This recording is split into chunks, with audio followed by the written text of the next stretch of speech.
Audible Realms presents The War of the Worlds by H.G. Wells, narrated by John Kelsey. Book 1, The Coming of the Martians. Chapter 1, The Eve of the War.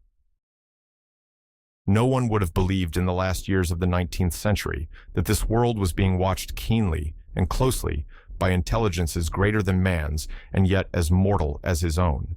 That as men busied themselves about their various concerns, they were scrutinized and studied, perhaps almost as narrowly as a man with a microscope might scrutinize the transient creatures that swarm and multiply in a drop of water. With infinite complacency, men went to and fro over this globe about their little affairs, serene in their assurance of their empire over matter. It is possible that the infusoria under the microscope do the same. No one gave a thought to the older worlds of space as sources of human danger, or thought of them only to dismiss the idea of life upon them as impossible or improbable. It is curious to recall some of the mental habits of those departed days. At most, terrestrial men fancied there might be other men upon Mars, perhaps inferior to themselves and ready to welcome a missionary enterprise. Yet across the gulf of space, minds that are to our minds as ours are to those of the beasts that perish, intellects vast and cool and unsympathetic, regarded this earth with envious eyes, and slowly and surely drew their plans against us. And early in the 20th century came the great disillusionment.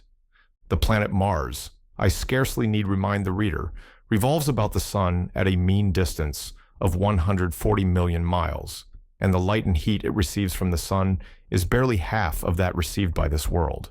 It must be, if the nebular hypothesis has any truth, older than our world, and long before this earth ceased to be molten, life upon its surface must have begun its course. The fact that it is scarcely 1/7 of the volume of the earth must have accelerated its cooling to the temperature at which life could begin. It has air and water, and all that is necessary for the support of animated existence. Yet so vain is man, and so blinded by his vanity, that no writer, up to the very end of the 19th century, expressed any idea that intelligent life might have developed there far, or indeed at all, beyond its earthly level.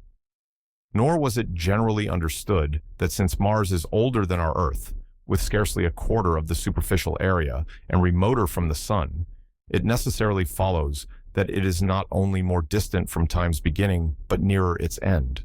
The secular cooling that must someday overtake our planet has already gone far indeed with our neighbor. Its physical condition is still largely a mystery, but we know now that even in its equatorial region, the midday temperature barely approaches that of our coldest winter. Its air is much more attenuated than ours. Its oceans have shrunk until they cover but a third of its surface, and as its slow seasons change, huge snowcaps gather and melt about either pole and periodically inundate its temperate zones. That last stage of exhaustion, which to us is still incredibly remote, has become a present-day problem for the inhabitants of Mars. The immediate pressure of necessity has brightened their intellects, enlarged their powers, and hardened their hearts. And looking across space with instruments and intelligences such as we have scarcely dreamed of, they see at its nearest distance only 35 million miles sunward of them, a morning star of hope, our own warmer planet, green with vegetation and gray with water, with a cloudy atmosphere eloquent of fertility, with glimpses through its drifting cloud, wisps of broad stretches of populous country and narrow, navy-crowded seas. And we men, the creatures who inhabit this earth, must be to them at least as alien and lowly as are the monkeys and lemurs to us. The intellectual side of man already admits that life is an incessant struggle for existence, and it would seem that this too is the belief of the minds upon Mars. Their world is far gone in its cooling, and this world is still crowded with life, but crowded only with what they regard as inferior animals. To carry warfare sunward is, indeed, their only escape from the destruction that, generation after generation, creeps upon them. And before we judge of them too harshly, we must remember what ruthless and utter destruction our own species has wrought, not only upon animals, such as the vanished bison and the dodo, but upon its inferior races. The Tasmanians, in spite of their human likeness, were entirely swept out of existence in a war of extermination waged by European immigrants in the space of 50 years.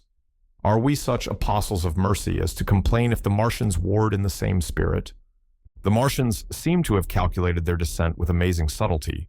Their mathematical learning is evidently far in excess of ours, and to have carried out their preparations with a well-nigh perfect unanimity. Had our instruments permitted it, we might have seen the gathering trouble far back in the 19th century. Men like Schiaparelli watched the red planet. It is odd, by the by, that for countless centuries Mars has been the star of war, but failed to interpret the fluctuating appearances of the markings they mapped so well. All that time, the Martians must have been getting ready. During the opposition of 1894, a great light was seen on the illuminated part of the disk, first at the Lick Observatory, then by Perrotin of Nice, and then by other observers. English readers heard of it first in the issue of Nature, dated August 2nd. I am inclined to think that this blaze may have been the casting of the huge gun in the vast pit sunk into their planet, from which their shots were fired at us. Peculiar markings, as yet unexplained, were seen near the site of that outbreak during the next two oppositions. The storm burst upon us 6 years ago now. As Mars approached opposition, Lavelle of Java set the wires of the astronomical exchange palpitating with the amazing intelligence of a huge outbreak of incandescent gas upon the planet. It had occurred towards midnight of the 12th, and the spectroscope, to which he had at once resorted, indicated a mass of flaming gas, chiefly hydrogen, moving with an enormous velocity towards this Earth. This jet of fire had become invisible about 12:15. He compared it to a colossal puff of flame suddenly and violently squirted out of the planet, as flaming gases rushed out of a gun. A singularly appropriate phrase it proved. Yet the next day there was nothing of this in the papers except a little note in the Daily Telegraph, and the world went in ignorance of one of the gravest dangers that ever threatened the human race. I might not have heard of the eruption at all had I not met Ogilvy, the well-known astronomer, at Ottershaw. He was immensely excited at the news, and in the excess of his feelings, invited me up to take a turn with him that night in a scrutiny of the red planet. In spite of all that has happened since, I still remember that vigil very distinctly. The black and silent observatory, the shadowed lantern throwing a feeble glow upon the floor in the corner, the steady ticking of the clockwork of the telescope, the little slit in the roof, an oblong profundity with the stardust streaked across it. Ogilvy moved about, invisible but audible. Looking through the telescope, one saw a circle of deep blue and the little round planet swimming in the field. It seemed such a little thing, so bright and small and still, faintly marked with transverse stripes and slightly flattened from the perfect round. But so little it was, so silvery warm, a pin's head of light. It was as if it quivered, but really this was the telescope vibrating with the activity of the clockwork that kept the planet in view. As I watched, the planet seemed to grow larger and smaller and to advance and recede. But that was simply that my eye was tired. 40 millions of miles it was from us. More than 40 millions of miles of void. Few people realize the immensity of vacancy in which the dust of the material universe swims.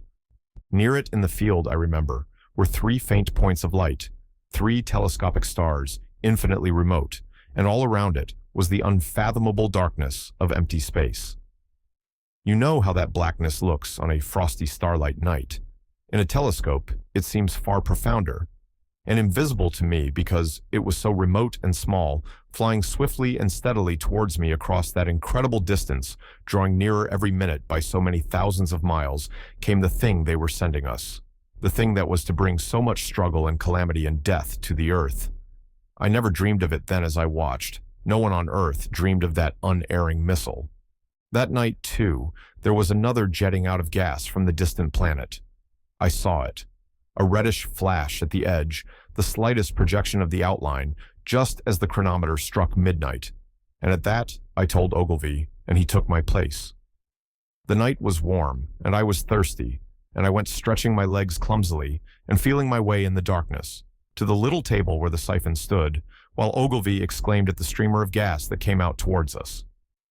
That night, another invisible missile started on its way to the Earth from Mars. just a second or so under 24 hours after the first one. I remember how I sat on the table there in the blackness, with patches of green and crimson swimming before my eyes. I wished I had a light to smoke by, little suspecting the meaning of the minute gleam I had seen and all that it would presently bring me. Ogilvy watched till 1 and then gave it up, and we lit the lantern and walked over to his house. Down below in the darkness were Ottershaw and Chertsey and all their hundreds of people, sleeping in peace. Chapter 2. The Falling Star. Then came the night of the first falling star. It was seen early in the morning, rushing over Winchester eastward, a line of flame high in the atmosphere. Hundreds must have seen it and taken it for an ordinary falling star. Albin described it as leaving a greenish streak behind it that glowed for some seconds. Denning, our greatest authority on meteorites, stated that the height of its first appearance was about 90 or 100 miles. It seemed to him that it fell to Earth about 100 miles east of him. I was at home at that hour and writing in my study, and although my French windows faced towards Ottershaw and the blind was up, for I loved in those days to look up at the night sky, I saw nothing of it. Yet this strangest of all things that ever came to Earth from outer space must have fallen while I was sitting there, visible to me had I only looked up as it passed. Some of those who saw its flight say it traveled with a hissing sound. I myself heard nothing of that. Many people in Berkshire, Surrey, and Middlesex must have seen the fall of it, and, at most, have thought that another meteorite had descended. No one seems to have troubled to look for the fallen mass that night, but very early in the morning, poor Ogilvy, who had seen the shooting star and who was persuaded that a meteorite lay somewhere on the common between Horsell, Ottershaw, and Woking, rose early with the idea of finding it. Find it he did, soon after dawn, and not far from the sand pits. An enormous hole had been made by the impact of the projectile, and the sand and gravel had been flung violently in every direction over the heath, forming heaps visible a mile and a half away. The heather was on fire eastward, and a thin blue smoke rose against the dawn. The thing itself lay almost entirely buried in sand. Amidst the scattered splinters of a fir tree, it had shivered to fragments in its descent. The uncovered part had the appearance of a huge cylinder, caked over, and its outlines softened by a thick, scaly, dun-colored incrustation. It had a diameter of about 30 yards. He approached the mass, surprised at the size, and more so at the shape, since most meteorites are rounded more or less completely. It was, however, still so hot from its flight through the air as to forbid his near approach. A stirring noise within its cylinder he ascribed to the unequal cooling of its surface, for at that time it had not occurred to him that it might be hollow. He remained standing at the edge of the pit that the thing had made for itself, staring at its strange appearance, astonished chiefly at its unusual shape and color, and dimly perceiving even then some evidence of design in its arrival. The early morning was wonderfully still, and the sun, just clearing the pine trees towards Weybridge, was already warm. He did not remember hearing any birds that morning. There was certainly no breeze stirring, and the only sounds were the faint movements from within the cindery cylinder. He was all alone on the common.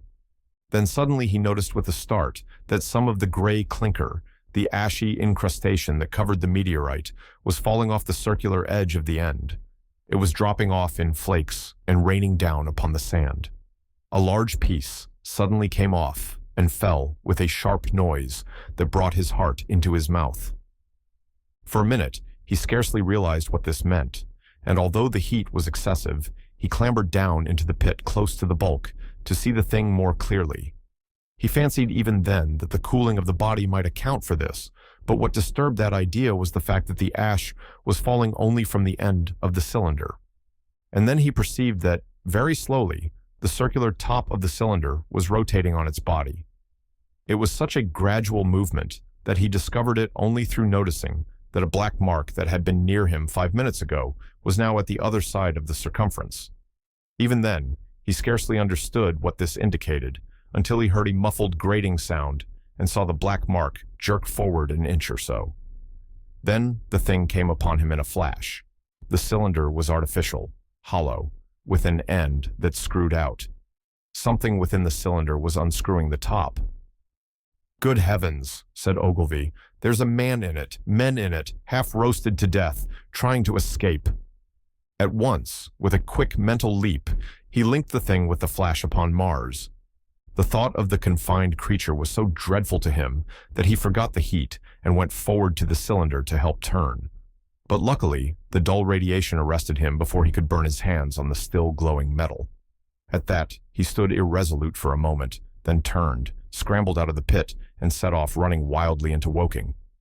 The time then must have been somewhere about 6 o'clock. He met a wagoner and tried to make him understand, but the tale he told and his appearance were so wild, his hat had fallen off in the pit, that the man simply drove on. He was equally unsuccessful with the potman who was just unlocking the doors of the public house by Horsell Bridge. The fellow thought he was a lunatic at large and made an unsuccessful attempt to shut him into the tap room. That sobered him a little, and when he saw Henderson, the London journalist, in his garden, he called over the palings and made himself understood. "Henderson," he called, "you saw that shooting star last night?" "Well," said Henderson, "it's out on Horsell Common now." "Good Lord," said Henderson, "fallen meteorite. That's good." "But it's something more than a meteorite. It's a cylinder, an artificial cylinder, man, and there's something inside." Henderson stood up with his spade in his hand. "What's that?" he said. He was deaf in one ear. Ogilvy told him all that he had seen. Henderson was a minute or so taking it in. Then he dropped his spade, snatched up his jacket, and came out into the road. The two men hurried back at once to the common and found the cylinder still lying in the same position.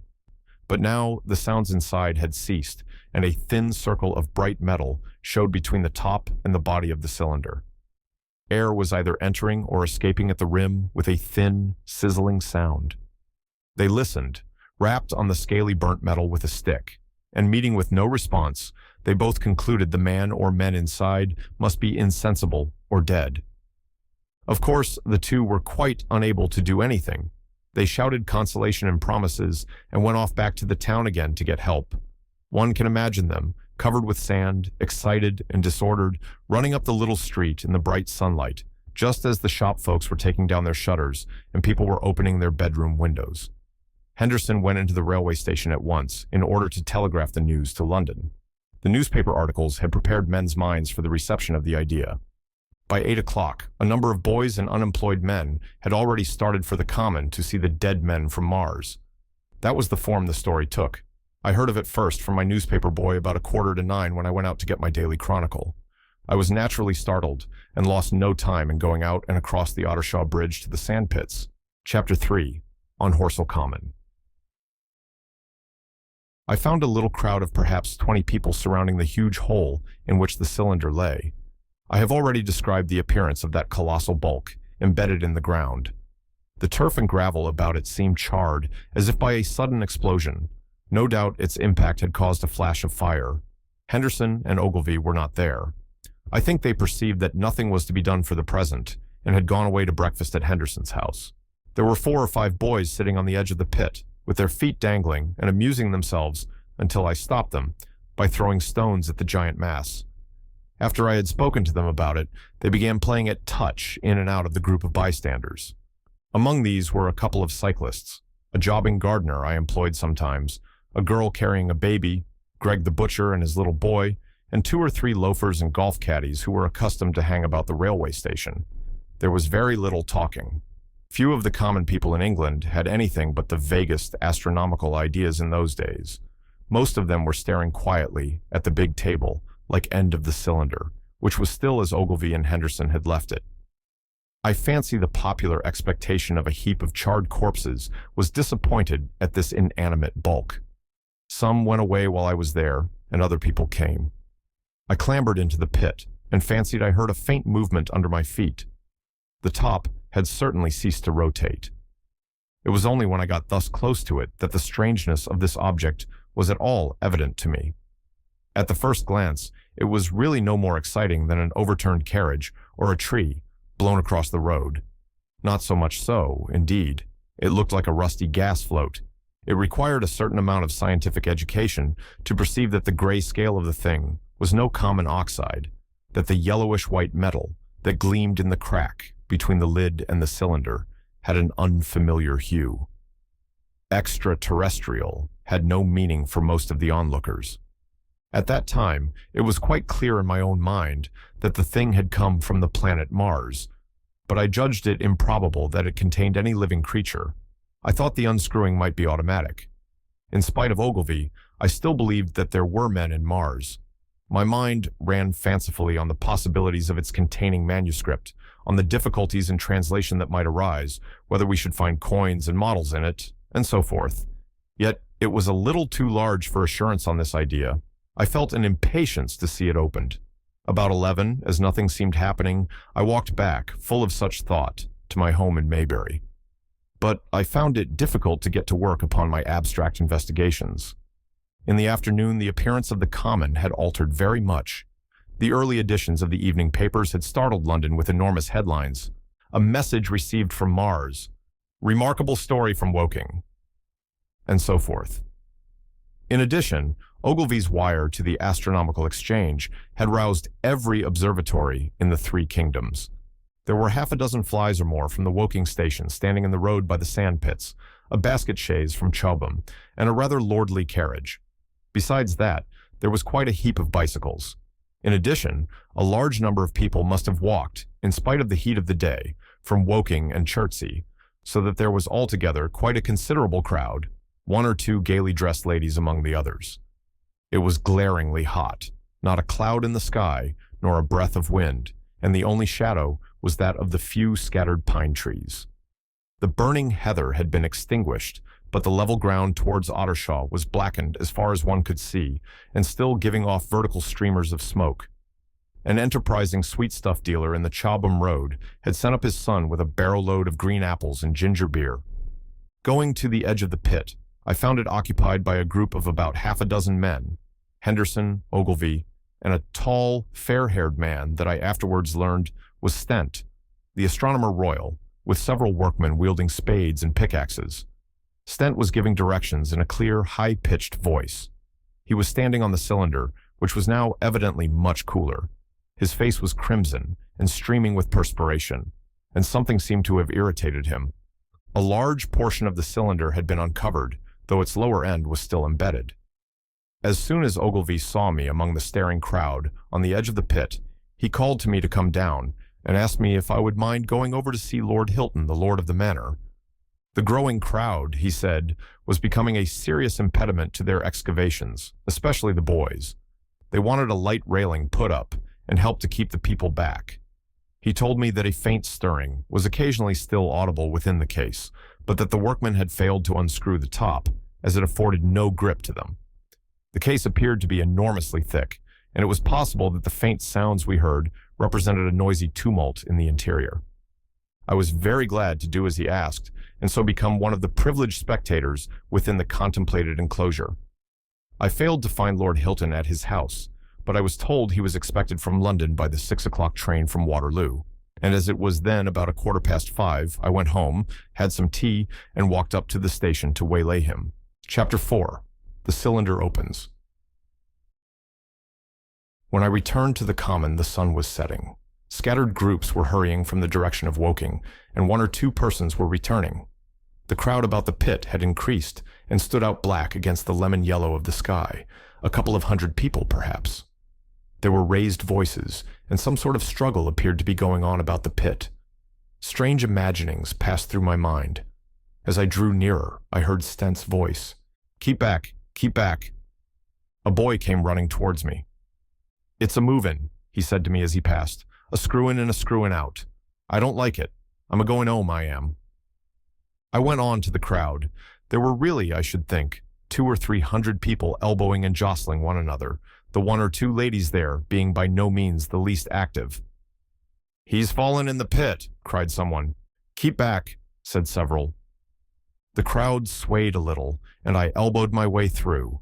Everyone seemed greatly excited. I heard a peculiar humming sound from the pit. "I say," said Ogilvy, "help keep these idiots back. We don't know what's in the confounded thing, you know." I saw a young man, a shop assistant in Woking, I believe he was, standing on the cylinder and trying to scramble out of the hole again. The crowd had pushed him in. The end of the cylinder was being screwed out from within, nearly 2 feet of shining screw projected. Somebody blundered against me, and I narrowly missed being pitched onto the top of the screw. I turned, and as I did so, the screw must have come out, for the lid of the cylinder fell upon the gravel with a ringing concussion. I stuck my elbow into the person behind me and turned my head towards the thing again. For a moment, that circular cavity seemed perfectly black. I had the sunset in my eyes. I think everyone expected to see a man emerge, possibly something a little unlike us terrestrial men, but in all essentials, a man. I know I did. But looking, I presently saw something stirring within the shadow. Grayish, billowy movements, one above another, and then two luminous discs, like eyes. Then something resembling a little gray snake, about the thickness of a walking stick, coiled up out of the writhing middle, and wriggled in the air towards me, and then another. A sudden chill came over me. There was a loud shriek from a woman behind. I half turned, keeping my eyes fixed upon the cylinder still, from which other tentacles were now projecting, and began pushing my way back from the edge of the pit. I saw astonishment, giving place to horror, on the faces of the people about me. I heard inarticulate exclamations on all sides. There was a general movement backwards. I saw the shopmen struggling still on the edge of the pit. I found myself alone, and saw the people on the other side of the pit, running off, Stent among them. I looked again at the cylinder, and ungovernable terror gripped me. I stood petrified and staring. A big grayish rounded bulk, the size perhaps of a bear, was rising slowly and painfully out of the cylinder. As it bulged up and caught the light, it glistened like wet leather. Two large, dark-colored eyes were regarding me steadfastly. The mass that framed them, the head of the thing, was rounded, and had, one might say, a face. There was a mouth under the eyes, the lipless brim of which quivered and panted and dropped saliva. The whole creature heaved and pulsated convulsively. A lank, tentacular appendage gripped the edge of the cylinder, another swayed in the air. Those who have never seen a living Martian can scarcely imagine the strange horror of its appearance. The peculiar V-shaped mouth with its pointed upper lip, the absence of brow ridges, the absence of a chin beneath the wedge-like lower lip, the incessant quivering of this mouth, the Gorgon groups of tentacles, the tumultuous breathing of the lungs in a strange atmosphere, the evident heaviness and painfulness of movement due to the greater gravitational energy of the Earth, above all, the extraordinary intensity of the immense eyes, were at once vital, intense, inhuman, crippled, and monstrous. There was something fungoid in the oily brown skin, something in the clumsy deliberation of the tedious movements unspeakably nasty. Even at this first encounter, this first glimpse, I was overcome with disgust and dread. Suddenly the monster vanished. It had toppled over the brim of the cylinder and fallen into the pit, with a thud like the fall of a great mass of leather. I heard it give a peculiar thick cry, and forthwith another of these creatures appeared darkly in the deep shadow of the aperture. I turned, and running madly, made for the first group of trees, perhaps 100 yards away, but I ran slantingly and stumbling, for I could not avert my face from these things. There, among some young pine trees and furze bushes, I stopped, panting, and waited further developments. The common round the sand pits was dotted with people, standing like myself in a half-fascinated terror, staring at these creatures, or rather at the heaped gravel at the edge of the pit in which they lay. And then, with a renewed horror, I saw a round, black object bobbing up and down on the edge of the pit. It was the head of the shopman who had fallen in, but showing as a little black object against the hot western sun. Now he got his shoulder and knee up, and again he seemed to slip back, until only his head was visible. Suddenly he vanished, and I could have fancied a faint shriek had reached me. I had a momentary impulse to go back and help him, that my fears overruled.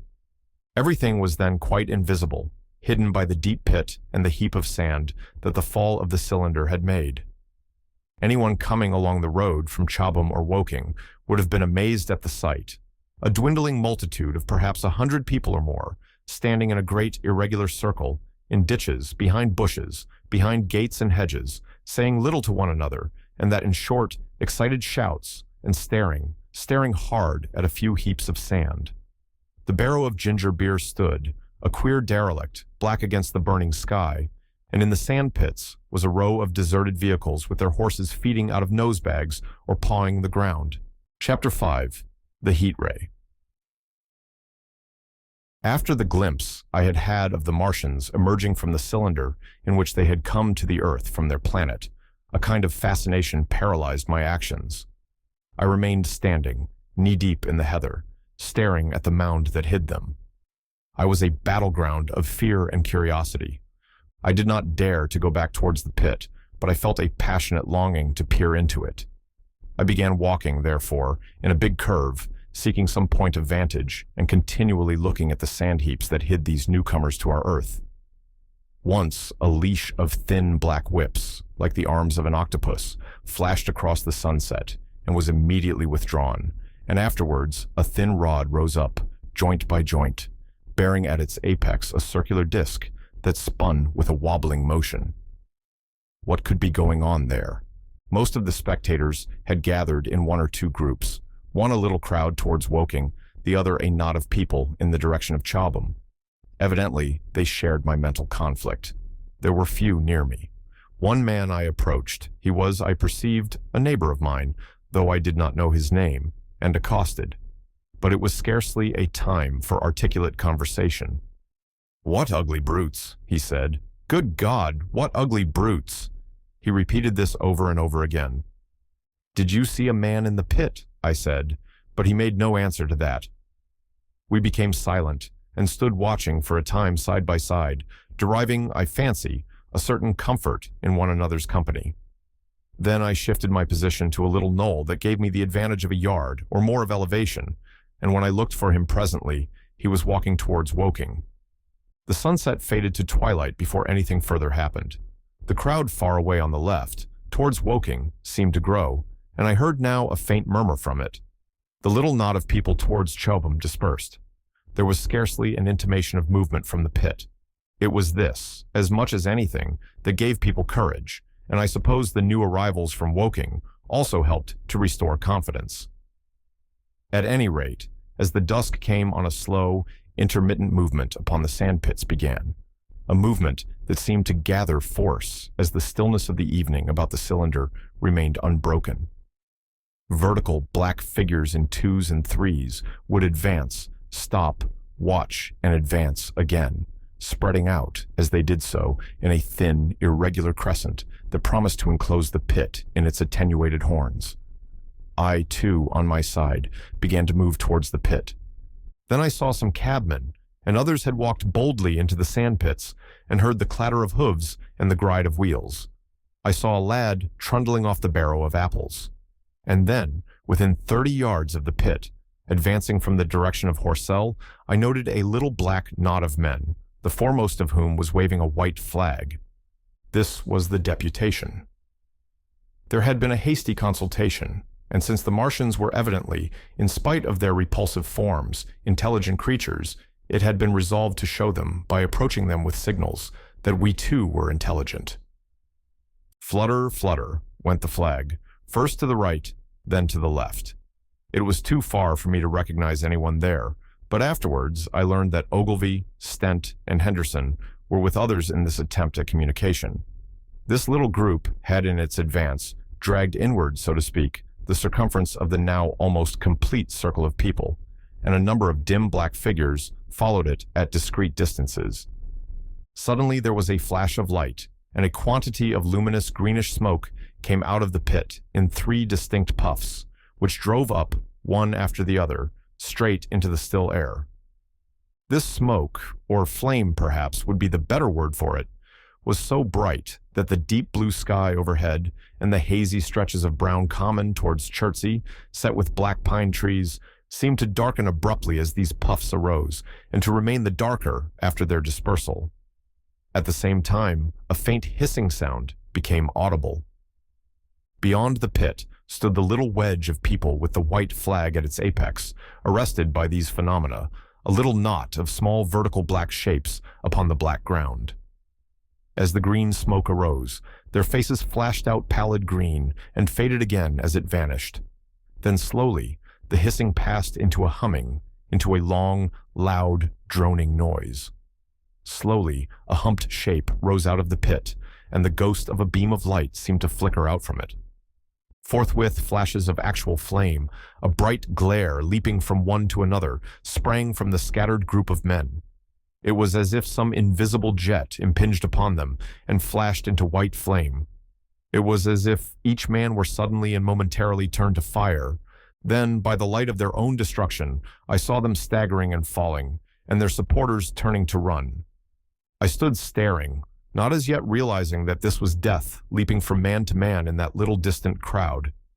All I felt was that it was something very strange, an almost noiseless and blinding flash of light, and a man fell headlong and lay still, and as the unseen shaft of heat passed over them, pine trees burst into fire, and every dry furze bush became with one dull thud a mass of flames.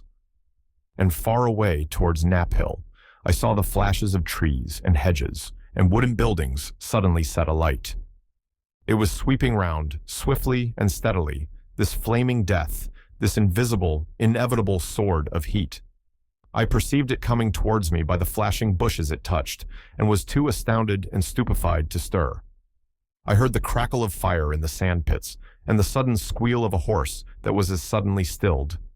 Then it was as if an invisible yet intensely heated finger were drawn through the heather between me and the Martians, and all along a curving line beyond the sand pits, the dark ground smoked and crackled.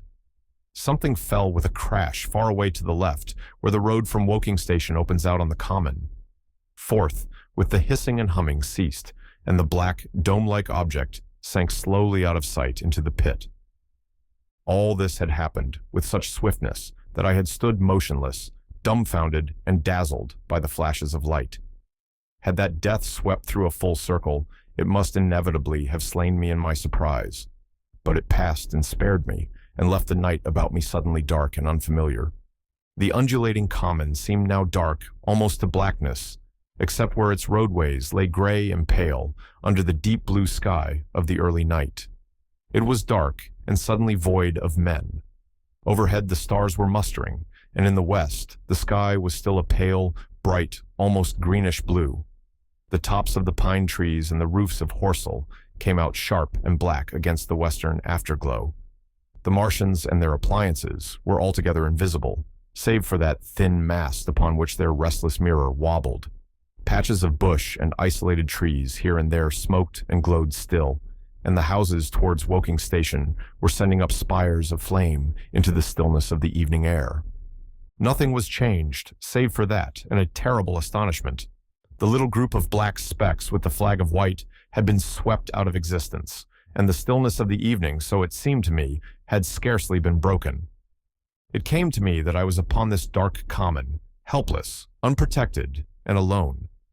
Suddenly, like a thing falling upon me from without, came fear. With an effort, I turned and began a stumbling run through the heather. The fear I felt was no rational fear, but a panic terror not only of the Martians, but of the dusk and stillness all about me. Such an extraordinary effect in unmanning me it had that I ran weeping silently as a child might do. Once I had turned, I did not dare to look back. I remember I felt an extraordinary persuasion that I was being played with, that presently, when I was upon the very verge of safety, this mysterious death, as swift as the passage of light, would leap after me from the pit about the cylinder and strike me down. Chapter 6. The Heat Ray in the Chobham Road. It is still a matter of wonder how the Martians are able to slay men so swiftly and so silently. Many think that in some way they are able to generate an intense heat in a chamber of practically absolute non-conductivity. This intense heat they project in a parallel beam against any object they choose by means of a polished parabolic mirror of unknown composition, much as the parabolic mirror of a lighthouse projects a beam of light. But no one has absolutely proved these details. However it is done, it is certain that a beam of heat is the essence of the matter. Heat and invisible, instead of visible, light. Whatever is combustible flashes into flame at its touch. Lead runs like water. It softens iron, cracks and melts glass, and when it falls upon water, incontinently, that explodes into steam. That night, nearly 40 people lay under the starlight about the pit, charred and distorted beyond recognition, and all night long the common from Horsell to Maybury was deserted and brightly ablaze. The news of the massacre probably reached Chobham, Woking, and Ottershaw about the same time. In Woking, the shops had closed when the tragedy happened, and a number of people, shop people and so forth, attracted by the stories they had heard, were walking over the Horsell Bridge and along the road between the hedges that runs out at last upon the common.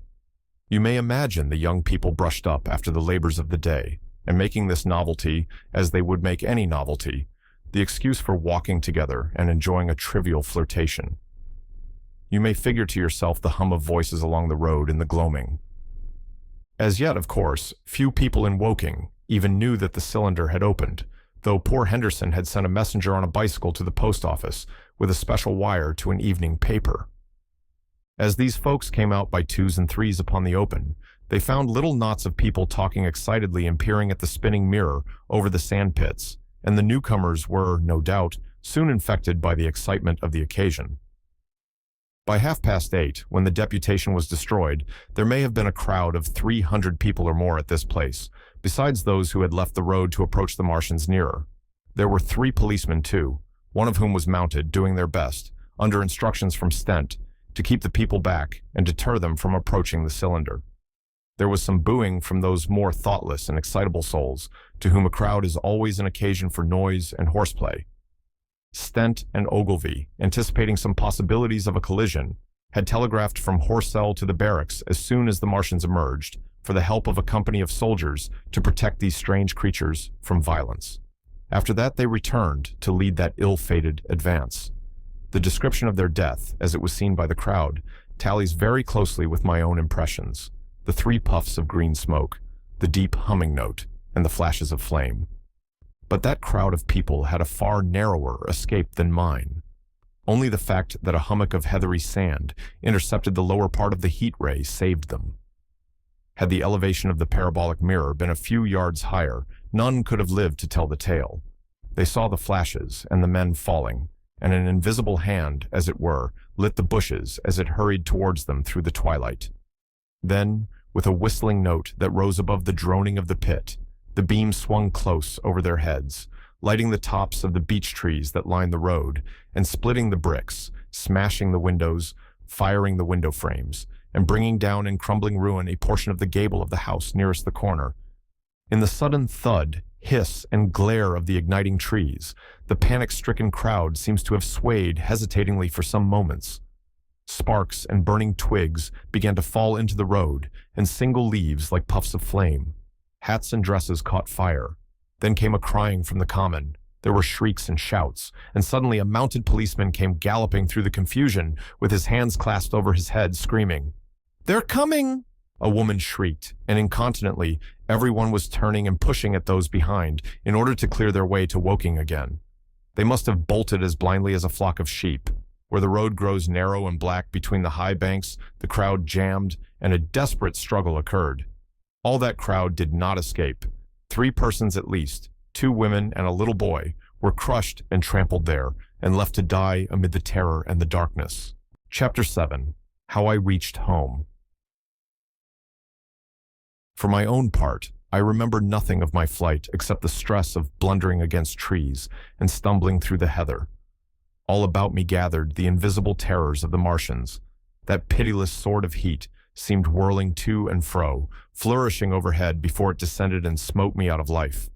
I came into the road between the crossroads and Horsell, and ran along this to the crossroads. At last, I could go no further. I was exhausted with the violence of my emotion and of my flight, and I staggered and fell by the wayside. That was near the bridge that crosses the canal by the gasworks. I fell and lay still. I must have remained there some time. I sat up, strangely perplexed. For a moment, perhaps, I could not clearly understand how I came there. My terror had fallen from me like a garment. My hat had gone, and my collar had burst away from its fastener. A few minutes before, there had only been 3 real things before me: the immensity of the night and space and nature, my own feebleness and anguish, and the near approach of death. Now it was as if something turned over, and the point of view altered abruptly. There was no sensible transition from one state of mind to the other. I was immediately the self of every day again, a decent, ordinary citizen. The silent common, The impulse of my flight, the starting flames, were as if they had been in a dream. I asked myself, had these latter things indeed happened? I could not credit it. I rose and walked unsteadily up the steep incline of the bridge. My mind was blank wonder. My muscles and nerves seemed drained of their strength. I dare say I staggered drunkenly. A head rose over the arch, and the figure of a workman carrying a basket appeared. Beside him ran a little boy. He passed me, wishing me good night. I was minded to speak to him, but did not. I answered his greeting with a meaningless mumble and went on over the bridge. Over the Mayberry Arch, a train, a billowing tumult of white, fire-lit smoke, and a long caterpillar of lighted windows went flying south. Clatter, clatter, clap, rap, and it had gone. A dim group of people talked in the gate of one of the houses in the pretty little row of gables that was called Oriental Terrace. It was all so real and so familiar. And that behind me, it was frantic, fantastic. Such things, I told myself, could not be. Perhaps I am a man of exceptional moods. I do not know how far my experience is common. At times, I suffer from the strangest sense of detachment from myself and the world about me. I seem to watch it all from the outside, from somewhere inconceivably remote, out of time, out of space, out of the stress and tragedy of it all. This feeling was very strong upon me that night. Here was another side to my dream. But the trouble was the blank incongruity of this serenity and the swift death flying yonder, not 2 miles away. There was a noise of business from the gasworks, and the electric lamps were all alight. I stopped at the group of people.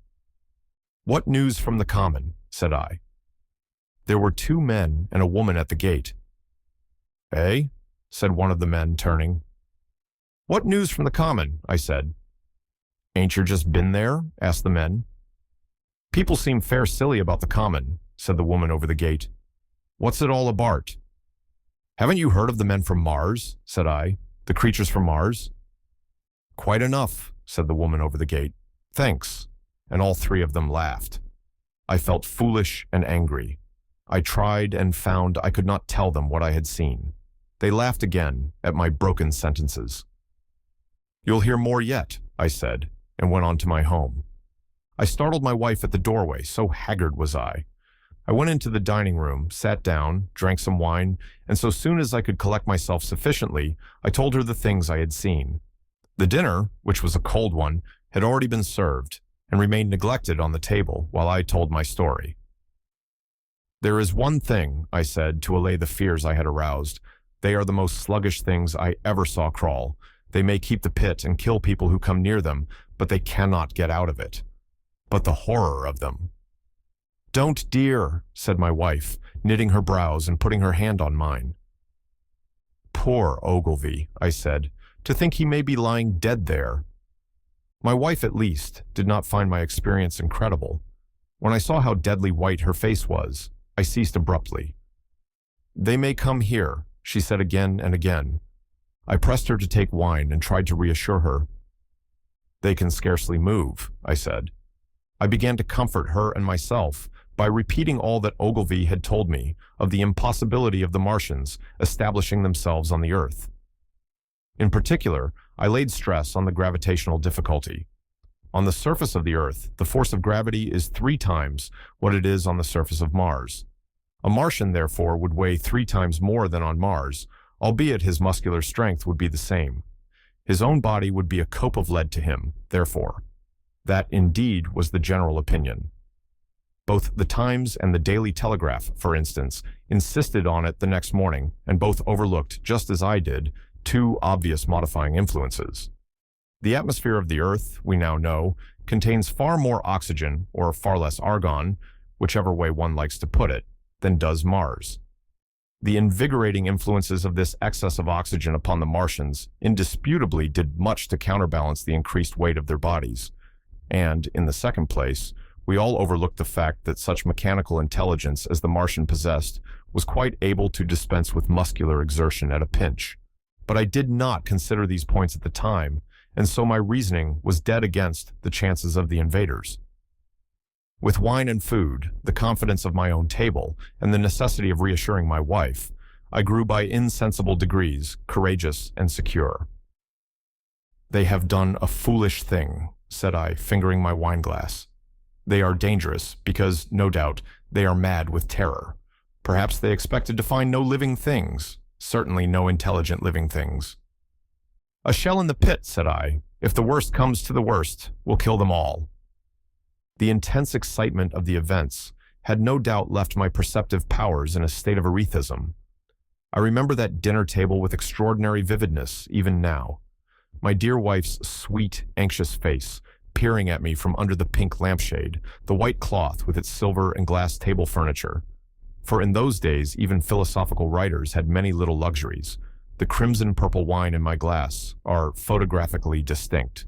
At the end of it I sat, tempering nuts with a cigarette, regretting Ogilvy's rashness and denouncing the short-sighted timidity of the Martians.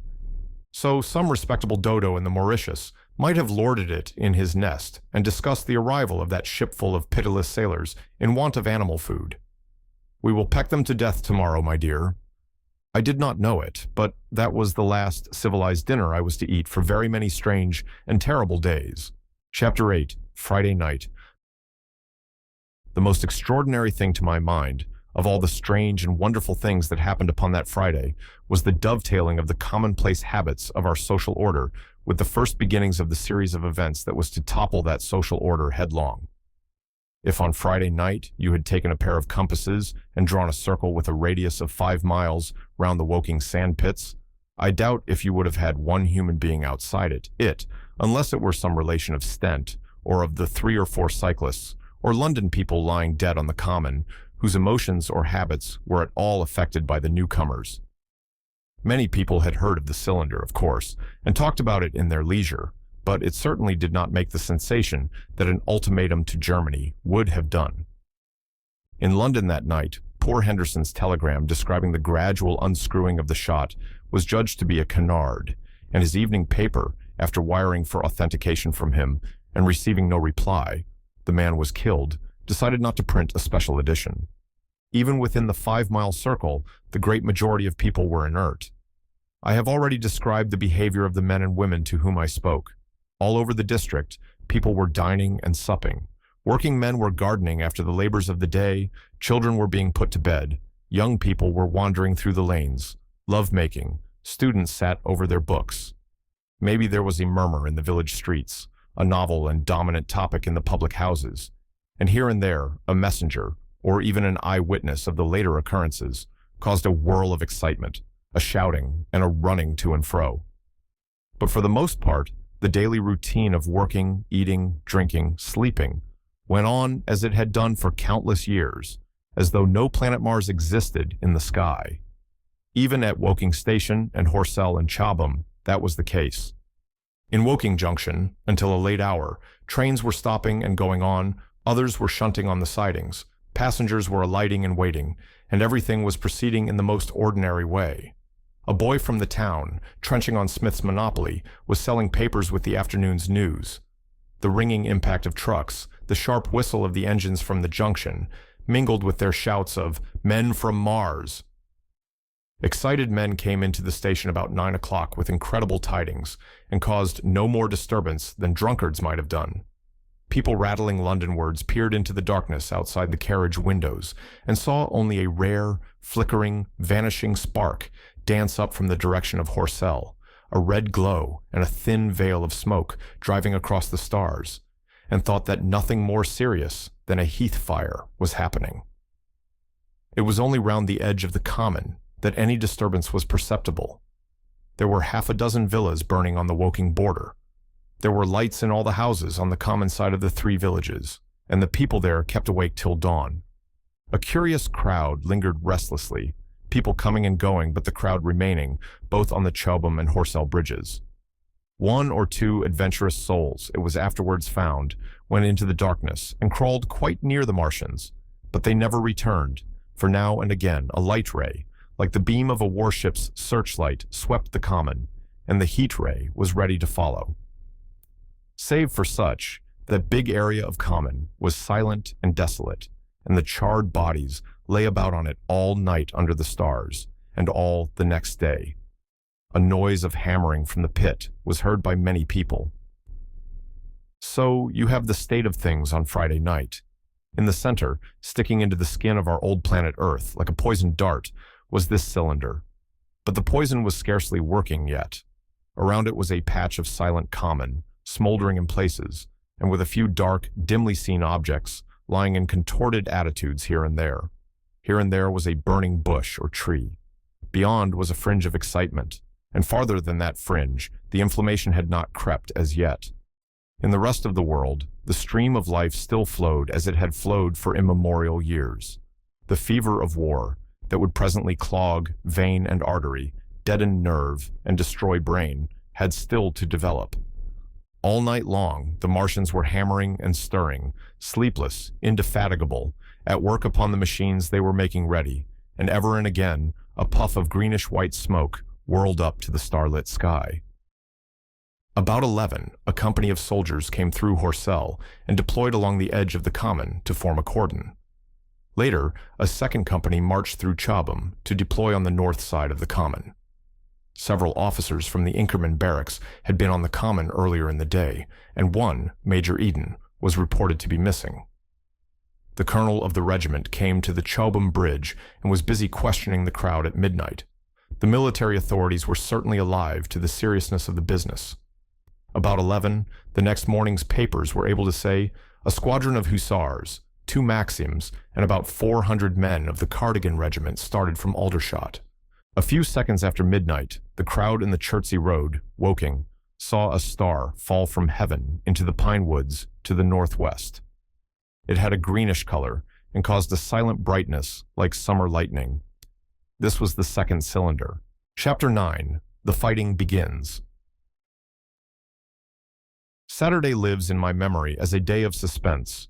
It was a day of lassitude, too, hot and close, with, I am told, a rapidly fluctuating barometer. I had slept but little, though my wife had succeeded in sleeping, and I rose early. I went into my garden before breakfast and stood listening, but towards the common there was nothing stirring but a lark. The milkman came as usual. I heard the rattle of his chariot, and I went round to the side gate to ask the latest news. He told me that during the night the Martians had been surrounded by troops and that guns were expected. Then, a familiar reassuring note, I heard a train running towards Woking. They aren't to be killed, said the milkman, if that can possibly be avoided. I saw my neighbor gardening, chatted with him for a time, and then strolled in to breakfast. It was a most unexceptional morning. My neighbor was of opinion that the troops would be able to capture or to destroy the Martians during the day. It's a pity they make themselves so unapproachable, he said. It would be curious to know how they live on another planet. We might learn a thing or two. He came up to the fence and extended a handful of strawberries, for his gardening was as generous as it was enthusiastic. At the same time, he told me of the burning of the pine woods about the Byfleet golf links. They say, said he, that there's another of those blessed things fallen there. Number 2. But one's enough, surely. This lot'll cost the insurance people a pretty penny before everything's settled. He laughed, with an air of the greatest good humor as he said this. The woods, he said, were still burning, and pointed out a haze of smoke to me. They will be hot underfoot for days, on account of the thick soil of pine needles and turf, he said, and then grew serious over poor Ogilvy. After breakfast, instead of working, I decided to walk down towards the common. Under the railway bridge, I found a group of soldiers, sappers, I think, men in small round caps, dirty red jackets unbuttoned, and showing their blue shirts, dark trousers, and boots coming to the calf. They told me no one was allowed over the canal, and looking along the road towards the bridge, I saw one of the Cardigan men standing sentinel there. I talked with these soldiers for a time. I told them of my sight of the Martians on the previous evening. None of them had seen the Martians, and they had but the vaguest ideas of them, so that they plied me with questions. They said that they did not know who had authorized the movements of the troops. Their idea was that a dispute had arisen at the Horse Guards. The ordinary sapper is a great deal better educated than the common soldier, and they discussed the peculiar conditions of the possible fight with some acuteness. I described the heat ray to them, and they began to argue among themselves. "Crawl up under cover and rush 'em, say I," said one. "Get 'ot," said another. "What's cover against this here 'eat? Sticks to cook yer. What we got to do is to go as near as the ground will let us, and then drive a trench. Blow your trenches. You always want trenches. You ought to have been born a rabbit snippy. Ain't they got any necks then? Said a third abruptly, a little contemplative, dark man smoking a pipe. I repeated my description. Octopuses, said he. That's what I calls 'em. Talk about fishers of men. Fighters of fish it is this time. It ain't no murder-killing beasts like that, said the first speaker. Why not shell the darn things straight off and finish 'em, said the little dark man. You can't tell what they might do. Where's your shells, said the first speaker. There ain't no time. Do it in a rush. That's my tip, and do it at once. So they discussed it. After a while I left them and went on to the railway station to get as many morning papers as I could, but I will not weary the reader with a description of that long morning and of the longer afternoon. I did not succeed in getting a glimpse of the common, for even Horsell and Chobham church towers were in the hands of the military authorities. The soldiers I addressed didn't know anything. The officers were mysterious as well as busy.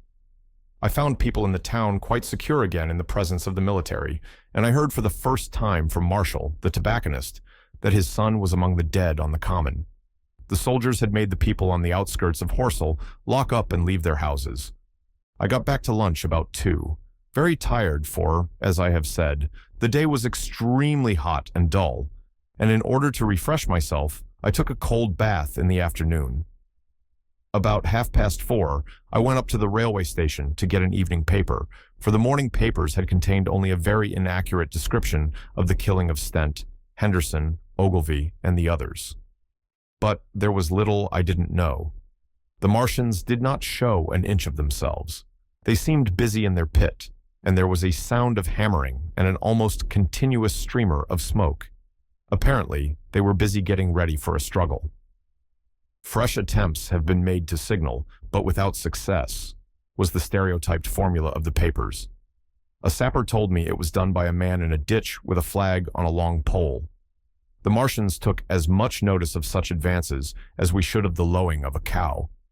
I must confess the sight of all this armament, all this preparation, greatly excited me. My imagination became belligerent and defeated the invaders in a dozen striking ways. Something of my schoolboy dreams of battle and heroism came back. It hardly seemed a fair fight to me at that time. They seemed very helpless in that pit of theirs. About 3 o'clock, there began the thud of a gun at measured intervals from Chertsey or Addlestone. I learned that the smoldering pine wood into which the second cylinder had fallen was being shelled, in the hope of destroying that object before it opened. It was only about 5, however, that a field gun reached Chobham for use against the first body of Martians. About 6 in the evening, as I sat at tea with my wife in the summer house, talking vigorously about the battle that was lowering upon us, I heard a muffled detonation from the common, and immediately after a gust of firing. Close on the heels of that came a violent rattling crash, quite close to us, that shook the ground, and starting out upon the lawn, I saw the tops of the trees about the Oriental College burst into smoky red flame, and the tower of the little church beside it slide down into ruin. The pinnacle of the mosque had vanished, and the roofline of the college itself looked as if a 100-ton gun had been at work upon it. One of our chimneys cracked as if a shot had hit it, flew, and a piece of it came clattering down the tiles and made a heap of broken red fragments upon the flower bed by my study window. I and my wife stood amazed. Then I realized that the crest of Mayberry Hill must be within range of the Martians' heat ray, now that the college was cleared out of the way.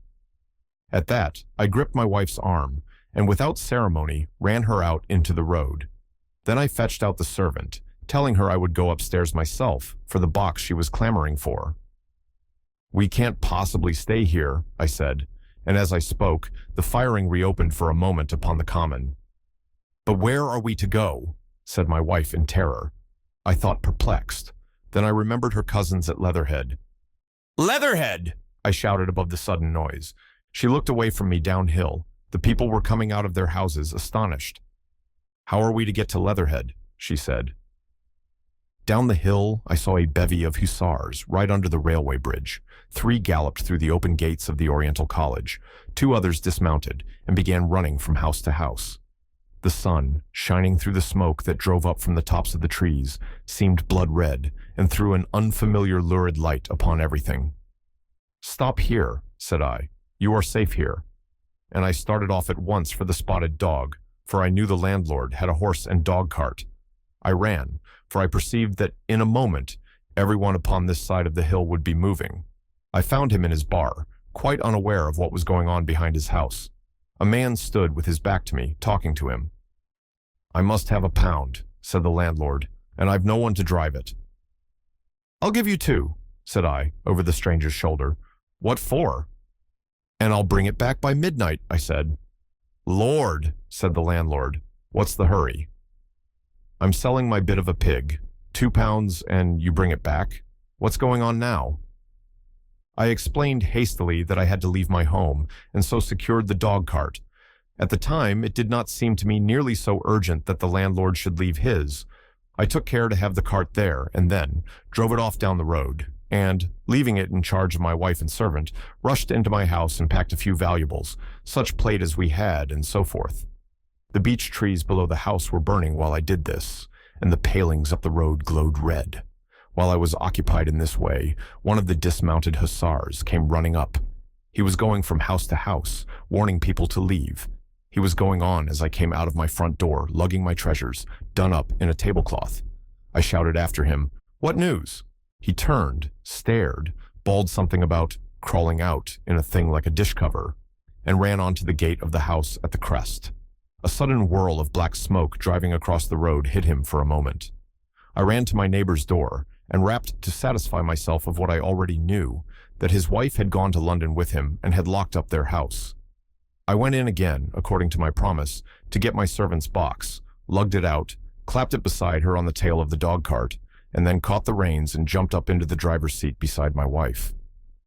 In another moment, we were clear of the smoke and noise, and spanking down the opposite slope of Maybury Hill towards Old Woking. In front was a quiet, sunny landscape, a wheat field ahead on either side of the road, and the Maybury Inn with its swinging sign. I saw the doctor's cart ahead of me. At the bottom of the hill, I turned my head to look at the hillside I was leaving. Thick streamers of black smoke, shot with threads of red fire, were driving up into the still air and throwing dark shadows upon the green treetops eastward. The smoke already extended far away to the east and west, to the Byfleet pine woods eastward, and to Woking on the west. The road was dotted with people running towards us, and very faint now, but very distinct through the hot, quiet air. One heard the whir of a machine gun that was presently stilled, and an intermittent cracking of rifles. Apparently, the Martians were setting fire to everything within range of their heat ray. I am not an expert driver, and I had immediately to turn my attention to the horse. When I looked back again, the second hill had hidden the black smoke. I slashed the horse with the whip and gave him a loose rein until Woking and Send lay between us and that quivering tumult. I overtook and passed the doctor between Woking and Send. Chapter 10. In the Storm. Leatherhead is about 12 miles from Maybury Hill. The scent of hay was in the air through the lush meadows beyond Pireford, and the hedges on either side were sweet and gay, with multitudes of dog roses. The heavy firing that had broken out while we were driving down Maybury Hill ceased as abruptly as it began, leaving the evening very peaceful and still.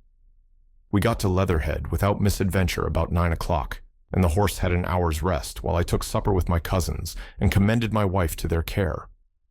My wife was curiously silent throughout the drive and seemed oppressed with forebodings of evil.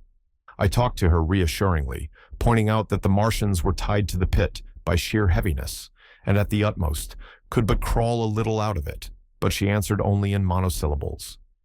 Had it not been for my promise to the innkeeper, she would, I think, have urged me to stay in Leatherhead that night. Would that I had. Her face, I remember, was very white as we parted. For my own part, I had been feverishly excited all day. Something very like the war fever that occasionally runs through a civilized community had got into my blood, and in my heart I was not so very sorry that I had to return to Maybury that night. I was even afraid that that last fusillade I had heard might mean the extermination of our invaders from Mars. I can best express my state of mind by saying that I wanted to be in at the death. It was nearly 11 when I started to return. The night was unexpectedly dark. To me, walking out of the lighted passage of my cousin's house, it seemed indeed black, and it was as hot and close as the day. Overhead the clouds were driving fast, albeit not a breath stirred the shrubs about us. My cousin's man lit both lamps. Happily, I knew the road intimately. My wife stood in the light of the doorway and watched me until I jumped up into the dog cart. Then abruptly she turned and went in, leaving my cousins side by side, wishing me good hap. I was a little depressed at first with the contagion of my wife's fears, but very soon my thoughts reverted to the Martians. At that time, I was absolutely in the dark as to the course of the evening's fighting. I did not know even the circumstances that had precipitated the conflict. As I came through Occam, for that was the way I returned, and not through Send and Old Woking, I saw along the western horizon a blood-red glow, which, as I drew nearer, crept slowly up the sky. The driving clouds of the gathering thunderstorm mingled there with masses of black and red smoke. Ripley Street was deserted, and except for a lighted window or so, the village showed not a sign of life. But I narrowly escaped an accident at the corner of the road to Pierford, where a knot of people stood with their backs to me. They said nothing to me as I passed. I do not know what they knew of the things happening beyond the hill, nor do I know if the silent houses I passed on my way were sleeping securely, or deserted and empty, or harassed and watching against the terror of the night. From Ripley until I came through Pierford, I was in the valley of the Wey, and the red glare was hidden from me. As I ascended the little hill beyond Pierford Church, the glare came into view again, and the trees about me shivered with the first intimation of the storm that was upon me. Then I heard midnight pealing out from Pierford Church behind me, and then came the silhouette of Maybury Hill, with its treetops and roofs black and sharp against the red. Even as I beheld this, a lurid green glare lit the road about me and showed the distant woods towards Addlestone. I felt a tug at the reins. I saw that the driving clouds had been pierced, as it were, by a thread of green fire, suddenly lighting their confusion and falling into the field to my left. It was the third falling star. Close on its apparition, and blindingly violet by contrast, danced out the first lightning of the gathering storm, and the thunder burst like a rocket overhead. The horse took the bit between his teeth and bolted. A moderate incline runs towards the foot of Maybury Hill, and down this we clattered. Once the lightning had begun, it went on in as rapid a succession of flashes as I have ever seen. The thunderclaps, treading one on the heels of another, and with a strange crackling accompaniment, sounded more like the working of a gigantic electric machine than the usual detonating reverberations. The flickering light was blinding and confusing, and a thin hail smote gustily at my face as I drove down the slope. At first, I regarded little but the road before me, and then abruptly, my attention was arrested by something that was moving rapidly down the opposite slope of Maybury Hill. At first, I took it for the wet roof of a house, but one flash following another showed it to be in swift rolling movement. It was an elusive vision, a moment of bewildering darkness, and then, in a flash like daylight, the red masses of the orphanage near the crest of the hill, the green tops of the pine trees, and this problematical object came out clear and sharp and bright. And this thing I saw, how can I describe it? A monstrous tripod, higher than many houses, striding over the young pine trees and smashing them aside in its career. A walking engine of glittering metal, striding now across the heather, articulate ropes of steel dangling from it, and the clattering tumult of its passage mingling with the riot of the thunder. A flash, and it came out vividly, heeling over one way with 2 feet in the air, to vanish and reappear almost instantly as it seemed, with the next flash 100 yards nearer. Can you imagine a milking stool tilted and bowled violently along the ground? That was the impression those instant flashes gave. But instead of a milking stool, imagine it a great body of machinery on a tripod stand. Then suddenly, the trees in the pine wood ahead of me were parted, as brittle reeds are parted by a man thrusting through them. They were snapped off and driven headlong, and a second huge tripod appeared, rushing, as it seemed, headlong towards me, and I was galloping hard to meet it. At the sight of the second monster, my nerve went altogether. Not stopping to look again, I wrenched the horse's head hard, round to the right, and in another moment, the dog cart had heeled over upon the horse. The shafts smashed noisily, and I was flung sideways and fell heavily into a shallow pool of water. I crawled out almost immediately and crouched, my feet still in the water, under a clump of firs. The horse lay motionless. His neck was broken, poor brute. And by the lightning flashes, I saw the black bulk of the overturned dog cart and the silhouette of the wheel still spinning slowly. In another moment, the colossal mechanism went striding by me and passed uphill towards Pierford. Seen nearer, the thing was incredibly strange, for it was no mere insensate machine driving on its way. Machine it was, with a ringing metallic pace and long, flexible, glittering tentacles, one of which gripped a young pine tree, swinging and rattling about its strange body. It picked its road as it went striding along, and the brazen hood that surmounted it moved to and fro with the inevitable suggestion of a head looking about. Behind the main body was a huge mass of white metal, like a gigantic fisherman's basket, and puffs of green smoke squirted out from the joints of the limbs as the monster swept by me. And in an instant, it was gone. So much I saw then, all vaguely for the flickering of the lightning, in blinding highlights and dense black shadows. As it passed, it set up an exultant, deafening howl that drowned the thunder. "Alloo! Alloo!" And in another minute, it was with its companion, half a mile away, stooping over something in the field. I have no doubt this thing in the field was the third of the 10 cylinders they had fired at us from Mars. For some minutes, I lay there in the rain and darkness, watching, by the intermittent light, these monstrous beings of metal moving about in the distance over the hedge tops. A thin hail was now beginning, and as it came and went, their figures grew misty and then flashed into clearness again. Now and then came a gap in the lightning, and the night swallowed them up. I was soaked with hail above and puddle water below. It was some time before my blank astonishment would let me struggle up the bank to a drier position, or think at all of my imminent peril. Not far from me was a little one-roomed squatter's hut of wood, surrounded by a patch of potato garden. I struggled to my feet at last, and crouching and making use of every chance of cover, I made a run for this. I hammered at the door, but I could not make the people hear, if there were any people inside, and after a time I desisted, and availing myself of a ditch for the greater part of the way, succeeded in crawling, unobserved by these monstrous machines, into the pine woods towards Mayberry.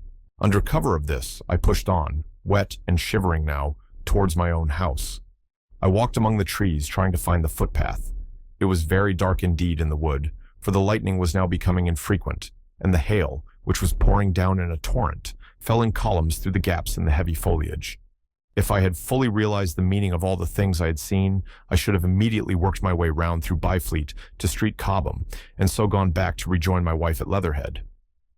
But that night, the strangeness of things about me, and my physical wretchedness, prevented me, for I was bruised, weary, wet to the skin, deafened and blinded by the storm. I had a vague idea of going on to my own house, and that was as much motive as I had. I staggered through the trees, fell into a ditch, and bruised my knees against a plank, and finally splashed out into the lane that ran down from the College Arms. I say splashed, for the storm water was sweeping the sand down the hill in a muddy torrent. There in the darkness, a man blundered into me and sent me reeling back. He gave a cry of terror, sprang sideways, and rushed on before I could gather my wits sufficiently to speak to him. So heavy was the stress of the storm, just at this place, that I had the hardest task to win my way up the hill. I went close up to the fence on the left and worked my way along its palings. Near the top, I stumbled upon something soft and, by a flash of lightning, saw between my feet a heap of black broadcloth and a pair of boots. Before I could distinguish clearly how the man lay, the flicker of light had passed. I stood over him waiting for the next flash. When it came, I saw that he was a sturdy man, cheaply, but not shabbily dressed. His head was bent under his body, and he lay crumpled up close to the fence, as though he had been flung violently against it. Overcoming the repugnance natural to one who had never before touched a dead body, I stooped and turned him over to feel for his heart. He was quite dead. Apparently his neck had been broken. The lightning flashed for a third time, and his face leaped upon me. I sprang to my feet. It was the landlord of the Spotted Dog, whose conveyance I had taken. I stepped over him gingerly and pushed on up the hill. I made my way by the police station and the College Arms towards my own house. Nothing was burning on the hillside, though from the common there still came a red glare and a rolling tumult of ruddy smoke beating up against the drenching hail. So far as I could see by the flashes, the houses about me were mostly uninjured. By the College Arms, a dark heap lay in the road. Down the road towards Maybury Bridge, there were voices and the sound of feet, but I had not the courage to shout or to go to them. I let myself in with my latchkey, closed, locked, and bolted the door, staggered to the foot of the staircase, and sat down. My imagination was full of those striding metallic monsters and of the dead bodies smashed against the fence. I crouched at the foot of the staircase with my back to the wall, shivering violently. Chapter 11. At the Window. I have already said that my storms of emotion have a trick of exhausting themselves. After a time, I discovered that I was cold and wet, and with little pools of water about me on the stair carpet. I got up almost mechanically, went into the dining room, and drank some whiskey, and then I was moved to change my clothes. After I had done that, I went upstairs to my study, but why I did so, I do not know. The window of my study looks over the trees and the railway towards Horsell Common. In the hurry of our departure, this window had been left open. The passage was dark, and, by contrast with the picture, the window frame enclosed, the side of the room seemed impenetrably dark. I stopped short in the doorway. The thunderstorm had passed. The towers of the Oriental College and the pine trees about it had gone, and very far away, lit by a vivid red glare, the common about the sandpits was visible. Across the light, huge black shapes, grotesque and strange, moved busily to and fro. It seemed indeed as if the whole country in that direction was on fire. A broad hillside, set with minute tongues of flame, swaying and writhing with the gusts of the dying storm, and throwing a red reflection upon the cloud scud above. Every now and then, a haze of smoke from some nearer conflagration drove across the window and hid the Martian shapes. I could not see what they were doing, nor the clear form of them, nor recognize the black objects they were busied upon. Neither could I see the nearer fire, though the reflections of it danced on the wall and ceiling of the study. A sharp, resinous tang of burning was in the air. I closed the door noiselessly and crept towards the window. As I did so, the view opened out until, on the one hand, it reached to the houses about Woking Station, and on the other, to the charred and blackened pine woods of Byfleet.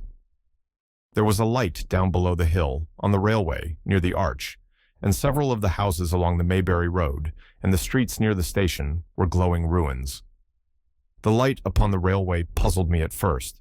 There were a black heap and a vivid glare, and to the right of that a row of yellow oblongs. Then I perceived this was a wrecked train, the foreparts smashed and on fire, the hinder carriages still upon the rails.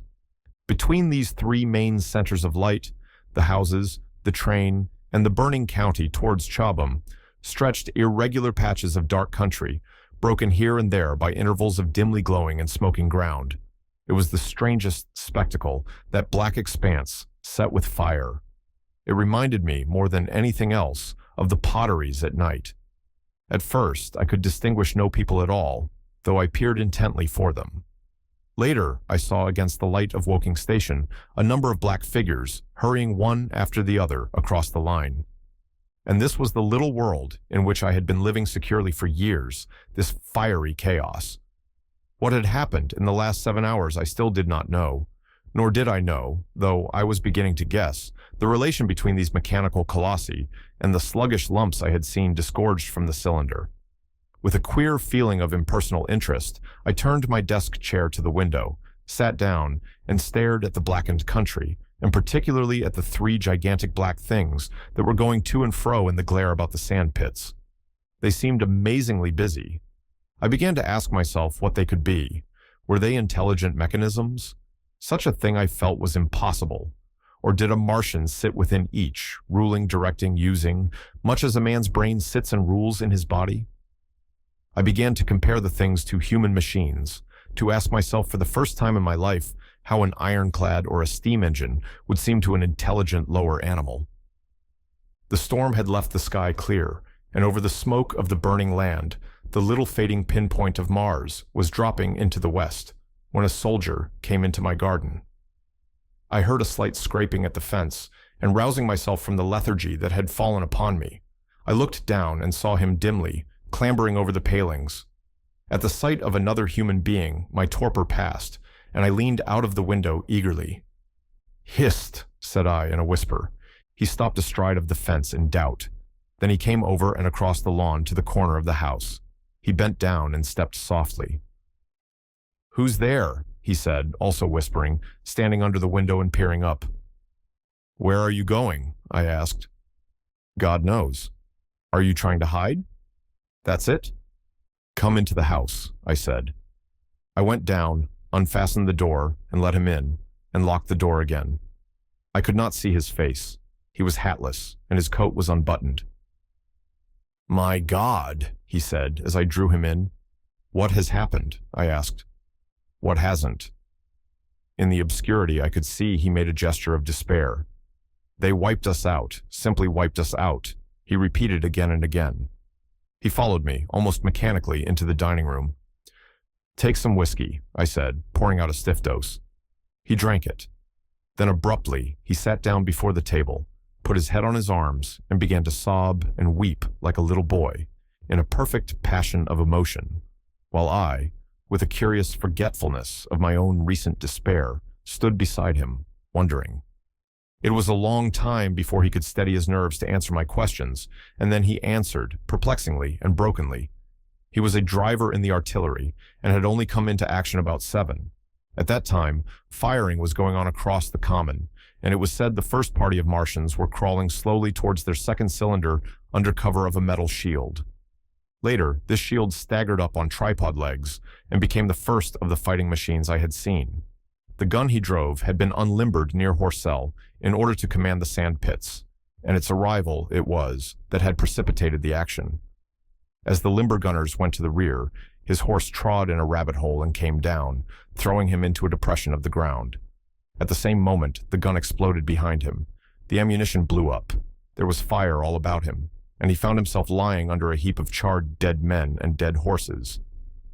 "I lay still," he said, "scared out of my wits, with the forequarter of a horse atop of me. We'd been wiped out, and the smell, good God, like burnt meat. I was hurt across the back by the fall of the horse, and there I had to lie until I felt better, just like parade it had been a minute before, then stumble, bang, swish." "Wiped out," he said. He had hid under the dead horse for a long time, peeping out furtively across the common. The Cardigan men had tried a rush, in skirmishing order, at the pit, simply to be swept out of existence. Then the monster had risen to its feet, and had begun to walk leisurely to and fro across the common among the few fugitives, with its head-like hood turning about exactly like the head of a cowled human being. A kind of arm carried a complicated metallic case, about which green flashes scintillated, and out of the funnel of this there smoked the heat ray. In a few minutes, there was, so far as the soldier could see, not a living thing left upon the common, and every bush and tree upon it that was not already a blackened skeleton was burning. The hussars had been on the road beyond the curvature of the ground, and he saw nothing of them. He heard the Maxims rattle for a time, and then become still. The giant saved Woking Station and its cluster of houses until the last. Then, in a moment, the heat ray was brought to bear, and the town became a heap of fiery ruins. Then, the thing shut off the heat ray, and turning its back upon the artillerymen, began to waddle away towards the smoldering pine woods that sheltered the second cylinder. As it did so, a second glittering titan built itself up out of the pit. The second monster followed the first, and at that, the artilleryman began to crawl very cautiously across the hot heather ash towards Horsell. He managed to get alive into the ditch by the side of the road, and so escaped to Woking. There his story became ejaculatory. The place was impassable. It seems there were a few people alive there, frantic for the most part, and many burned and scalded. He was turned aside by the fire, and hid among some almost scorching heaps of broken wall as one of the Martian giants returned. He saw this one pursue a man, catch him up in one of its steely tentacles, and knock his head against the trunk of a pine tree. At last, after nightfall, the artillerymen made a rush for it and got over the railway embankment. Since then, he had been skulking along towards Maybury in the hope of getting out of danger Londonward. People were hiding in trenches and cellars, and many of the survivors had made off towards Woking village and Send. He had been consumed with thirst until he found one of the water mains near the railway arch smashed, and the water bubbling out like a spring upon the road. That was the story I got from him. Bit by bit, he grew calmer, telling me, and trying to make me see the things he had seen. He had eaten no food since midday, he told me early in his narrative, and I found some mutton and bread in the pantry and brought it into the room. We lit no lamp for fear of attracting the Martians, and ever and again our hands would touch upon bread or meat. As he talked, things about us came darkly out of the darkness, and the trampled bushes and broken rose trees outside the window grew distinct. It would seem that a number of men or animals had rushed across the lawn. I began to see his face, blackened and haggard, as no doubt mine was also. When we had finished eating, we went softly upstairs to my study, and I looked again out of the open window. In one night, the valley had become a valley of ashes. The fires had dwindled now. Where flames had been there were now streamers of smoke, but the countless ruins of shattered and gutted houses and blasted and blackened trees that the night had hidden stood out now gaunt and terrible in the pitiless light of dawn. Yet here and there, some object had had the luck to escape. A white railway signal here, the end of a greenhouse there, white and fresh amid the wreckage. Never before in the history of warfare had destruction been so indiscriminate and so universal. And shining with the growing light of the east, 3 of the metallic giants stood about the pit, their cowls rotating as though they were surveying the desolation they had made. It seemed to me that the pit had been enlarged, and ever and again puffs of vivid green vapor streamed up and out of it towards the brightening dawn, streamed up, whirled, broke, and vanished. Beyond were the pillars of fire about Chobham. They became pillars of bloodshot smoke at the first touch of day. Chapter 12. What I saw of the destruction of Weybridge and Shepperton. As the dawn grew brighter, we withdrew from the window from which we had watched the Martians and went very quietly downstairs. The artilleryman agreed with me that the house was no place to stay in. He proposed, he said, to make his way Londonward, and thence rejoin his battery, number 12 of the horse artillery. My plan was to return at once to Leatherhead, and so greatly had the strength of the Martians impressed me that I had determined to take my wife to New Haven and go with her out of the country forthwith.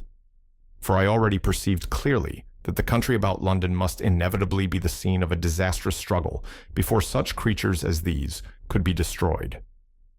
Between us and Leatherhead, however, lay the 3rd cylinder, with its guarding giants. Had I been alone, I think I should have taken my chance and struck across country, but the artilleryman dissuaded me. "It's no kindness to the right sort of wife," he said, "to make her a widow." And in the end, I agreed to go with him, under cover of the woods, northward as far as Street Cobham before I parted with him. Thence I would make a big detour by Epsom to reach Leatherhead. I should have started at once, but my companion had been in active service, and he knew better than that. He made me ransack the house for a flask, which he filled with whiskey, and we lined every available pocket with packets of biscuits and slices of meat. Then we crept out of the house and ran as quickly as we could down the ill-made road by which I had come overnight. The houses seemed deserted. In the road lay a group of 3 charred bodies close together, struck dead by the heat ray, and here and there were things that people had dropped: a clock, a slipper, a silver spoon, and the like poor valuables. At the corner turning up towards the post office, a little cart, filled with boxes and furniture and horseless, heeled over on a broken wheel. A cash box had been hastily smashed open and thrown under the debris. Except the lodge at the orphanage, which was still on fire, none of the houses had suffered very greatly here. The heat ray had shaved the chimney tops and passed. Yet, save ourselves, there did not seem to be a living soul on Maybury Hill. The majority of the inhabitants had escaped, I suppose, by way of the old Woking road, the road I had taken when I drove to Leatherhead, or they had hidden. We went down the lane, by the body of the man in black, sodden now from the overnight hail, and broke into the woods at the foot of the hill. We pushed through these towards the railway without meeting a soul. The woods across the line were but the scarred and blackened ruins of woods. For the most part, the trees had fallen, but a certain proportion still stood, dismal gray stems with dark brown foliage instead of green. On our side, the fire had done no more than scorch the nearer trees. It had failed to secure its footing. In one place, the woodmen had been at work on Saturday. Trees, felled and freshly trimmed, lay in a clearing with heaps of sawdust by the sawing machine and its engine. Hard by was a temporary hut, deserted. There was not a breath of wind this morning, and everything was strangely still. Even the birds were hushed, and as we hurried along, I and the artilleryman talked in whispers and looked now and again over our shoulders. Once or twice we stopped to listen. After a time we drew near the road, and as we did so, we heard the clatter of hooves and saw through the tree stems 3 cavalry soldiers riding slowly towards Woking. We hailed them, and they halted while we hurried towards them. It was a lieutenant and a couple of privates of the 8th Hussars, with a stand like a theodolite, which the artilleryman told me was a heliograph. "You are the first men I've seen coming this way this morning," said the lieutenant. "What's brewing?" His voice and face were eager. The men behind him stared curiously. The artilleryman jumped down the bank into the road and saluted. "Gun destroyed last night, sir. Have been hiding. Trying to rejoin battery, sir. You'll come in sight of the Martians, I expect, about half a mile along this road." "What the dickens are they like?" asked the lieutenant. "Giants in armor, sir. 100 feet high. 3 legs and a body like aluminium, with a mighty great head and a hood, sir." "Get out," said the lieutenant. "What confounded nonsense." "You'll see, sir. They carry a kind of box, sir, that shoots fire and strikes you dead." "What do you mean? A gun?" "No, sir." And the artilleryman began a vivid account of the heat ray. Halfway through, the lieutenant interrupted him and looked up at me. I was still standing on the bank by the side of the road. "It's perfectly true," I said. "Well," said the lieutenant, "I suppose it's my business to see it too. Look here," to the artilleryman. "We're detailed here clearing people out of their houses. You'd better go along and report yourself to Brigadier General Marvin and tell him all you know. He's at Weybridge. Know the way?" "I do," I said, and he turned his horse southward again. "Half a mile, you say?" said he. "At most," I answered, and pointed over the treetops southward. He thanked me and rode on, and we saw them no more. Farther along, we came upon a group of 3 women and 2 children in the road, busy clearing out a laborer's cottage. They had got hold of a little hand truck and were piling it up with unclean-looking bundles and shabby furniture. They were all too assiduously engaged to talk to us as we passed. By Byfleet Station, we emerged from the pine trees and found the country calm and peaceful under the morning sunlight. We were far beyond the range of the heat ray there, and had it not been for the silent desertion of some of the houses, the stirring movement of packing in others, and the knot of soldiers standing on the bridge over the railway and staring down the line towards Woking, the day would have seemed very like any other Sunday. Several farm wagons and carts were moving creakily along the road to Addlestone, and suddenly, through the gate of a field we saw, across a stretch of flat meadow, 6 12-pounders, standing neatly at equal distances pointing towards Woking. The gunners stood by the guns waiting, and the ammunition wagons were at a businesslike distance. The men stood almost as if under inspection. "That's good," said I. "They will get one fair shot at any rate." The artilleryman hesitated at the gate. "I shall go on," he said. Farther on towards Weybridge, just over the bridge, there were a number of men in white fatigue jackets throwing up a long rampart, and more guns behind. "It's bows and arrows against the lightning, anyhow," said the artilleryman. "They haven't seen that fire beam yet." The officers who were not actively engaged stood and stared over the treetops southwestward, and the men digging would stop every now and again to stare in the same direction. Byfleet was in a tumult. People packing, and a score of hussars, some of them dismounted, some on horseback, were hunting them about. 3 or 4 black government wagons, with crosses in white circles, and an old omnibus, among other vehicles, were being loaded in the village street. There were scores of people, most of them sufficiently sabbatical to have assumed their best clothes. The soldiers were having the greatest difficulty in making them realize the gravity of their position. We saw one shriveled old fellow with a huge box and a score or more of flower pots containing orchids, angrily expostulating with the corporal who would leave them behind. I stopped and gripped his arm. "Do you know what's over there?" I said, pointing at the pine tops that hid the Martians. "Eh?" said he, turning. "I was explaining these is valuable." "Death!" I shouted. "Death is coming! Death!" And leaving him to digest that if he could, I hurried on after the artilleryman. At the corner, I looked back. The soldier had left him, and he was still standing by his box, with the pots of orchids on the lid of it, and staring vaguely over the trees. No one in Weybridge could tell us where the headquarters were established. The whole place was in such confusion as I had never seen in any town before. Carts, carriages everywhere, the most astonishing miscellany of conveyances and horseflesh. The respectable inhabitants of the place, men in golf and boating costumes, wives prettily dressed, were packing, riverside loafers energetically helping, children excited, and, for the most part, highly delighted at this astonishing variation of their Sunday experiences. In the midst of it all, the worthy vicar was very pluckily holding an early celebration, and his bell was jangling out above the excitement. I and the artillerymen, seated on the step of the drinking fountain, made a very passable meal upon what we had brought with us. Patrols of soldiers, here no longer hussars, but grenadiers in white, were warning people to move now or to take refuge in their cellars as soon as the firing began. We saw, as we crossed the railway bridge, that a growing crowd of people had assembled in and about the railway station, and the swarming platform was piled with boxes and packages. The ordinary traffic had been stopped, I believe, in order to allow of the passage of troops and guns to Chertsey, and I have heard since that a savage struggle occurred for places in the special trains that were put on at a later hour. We remained at Weybridge until midday, and at that hour we found ourselves at the place near Shepperton Lock, where the Wey and Thames join. Part of the time we spent helping two old women to pack a little cart. The Wey has a treble mouth, and at this point boats are to be hired, and there was a ferry across the river. On the Shepperton side was an inn with a lawn, and beyond that the tower of Shepperton Church, it has been replaced by a spire, rose above the trees. Here we found an excited and noisy crowd of fugitives. As yet the flight had not grown to a panic, but there were already far more people than all the boats going to and fro could enable to cross. People came panting along under heavy burdens. One husband and wife were even carrying a small outhouse door between them, with some of their household goods piled thereon. One man told us he meant to try to get away from Shepperton Station.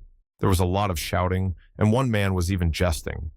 The idea people seemed to have here was that the Martians were simply formidable human beings who might attack and sack the town, to be certainly destroyed in the end. Every now and then people would glance nervously across the way, at the meadows towards Chertsey, but everything over there was still.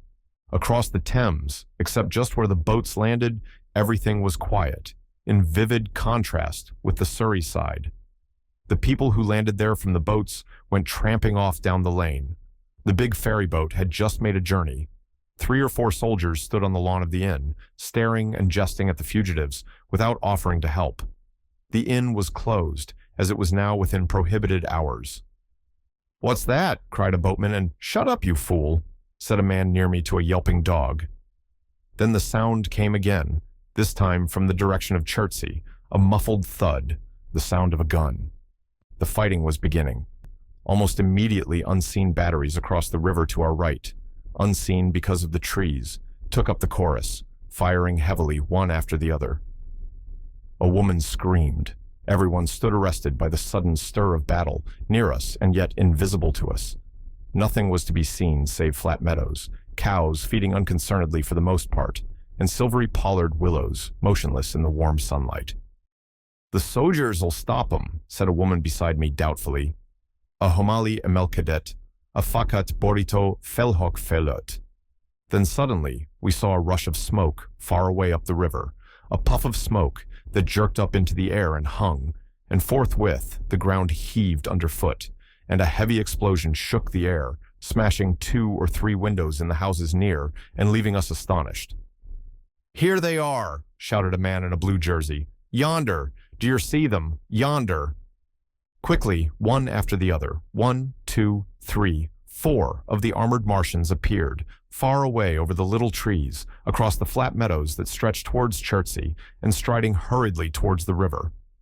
Little cowled figures they seemed at first, going with a rolling motion and as fast as flying birds. Then, advancing obliquely towards us, came a fifth. Their armored bodies glittered in the sun as they swept swiftly forward upon the guns, growing rapidly larger as they drew nearer. One, on the extreme left, the remotest that is, flourished a huge case high in the air, and the ghostly, terrible heat ray I had already seen on Friday night smote towards Chertsey and struck the town. At sight of these strange, swift, and terrible creatures, the crowd near the water's edge seemed to me to be for a moment horror-struck. There was no screaming or shouting, but a silence. Then a hoarse murmur and a movement of feet, a splashing from the water.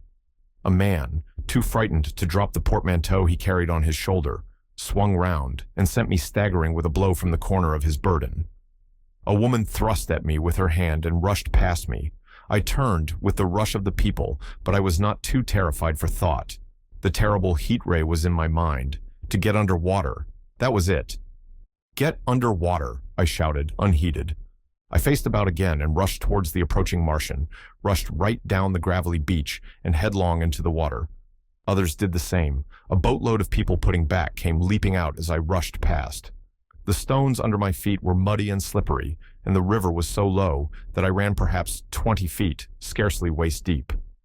Then, as the Martian towered overhead, scarcely a couple of 100 yards away, I flung myself forward under the surface.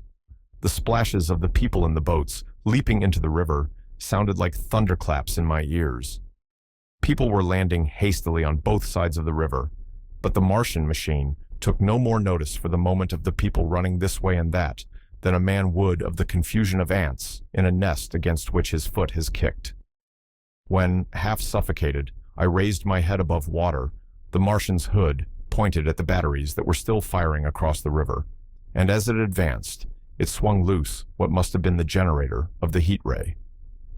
In another moment, it was on the bank, and in a stride, wading halfway across. The knees of its foremost legs bent at the farther bank, and in another moment, it had raised itself to its full height again, close to the village of Shepperton. Forthwith, the 6 guns which, unknown to anyone on the right bank, had been hidden behind the outskirts of that village, fired simultaneously. The sudden, near concussion, the last close upon the first, made my heart jump. The monster was already raising the case, generating the heat ray, as the first shell burst 6 yards above the hood. I gave a cry of astonishment. I saw and thought nothing of the other 4 Martian monsters. My attention was riveted upon the nearer incident. Simultaneously, 2 other shells burst in the air near the body, as the hood twisted round in time to receive, but not in time to dodge, the 4th shell. The shell burst clean in the face of the thing. The hood bulged, flashed, was whirled off in a dozen tattered fragments of red flesh and glittering metal. "Hit!" shouted I, with something between a scream and a cheer. I heard answering shouts from the people in the water about me. I could have leaped out of the water with that momentary exultation. The decapitated colossus reeled like a drunken giant, but it did not fall over.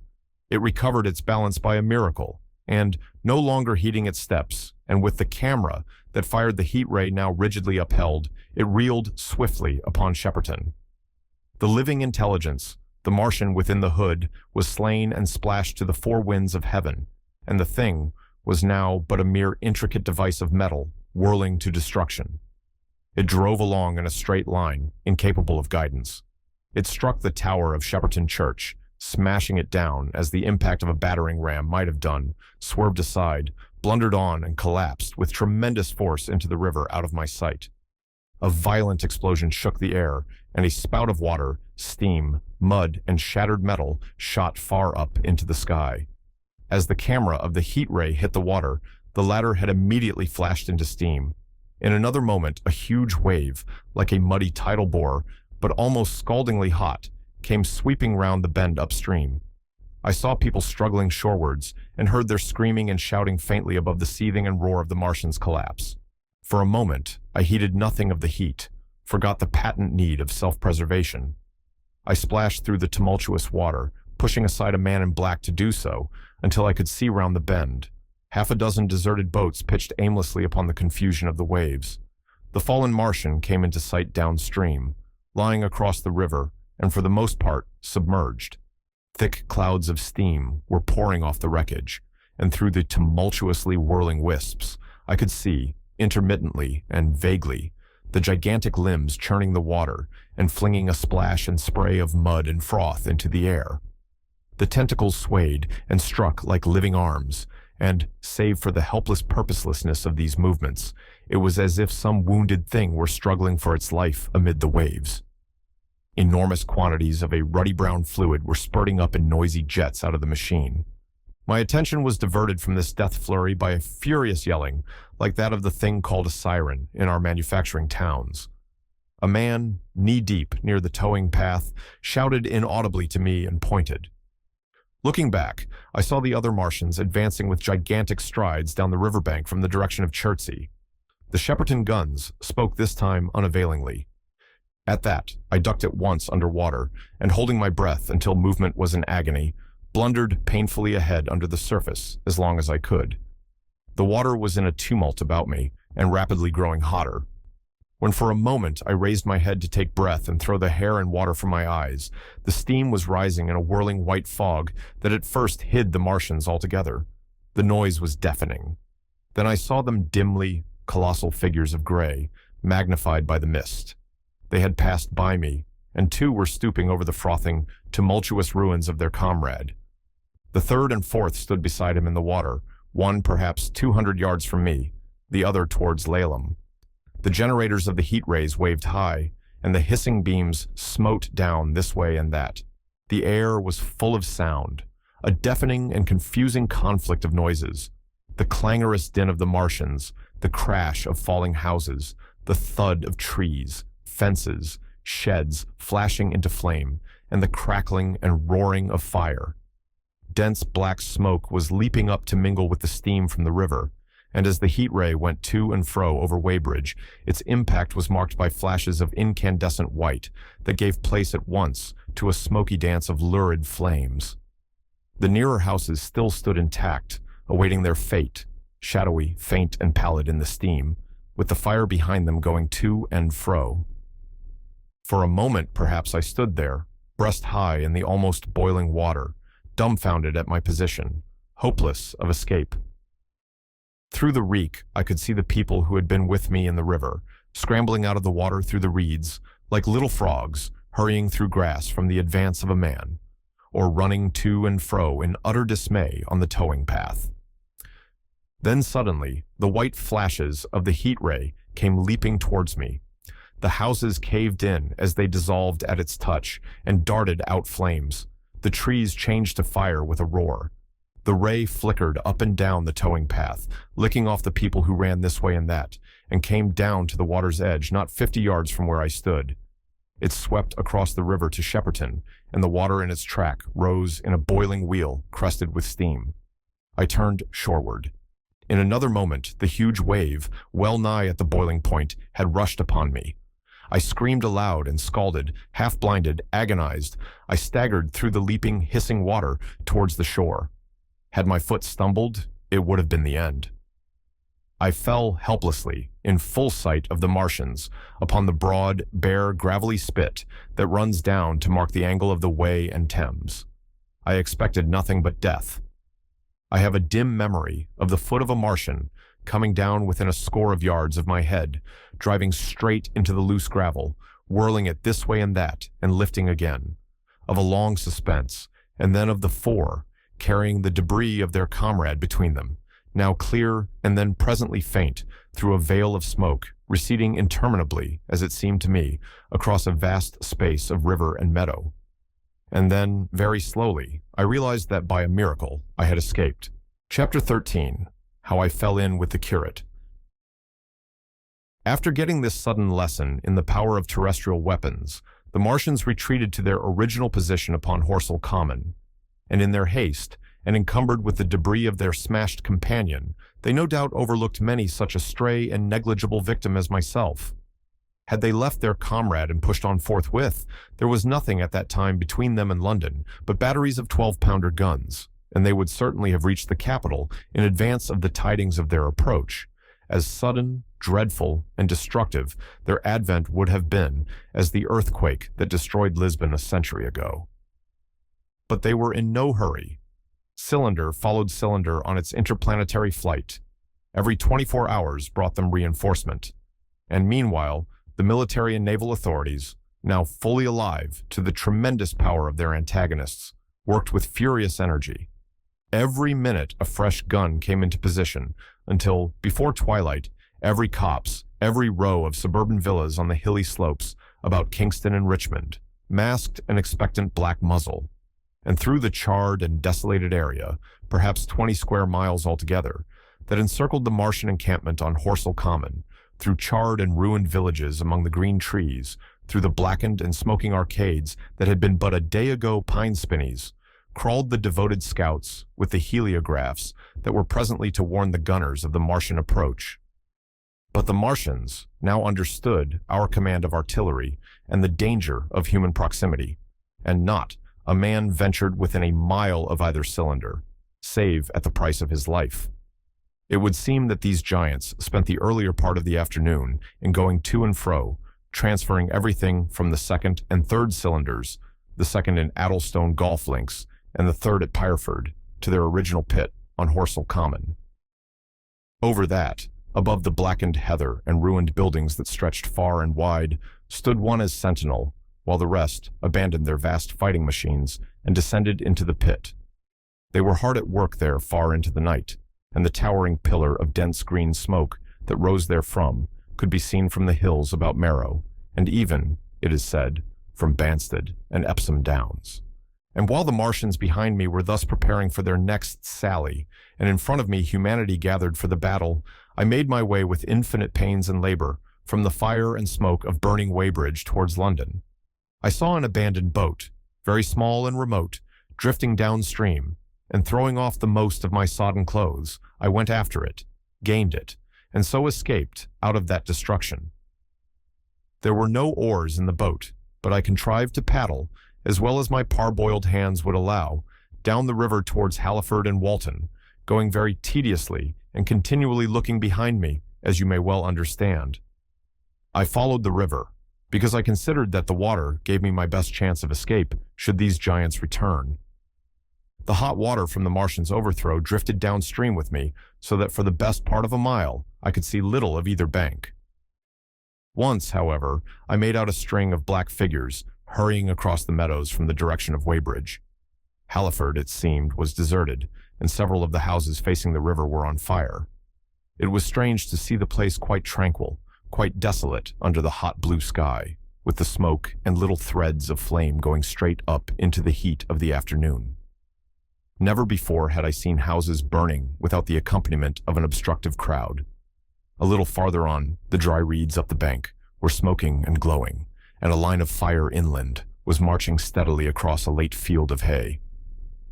For a long time I drifted, so painful and weary was I after the violence I had been through, and so intense the heat upon the water. Then my fears got the better of me again, and I resumed my paddling. The sun scorched my bare back. At last, as the bridge at Walton was coming into sight round the bend, my fever and faintness overcame my fears, and I landed on the Middlesex bank and lay down, deadly sick, amid the long grass. I suppose the time was then about 4 or 5 o'clock. I got up presently, walked perhaps half a mile without meeting a soul, and then lay down again in the shadow of a hedge. I seem to remember talking, wanderingly to myself, during that last spurt. I was also very thirsty, and bitterly regretful I had drunk no more water. It is a curious thing that I felt angry with my wife. I cannot account for it, but my impotent desire to reach Leatherhead worried me excessively. I do not clearly remember the arrival of the curate, so that probably I dozed. I became aware of him as a seated figure in soot-smudged shirt-sleeves and with his upturned, clean-shaven face, staring at a faint flickering that danced over the sky. The sky was what is called a mackerel sky, rows and rows of faint down plumes of cloud, just tinted with the midsummer sunset. I sat up, and at the rustle of my motion, he looked at me quickly. "Have you any water?" I asked abruptly. He shook his head. "You have been asking for water for the last hour," he said. For a moment we were silent, taking stock of each other.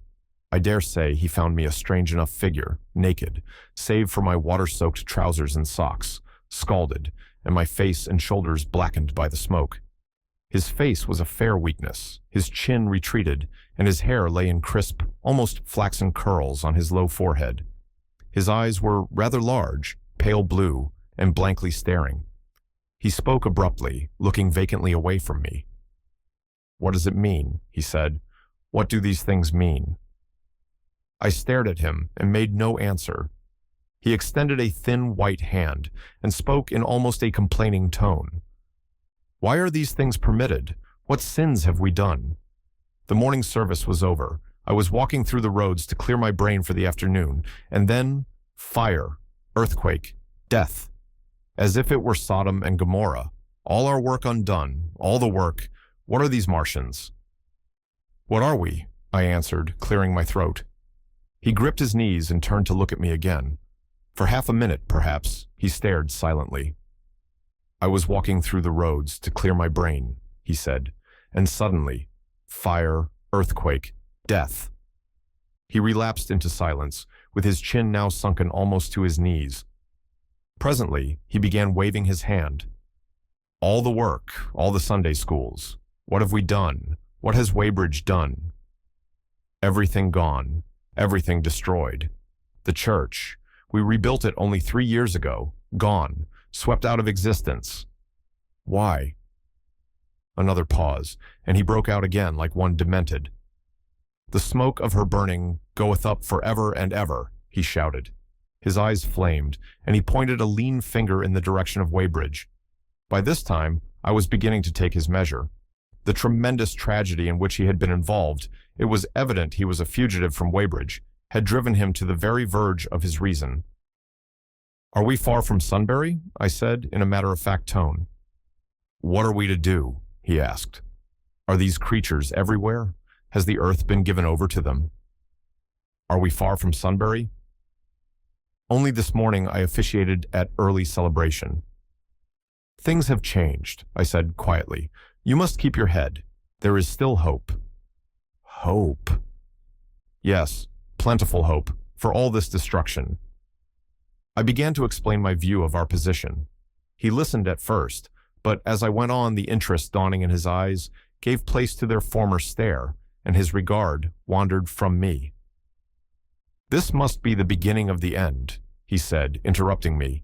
"The end, the great and terrible day of the Lord, when men shall call upon the mountains and the rocks to fall upon them and hide them from the face of him that sitteth upon the throne." I began to understand the position. I ceased my labored reasoning, struggled to my feet, and, standing over him, laid my hand on his shoulder. "Be a man," said I. "You are scared out of your wits. What good is religion if it collapses under calamity? Think of what earthquakes and floods, wars and volcanoes have done before to men. Did you think God had exempted Weybridge? He is not an insurance agent." For a time he sat in blank silence. "But how can we escape?" he asked suddenly. "They are invulnerable. They are pitiless."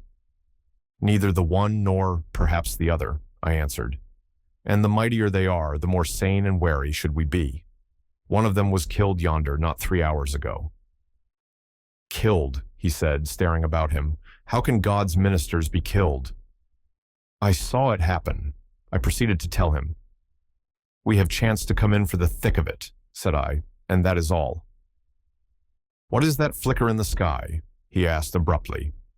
I told him it was the heliograph signaling, that it was the sign of human help and effort in the sky. "We are in the midst of it," I said, "quiet as it is." "That flicker in the sky tells of the gathering storm. Yonder, I take it, are the Martians, and Londonward, where those hills rise about Richmond and Kingston and the trees give cover, earthworks are being thrown up and guns are being placed. Presently the Martians will be coming this way again." And even as I spoke, he sprang to his feet and stopped me by a gesture.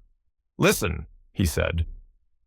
From beyond the low hills across the water came the dull resonance of distant guns and a remote, weird crying. Then everything was still. A cockchafer came droning over the hedge and past us. High in the west, the crescent moon hung faint and pale above the smoke of Weybridge and Shepperton, and the hot, still splendor of the sunset. "We had better follow this path," I said, "northward." Chapter 14. In London. My younger brother was in London when the Martians fell at Woking. He was a medical student working for an imminent examination, and he heard nothing of the arrival until Saturday morning. The morning papers on Saturday contained, in addition to lengthy special articles on the planet Mars, on life in the planets, and so forth, a brief and vaguely worded telegram, all the more striking for its brevity. The Martians, alarmed by the approach of a crowd, had killed a number of people with a quick-firing gun, so the story ran. The telegram concluded with the words, "Formidable as they seem to be, the Martians have not moved from the pit into which they have fallen, and indeed seem incapable of doing so. Probably this is due to the relative strength of the Earth's gravitational energy." On that last text, their leader-writer expanded very comfortingly. Of course, all the students in the Crammers biology class, to which my brother went that day, were intensely interested, but there were no signs of any unusual excitement in the streets. The afternoon papers puffed scraps of news under big headlines. They had nothing to tell beyond the movements of troops about the common and the burning of the pine woods between Woking and Weybridge until 8. Then the St. James's Gazette, in an extra special edition, announced the bare fact of the interruption of telegraphic communication. This was thought to be due to the falling of burning pine trees across the line. Nothing more of the fighting was known that night, the night of my drive to Leatherhead and back. My brother felt no anxiety about us, as he knew from the description in the papers that the cylinder was a good 2 miles from my house. He made up his mind to run down that night to me, in order, as he says, to see the things before they were killed.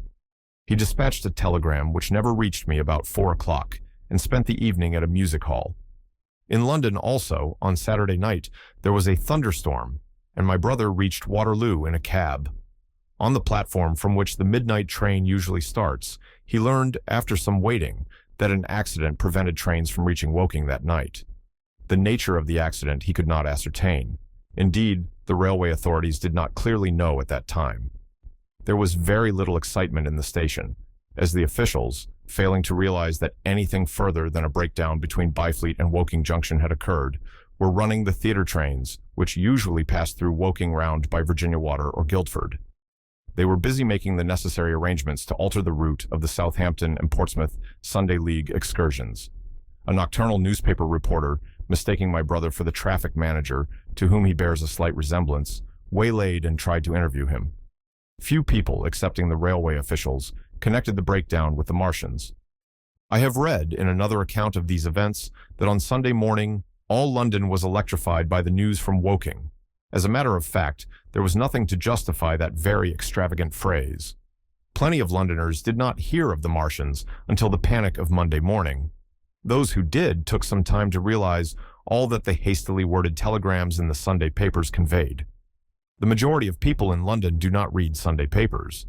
The habit of personal security, moreover, is so deeply fixed in the Londoner's mind, and startling intelligence so much a matter of course in the papers, that they could read without any personal tremors. About 7 o'clock last night, the Martians came out of the cylinder, and, moving about under an armor of metallic shields, have completely wrecked Woking Station with the adjacent houses, and massacred an entire battalion of the Cardigan Regiment. No details are known. Maxims have been absolutely useless against their armor. The field guns have been disabled by them. Flying hussars have been galloping into Chertsey. The Martians appear to be moving slowly towards Chertsey or Windsor. Great anxiety prevails in West Surrey, and earthworks are being thrown up to check the advance Londonward. That was how the Sunday Sun put it, and a clever and remarkably prompt handbook article in the Referee compared the affair to a menagerie suddenly let loose in a village.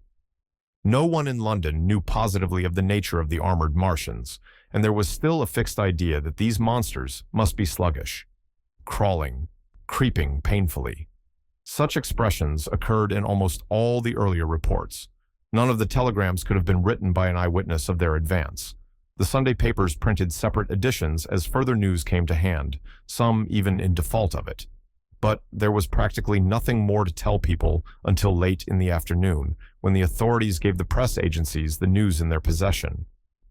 It was stated that the people of Walton and Weybridge, and all the district, were pouring along the roads Londonward, and that was all.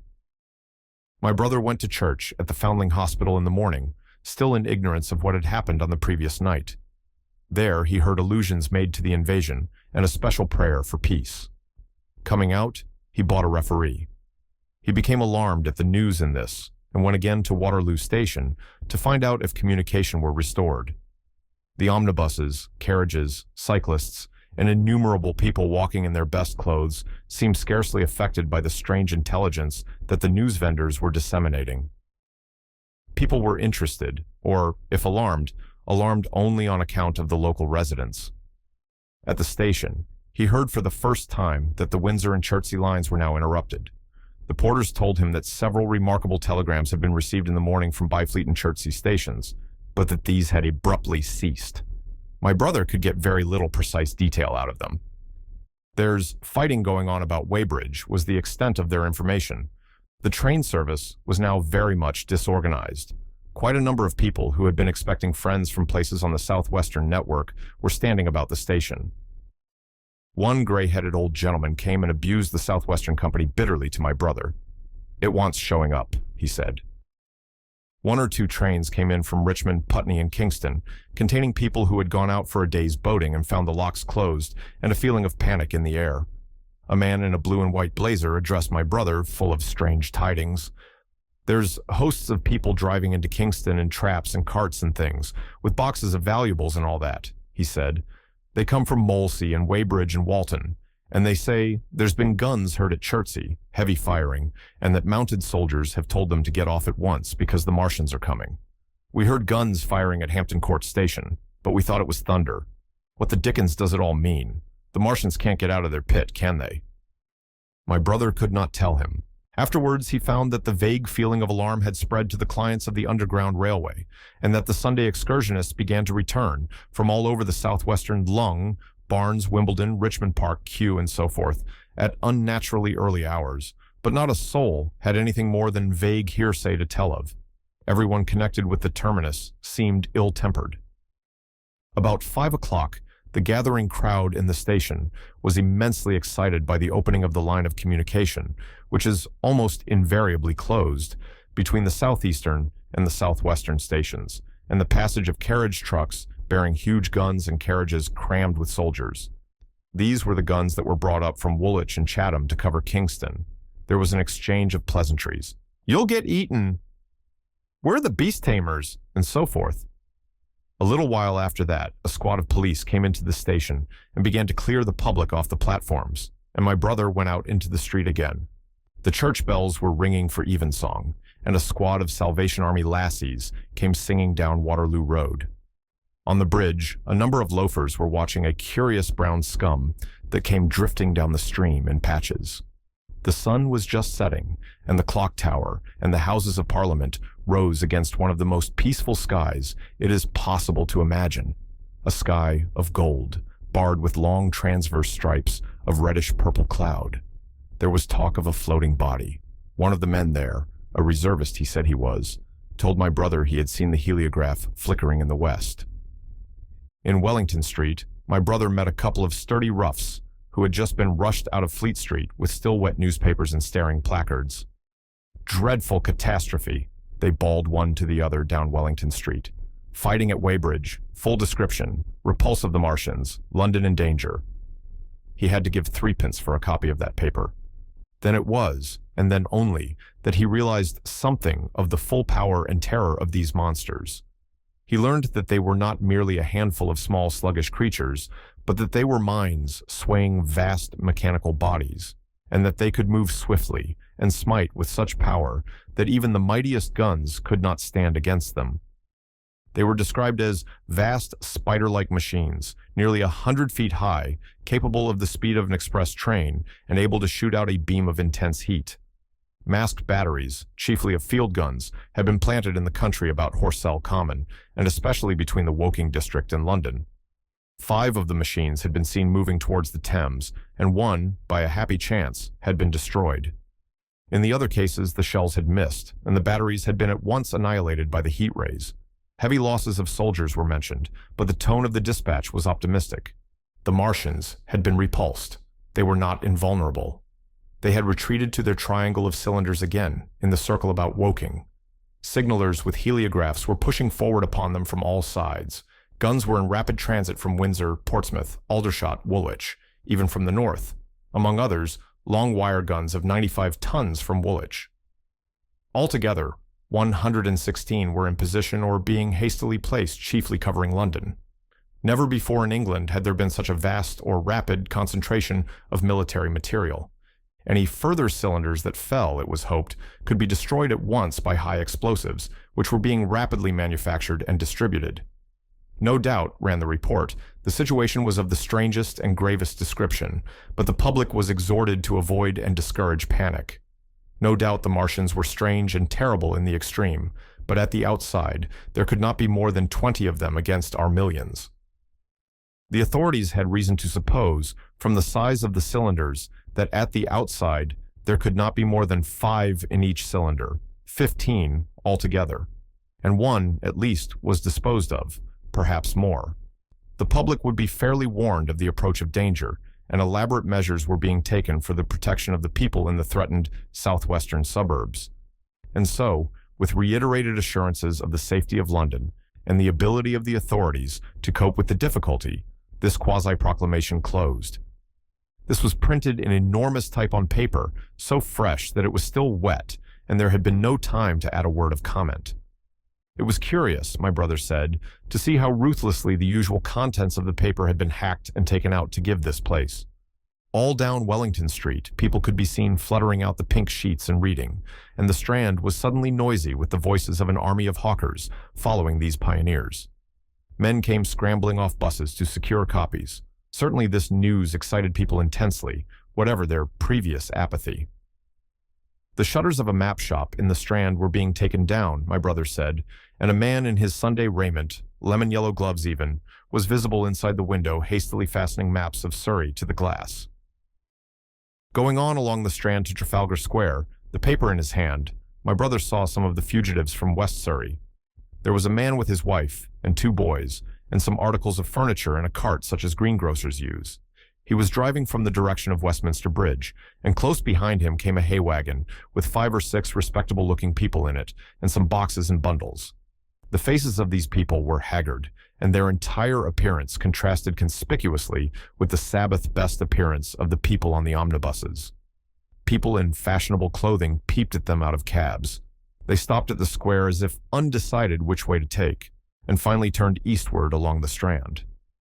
Some way behind these came a man in workday clothes, riding one of those old-fashioned tricycles with a small front wheel. He was dirty and white in the face. My brother turned down towards Victoria and met a number of such people. He had a vague idea that he might see something of me. He noticed an unusual number of police regulating the traffic. Some of the refugees were exchanging news with the people on the omnibuses. One was professing to have seen the Martians. Boilers on stilts, I tell you, striding along like men. Most of them were excited and animated by their strange experience. Beyond Victoria, the public houses were doing a lively trade with these arrivals.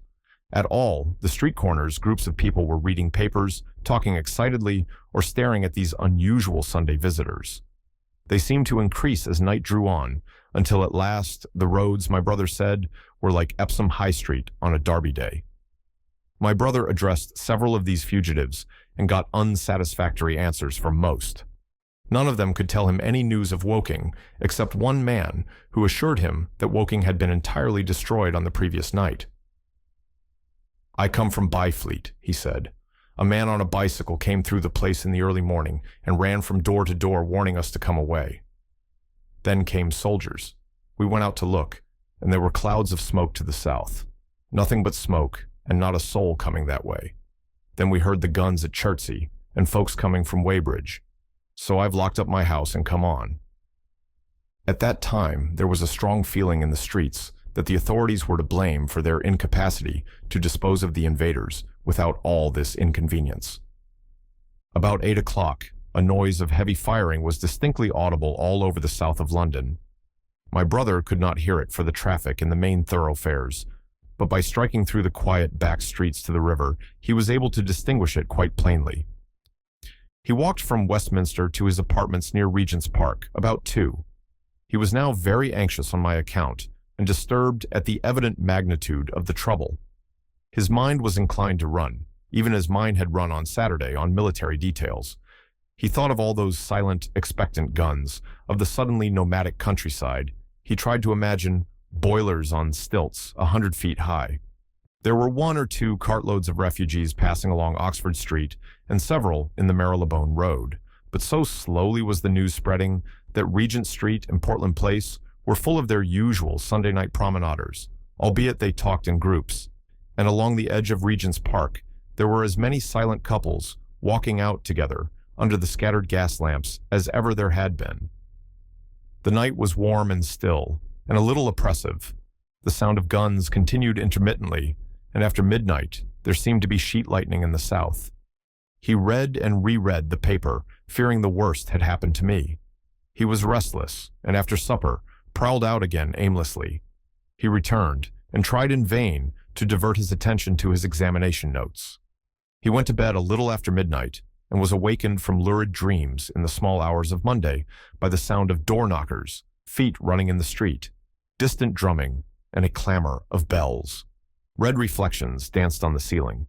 For a moment he lay astonished, wondering whether day had come or the world gone mad. Then he jumped out of bed and ran to the window. His room was an attic, and as he thrust his head out, up and down the street, there were a dozen echoes to the noise of his window sash, and heads in every kind of night disarray appeared. Inquiries were being shouted. "They are coming," bawled a policeman, hammering at the door. "The Martians are coming," and hurried to the next door. The sound of drumming and trumpeting came from the Albany Street barracks, and every church within earshot was hard at work, killing sleep with a vehement, disorderly tocsin. There was a noise of doors opening, and window after window in the houses opposite flashed from darkness into yellow illumination. Up the street came galloping a closed carriage, bursting abruptly into noise at the corner, rising to a clattering climax under the window, and dying away slowly in the distance. Close on the rear of this came a couple of cabs, the forerunners of a long procession of flying vehicles, going for the most part to Chalk Farm Station, where the Northwestern special trains were loading up, instead of coming down the gradient into Euston.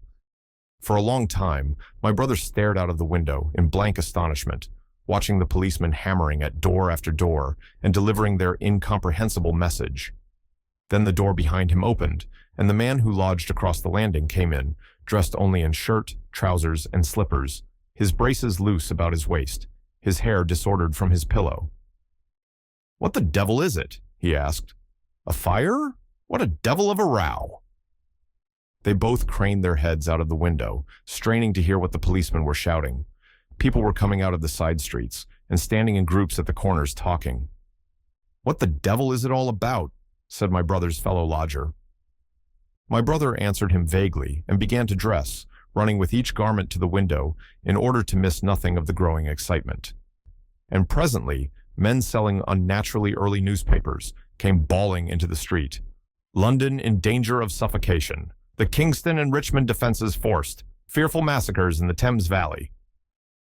And all about him, in the rooms below, in the houses on each side, and across the road, and behind in the park terraces, and in the 100 other streets of that part of Marylebone, and the Westbourne Park District, and St. Pancras, and westward and northward in Kilburn, and St. John's Wood and Hampstead, and eastward in Shoreditch and Highbury, and Haggerston and Hoxton, and indeed through all the vastness of London from Ealing to East Ham.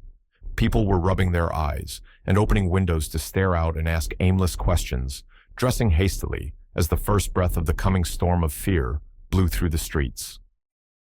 It was the dawn of the Great Panic. London, which had gone to bed on Sunday night oblivious and inert, was awakened in the small hours of Monday morning to a vivid sense of danger. Unable from his window to learn what was happening, my brother went down and out into the street, just as the sky between the parapets of the houses grew pink with the early dawn. The flying people on foot and in vehicles grew more numerous every moment. "Black smoke," he heard people crying, and again, "black smoke." The contagion of such a unanimous fear was inevitable. As my brother hesitated on the doorstep, he saw another news vendor approaching and got a paper forthwith. The man was running away with the rest and selling his papers for $1 each as he ran, a grotesque mingling of profit and panic. And from this paper, my brother read that catastrophic dispatch of the commander-in-chief. The Martians are able to discharge enormous clouds of a black and poisonous vapor by means of rockets. They have smothered our batteries, destroyed Richmond, Kingston, and Wimbledon, and are advancing slowly towards London, destroying everything on the way. It is impossible to stop them. There is no safety from the black smoke, but in instant flight. That was all, but it was enough. The whole population of the great 6 million city was stirring, slipping, running. Presently, it would be pouring en masse northward. "Black smoke!" the voices cried. "Fire!" The bells of the neighboring church made a jangling tumult. A cart, carelessly driven, smashed, amid shrieks and curses, against the water trough up the street. Sickly yellow lights went to and fro in the houses, and some of the passing cabs flaunted unextinguished lamps. And overhead, the dawn was growing brighter, clear and steady and calm. He heard footsteps running to and fro in the rooms and up and down stairs behind him. His landlady came to the door, loosely wrapped in dressing gown and shawl. Her husband followed, ejaculating. As my brother began to realize the import of all these things, he turned hastily to his own room, put all his available money, some £10 altogether, into his pockets, and went out again into the streets. Chapter 15. What had happened in Surrey. It was while the curate had sat and talked so wildly to me under the hedge in the flat meadows near Halliford, and while my brother was watching the fugitives stream over Westminster Bridge, that the Martians had resumed the offensive.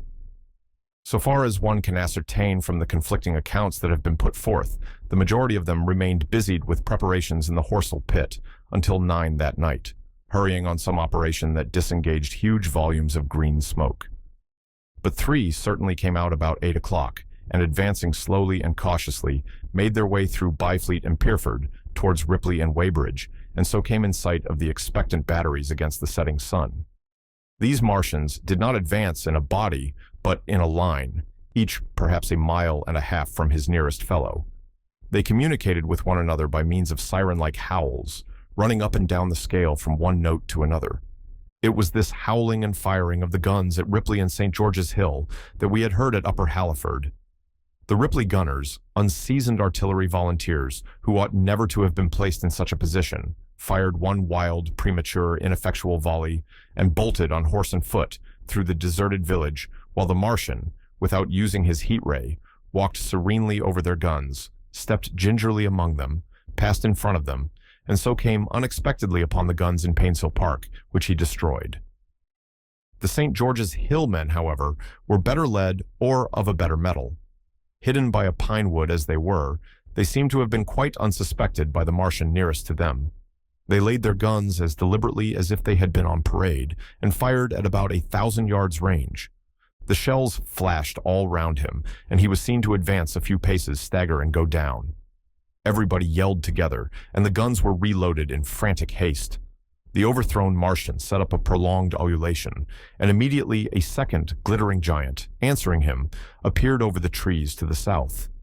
It would seem that a leg of the tripod had been smashed by one of the shells.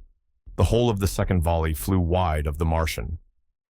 On the ground, and simultaneously, both his companions brought their heat rays to bear on the battery. The ammunition blew up.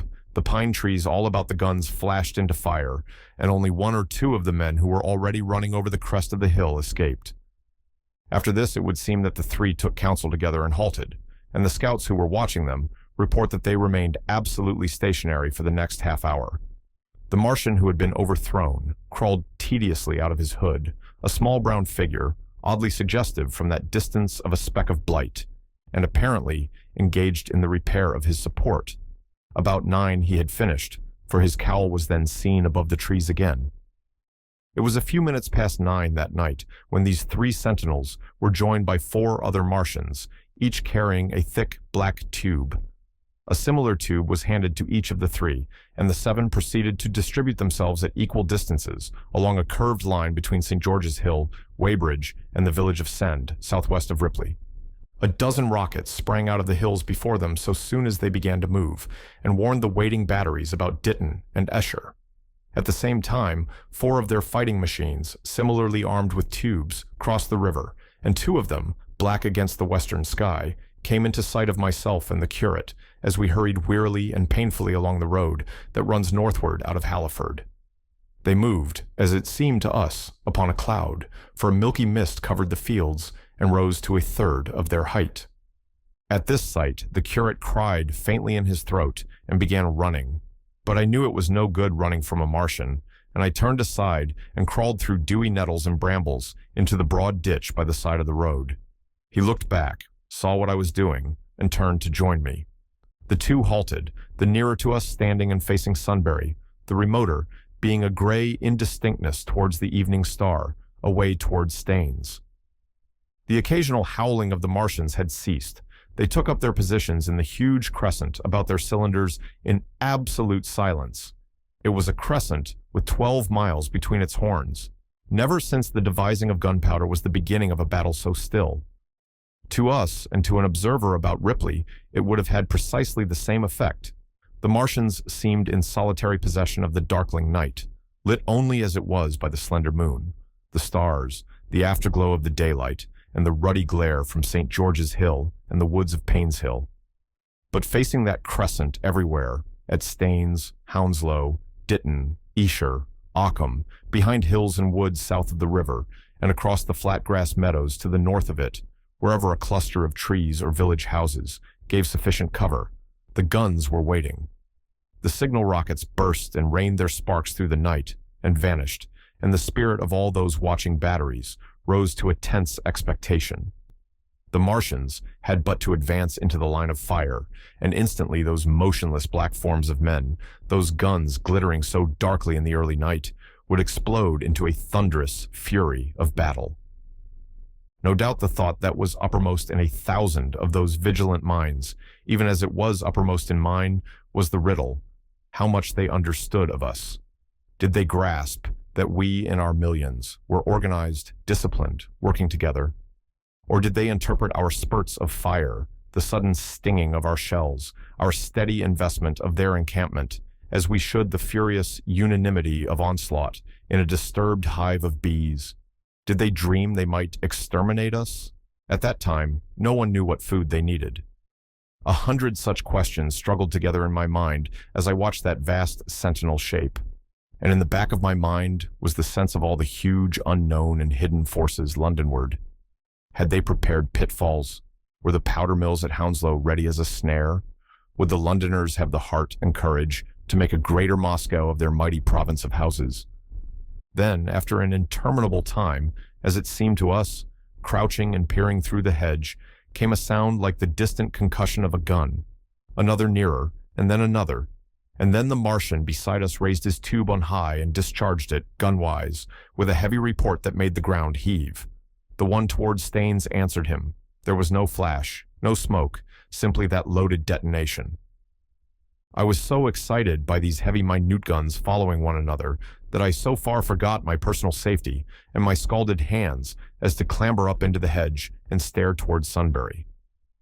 As I did so, a second report followed, and a big projectile hurtled overhead towards Hounslow. I expected at least to see smoke or fire or some such evidence of its work, but all I saw was the deep blue sky above with one solitary star and the white mist spreading wide and low beneath. And there had been no crash, no answering explosion. The silence was restored, the minute lengthened to 3. "What has happened?" said the curate, standing up beside me. "Heaven knows," said I. A bat flickered by and vanished. A distant tumult of shouting began and ceased. I looked again at the Martian and saw he was now moving eastward along the riverbank with a swift, rolling motion. Every moment I expected the fire of some hidden battery to spring upon him, but the evening calm was unbroken. The figure of the Martian grew smaller as he receded, and presently the mist and the gathering night had swallowed him up. By a common impulse, we clambered higher. Towards Sunbury was a dark appearance, as though a conical hill had suddenly come into being there, hiding our view of the farther country. And then, remoter across the river, over Walton, we saw another such summit. These hill-like forms grew lower and broader, even as we stared. Moved by a sudden thought, I looked northward, and there I perceived a third of these cloudy black copias had risen. Everything had suddenly become very still. Far away to the southeast, marking the quiet, we heard the Martians hooting to one another, and then the air quivered again with the distant thud of their guns. But the earthly artillery made no reply. Now at the time we could not understand these things, but later I was to learn the meaning of these ominous kopjes that gathered in the twilight. Each of the Martians, standing in the great crescent I have described, had discharged, by means of the gun-like tube he carried, a huge canister over whatever hill, copse, cluster of houses, or other possible cover for guns, chanced to be in front of him. Some fired only one of these, some two, as in the case of the one we had seen. The one at Ripley is said to have discharged no fewer than 5 at that time. These canisters smashed on, striking the ground. They did not explode, and incontinently disengaged an enormous volume of heavy, inky vapor, coiling and pouring upward in a huge and ebony cumulus cloud, a gaseous hill that sank and spread itself slowly over the surrounding country. And the touch of that vapor, the inhaling of its pungent wisps, was death to all that breathes. It was heavy, this vapor, heavier than the densest smoke, so that, after the first tumultuous uprush and outflow of its impact, it sank down through the air and poured over the ground in a manner rather liquid than gaseous, abandoning the hills and streaming into the valleys and ditches and watercourses, even as I have heard the carbonic acid gas that pours from volcanic clefts is wont to do. And where it came upon water, some chemical action occurred, and the surface would be instantly covered with a powdery scum that sank slowly and made way for more. The scum was absolutely insoluble, and it is a strange thing, seeing the instant effect of the gas, that one could drink without hurt the water from which it had been strained. The vapor did not diffuse as a true gas would do. It hung together in banks, flowing sluggishly down the slope of the land and driving reluctantly before the wind, and very slowly it combined with the mist and moisture of the air and sank to the earth in the form of dust. Save that an unknown element giving a group of 4 lines in the blue of the spectrum is concerned, we are still entirely ignorant of the nature of this substance. Once the tumultuous upheaval of its dispersion was over, the black smoke clung so closely to the ground, even before its precipitation, that 50 feet up in the air, on the roofs and upper stories of high houses and on great trees, there was a chance of escaping its poison altogether, as was proved even that night at Street Cobham and Ditton. The man who escaped at the former place tells a wonderful story of the strangeness of its coiling flow, and how he looked down from the church spire and saw the houses of the village rising like ghosts out of its inky nothingness. For a day and a half he remained there, weary, starving, and sun-scorched, the earth under the blue sky, and against the prospect of the distant hills, a velvet black expanse, with red roofs, green trees, and, later, black-veiled shrubs and gates, barns, outhouses, and walls, rising here and there into the sunlight.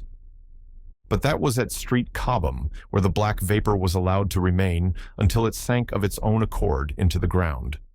As a rule, the Martians, when it had served its purpose, cleared the air of it again by wading into it and directing a jet of steam upon it. This they did with the vapor banks near us, as we saw in the starlight from the window of a deserted house at Upper Halliford, whither we had returned. From there we could see the searchlights on Richmond Hill and Kingston Hill going to and fro, and about 11 the windows rattled, and we heard the sound of the huge siege guns that had been put in position there. These continued intermittently for the space of a quarter of an hour, sending chance shots at the invisible Martians at Hampton and Ditton, and then the pale beams of the electric light vanished and were replaced by a bright red glow. Then the 4th cylinder fell, a brilliant green meteor, as I learned afterwards, in Bushy Park. Before the guns on the Richmond and Kingston line of hills began, there was a fitful cannonade far away in the southwest, due, I believe, to guns being fired haphazard before the black vapor could overwhelm the gunners. So, setting about it as methodically as men might smoke out a wasp's nest, the Martians spread this strange stifling vapor over the Londonward country. The horns of the crescent slowly moved apart, until at last they formed a line from Hanwell to Coombe and Malden. All night through their destructive tubes advanced. Never once, after the Martian at St. George's Hill was brought down, did they give the artillery the ghost of a chance against them. Wherever there was a possibility of guns being laid for them unseen, a fresh canister of the black vapor was discharged, and where the guns were openly displayed, the heat ray was brought to bear.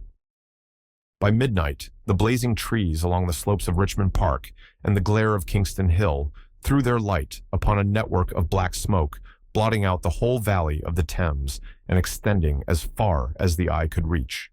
And through this, two Martians slowly waded and turned their hissing steam jets this way and that. They were sparing of the heat ray that night, either because they had but a limited supply of material for its production, or because they did not wish to destroy the country, but only to crush and overawe the opposition they had aroused. In the latter aim, they certainly succeeded. Sunday night was the end of the organized opposition to their movements. After that, no body of men would stand against them, so hopeless was the enterprise. Even the crews of the torpedo boats and destroyers that had brought their quick firers up the Thames refused to stop, mutinied, and went down again. The only offensive operation men ventured upon after that night was the preparation of mines and pitfalls, and even in that, their energies were frantic and spasmodic.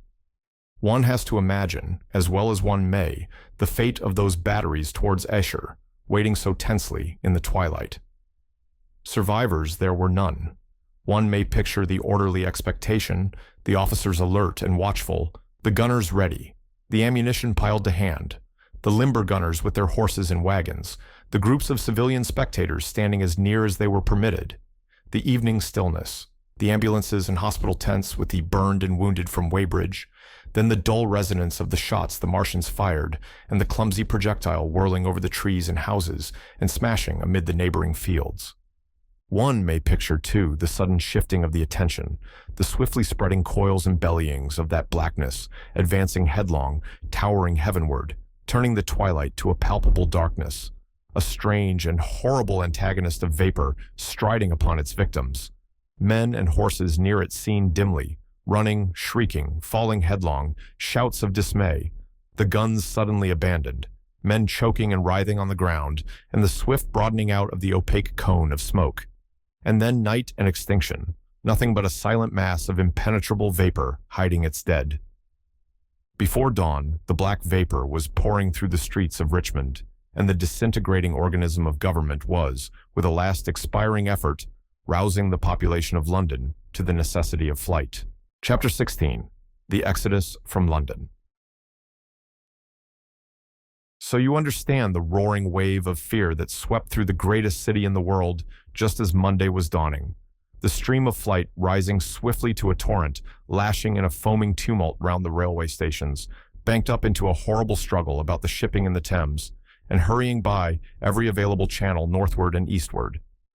By 10 o'clock, the police organization, and by midday, even the railway organizations were losing coherency, losing shape and efficiency, guttering, softening, running at last in that swift liquefaction of the social body.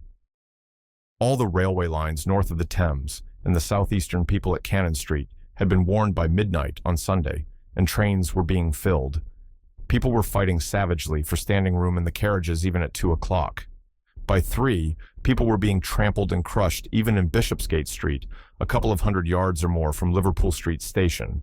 Revolvers were fired, people stabbed, and the policemen who had been sent to direct the traffic, exhausted and infuriated, were breaking the heads of the people they were called out to protect.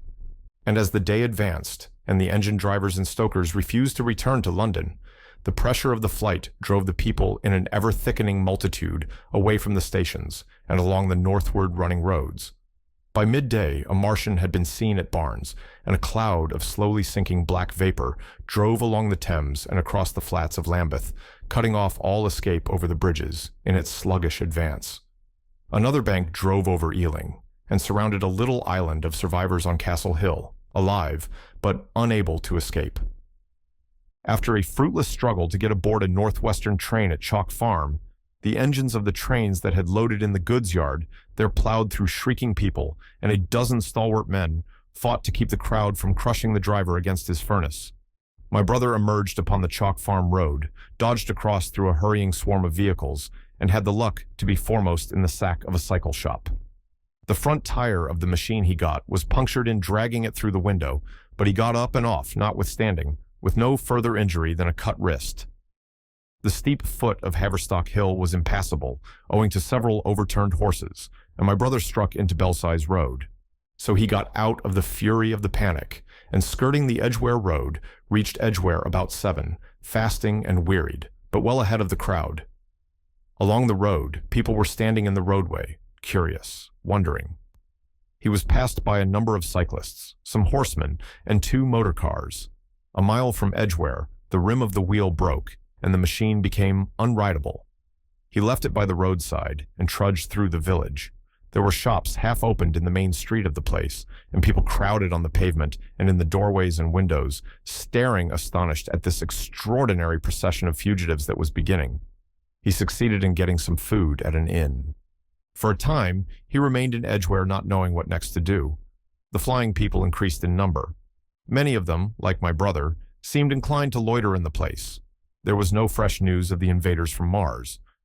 At that time, the road was crowded, but as yet far from congested. Most of the fugitives at that hour were mounted on cycles, but there were soon motor cars, hansom cabs, and carriages hurrying along, and the dust hung in heavy clouds along the road to St. Albans. It was perhaps a vague idea of making his way to Chelmsford, where some friends of his lived, that at last induced my brother to strike into a quiet lane running eastward. Presently, he came upon a stile, and crossing it, followed a footpath northeastward. He passed near several farmhouses and some little places whose names he did not learn. He saw a few fugitives until, in a grass lane towards High Barnet, he happened upon 2 ladies who became his fellow travelers. He came upon them just in time to save them. He heard their screams, and, hurrying round the corner, saw a couple of men struggling to drag them out of the little pony chaise in which they had been driving, while a third, with difficulty, held the frightened pony's head. One of the ladies, a short woman dressed in white, was simply screaming. The other, a dark, slender figure, slashed at the man who gripped her arm with a whip she held in her disengaged hand. My brother immediately grasped the situation, shouted, and hurried towards the struggle. One of the men desisted and turned towards him, and my brother, realizing from his antagonist's face that a fight was unavoidable, and being an expert boxer, went into him forthwith and sent him down against the wheel of the chaise. It was no time for pugilistic chivalry, and my brother laid him quiet with a kick and gripped the collar of the man who pulled at the slender lady's arm. He heard the clatter of hooves, the whip stung across his face.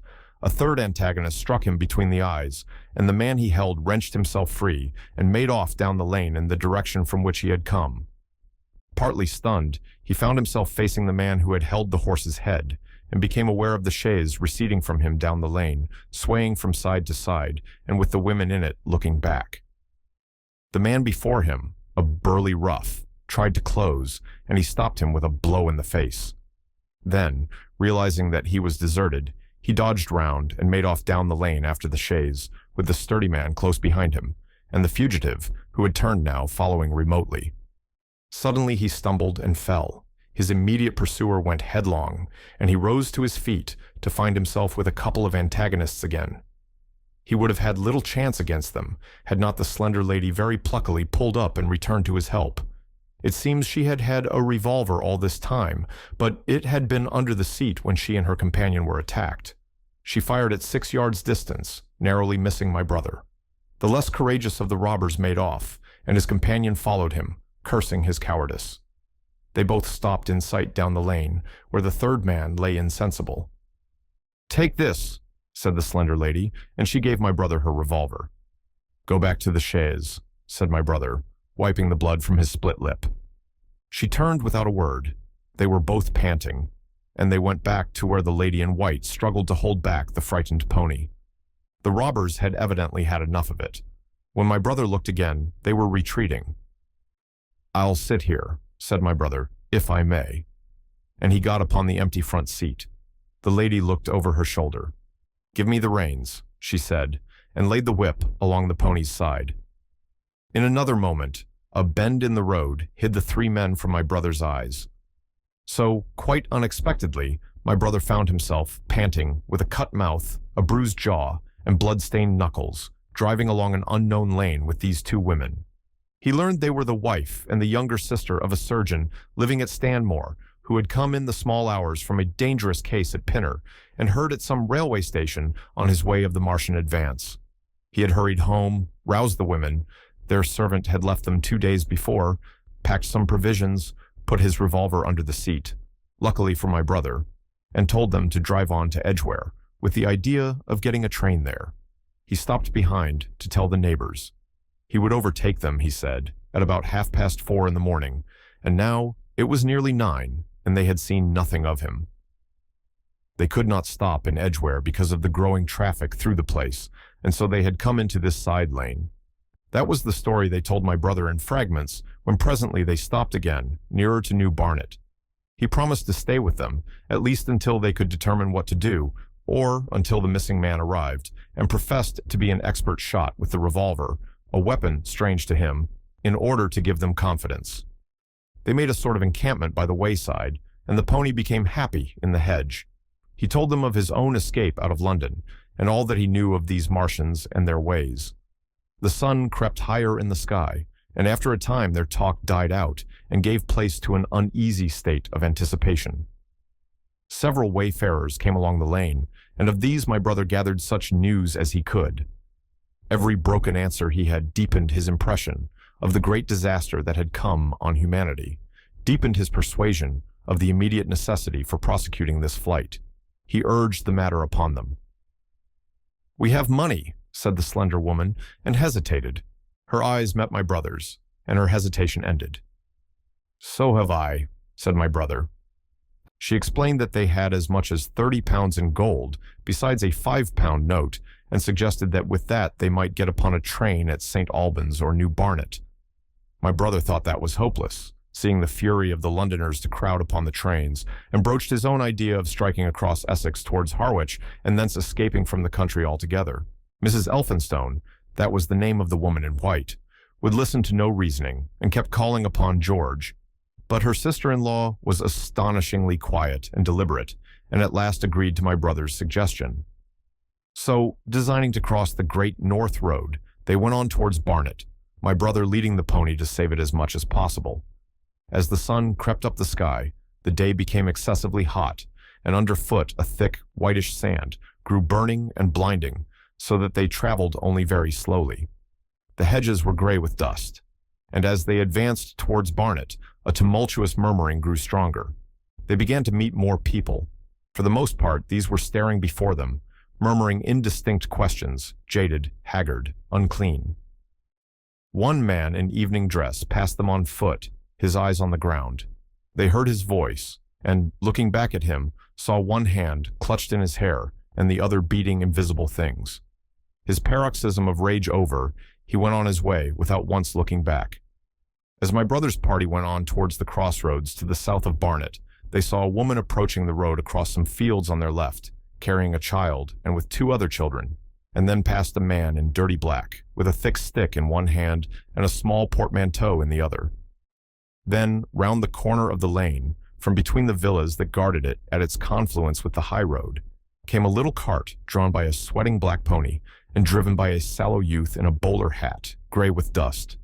There were 3 girls, East End factory girls, and a couple of little children crowded in the cart. "This'll take us round Edgware?" asked the driver, wild-eyed, white-faced, and when my brother told him it would if he turned to the left, he whipped up at once without the formality of thanks.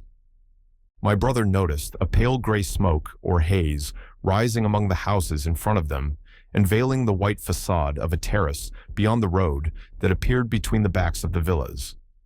Mrs. Elphinstone suddenly cried out at a number of tongues of smoky red flame leaping up above the houses in front of them against the hot blue sky. The tumultuous noise resolved itself now into the disorderly mingling of many voices, the gride of many wheels, the creaking of wagons, and the staccato of hoofs. The lane came round sharply, not 50 yards from the crossroads. "Good heavens!" cried Mrs. Elphinstone. "What is this you are driving us into?" My brother stopped, for the main road was a boiling stream of people, a torrent of human beings rushing northward, one pressing on another. A great bank of dust, white and luminous in the blaze of the sun, made everything within 20 feet of the ground gray and indistinct, and was perpetually renewed by the hurrying feet of a dense crowd of horses and of men and women on foot, and by the wheels of vehicles of every description. "Way!" my brother heard voices crying. "Make way!" It was like riding into the smoke of a fire to approach the meeting point of the lane and road. The crowd roared like a fire, and the dust was hot and pungent. And indeed, a little way up the road, a villa was burning and sending rolling masses of black smoke across the road to add to the confusion. Two men came past them, then a dirty woman carrying a heavy bundle and weeping. A lost retriever dog, with hanging tongue, circled dubiously round them, scared and wretched, and fled at my brother's threat. So much as they could see of the road, Londonward between the houses to the right, was a tumultuous stream of dirty, hurrying people, pent in between the villas on either side. The black heads, the crowded forms, grew into distinctness as they rushed towards the corner, hurried past, and merged their individuality again in a receding multitude that was swallowed up at last in a cloud of dust. Go on, cried the voices. Way, way! One man's hands pressed on the back of another. My brother stood at the pony's head. Irresistibly attracted, he advanced slowly, pace by pace, down the lane. Edgware had been a scene of confusion, Chalk Farm a riotous tumult, but this was a whole population in movement. It is hard to imagine that host. It had no character of its own. The figures poured out past the corner and receded with their backs to the group in the lane. Along the margin came those who were on foot, threatened by the wheels, stumbling in the ditches, blundering into one another. The carts and carriages crowded close upon one another, making little way for those swifter and more impatient vehicles that darted forward every now and then when an opportunity showed itself of doing so, sending the people scattering against the fences and gates of the villas. "Push on," was the cry. "Push on! They are coming!" In one cart stood a blind man in the uniform of the Salvation Army, gesticulating with his crooked fingers and bawling, "Eternity! Eternity!" His voice was hoarse and very loud, so that my brother could hear him long after he was lost to sight in the dust. Some of the people who crowded in the carts whipped stupidly at their horses and quarreled with other drivers. Some sat motionless, staring at nothing with miserable eyes. Some gnawed their hands with thirst, or lay prostrate in the bottoms of their conveyances. The horses' bits were covered with foam, their eyes bloodshot. There were cabs, carriages, shop carts, wagons, beyond counting. A mail cart, a road cleaner's cart marked Vestry of St. Pancras, a huge timber wagon crowded with roughs. A brewer's dray rumbled by, with its two near wheels splashed with fresh blood. "Clear the way," cried the voices. "Clear the way." Eternity! Eternity! Came echoing down the road. There were sad, haggard women tramping by, well-dressed, with children that cried and stumbled, their dainty clothes smothered in dust, their weary faces smeared with tears. With many of these came men, sometimes helpful, sometimes lowering and savage. Fighting side by side with them, pushed some weary street outcast in faded black rags, wide-eyed, loud-voiced, and foul-mouthed. There were sturdy workmen thrusting their way along, wretched, unkempt men, clothed like clerks or shopmen, struggling spasmodically. A wounded soldier, my brother noticed, men dressed in the clothes of railway porters, one wretched creature in a nightshirt with a coat thrown over it. But varied as its composition was, certain things all that host had in common. There were fear and pain on their faces, and fear behind them. A tumult up the road, a quarrel for a place in a wagon, sent the whole host of them quickening their pace. Even a man so scared and broken that his knees bent under him was galvanized for a moment into renewed activity. The heat and dust had already been at work upon this multitude. Their skins were dry, their lips black and cracked. They were all thirsty, weary, and footsore. And amid the various cries, one heard disputes, reproaches, groans of weariness and fatigue. The voices of most of them were hoarse and weak. Through it all ran a refrain. "Way, way, the Martians are coming!" Few stopped and came aside from that flood. The lane opened slantingly into the main road with a narrow opening, and had a delusive appearance of coming from the direction of London. Yet a kind of eddy of people drove into its mouth. weaklings elbowed out of the stream, who for the most part rested but a moment before plunging into it again. A little way down the lane, with two friends bending over him, lay a man with a bare leg, wrapped about with bloody rags. He was a lucky man to have friends. A little old man, with a gray military mustache and a filthy black frock coat, limped out and sat down beside the trap, removed his boot, his sock was blood-stained, shook out a pebble, and hobbled on again. And then a little girl of 8 or 9, all alone, threw herself under the hedge, close by my brother, weeping. "I can't go on. I can't go on."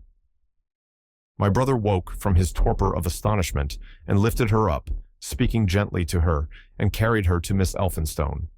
So soon as my brother touched her, she became quite still, as if frightened. "Ellen!" shrieked a woman in the crowd with tears in her voice. "Ellen!" And the child suddenly darted away from my brother, crying, "Mother!" "They are coming," said a man on horseback, riding past along the lane. "Out of the way there!" bawled a coachman, towering high, and my brother saw a closed carriage turning into the lane. The people crushed back on one another to avoid the horse. My brother pushed the pony and chaise back into the hedge, and the man drove by and stopped at the turn of the way. It was a carriage, with a pole for a pair of horses, but only one was in the traces. My brother saw dimly through the dust that 2 men lifted out something on a white stretcher and put it gently on the grass beneath the privet hedge. One of the men came running to my brother. "Where is there any water?" he said. "He is dying fast and very thirsty. It is Lord Garrick." "Lord Garrick," said my brother, "the Chief Justice." "The water?" he said. "There may be a tap," said my brother, "in some of the houses. We have no water. I dare not leave my people." The man pushed against the crowd towards the gate of the corner house. "Go on," said the people, thrusting at him. "They are coming. Go on." Then my brother's attention was distracted by a bearded, eagle-faced man lugging a small handbag, which split even as my brother's eyes rested on it and disgorged a mass of sovereigns that seemed to break up into separate coins as it struck the ground. They rolled hither and thither among the struggling feet of men and horses. The man stopped and looked stupidly at the heap, and the shaft of a cab struck his shoulder and sent him reeling. He gave a shriek and dodged back, and a cartwheel shaved him narrowly. "Way!" cried the men all about him. "Make way!" So soon as the cab had passed, he flung himself with both hands open upon the heap of coins and began thrusting handfuls in his pocket. A horse rose close upon him, and in another moment, half rising, he had been borne down under the horse's hooves. "Stop!" screamed my brother, and pushing a woman out of his way, tried to clutch the bit of the horse. Before he could get to it, he heard a scream under the wheels and saw through the dust the rim passing over the poor wretch's back. The driver of the cart slashed his whip at my brother, who ran round behind the cart. The multitudinous shouting confused his ears. The man was writhing in the dust among his scattered money, unable to rise, for the wheel had broken his back, and his lower limbs lay limp and dead. My brother stood up and yelled at the next driver, and a man on a black horse came to his assistance. "Get him out of the road," said he, and clutching the man's collar with his free hand, my brother lugged him sideways. But he still clutched after his money and regarded my brother fiercely, hammering at his arm with a handful of gold. "Go on," shouted angry voices behind. "Way, way." There was a smash as the pole of a carriage crashed into the cart that the man on horseback stopped. My brother looked up, and the man with the gold twisted his head round and bit the wrist that held his collar. There was a concussion, and the black horse came staggering sideways, and the cart horse pushed beside it. A hoof missed my brother's foot by a hair's breadth. He released his grip on the fallen man and jumped back. He saw anger change to terror on the face of the poor wretch on the ground, and in a moment he was hidden, and my brother was borne backward and carried past the entrance of the lane, and had to fight hard in the torrent to recover it. He saw Miss Elphinstone covering her eyes, and a little child, with all a child's want of sympathetic imagination, staring with dilated eyes at a dusty something that lay black and still, ground and crushed under the rolling wheels. "Let us go back," he shouted, and began turning the pony round. "We cannot cross this hell," he said, and they went back 100 yards the way they had come, until the fighting crowd was hidden. As they passed the bend in the lane, my brother saw the face of the dying man in the ditch under the privet, deadly white and drawn, and shining with perspiration. The two women sat silent, crouching in their seat and shivering. Then beyond the bend, my brother stopped again. Miss Elphinstone was white and pale, and her sister-in-law sat weeping, too wretched even to call upon George.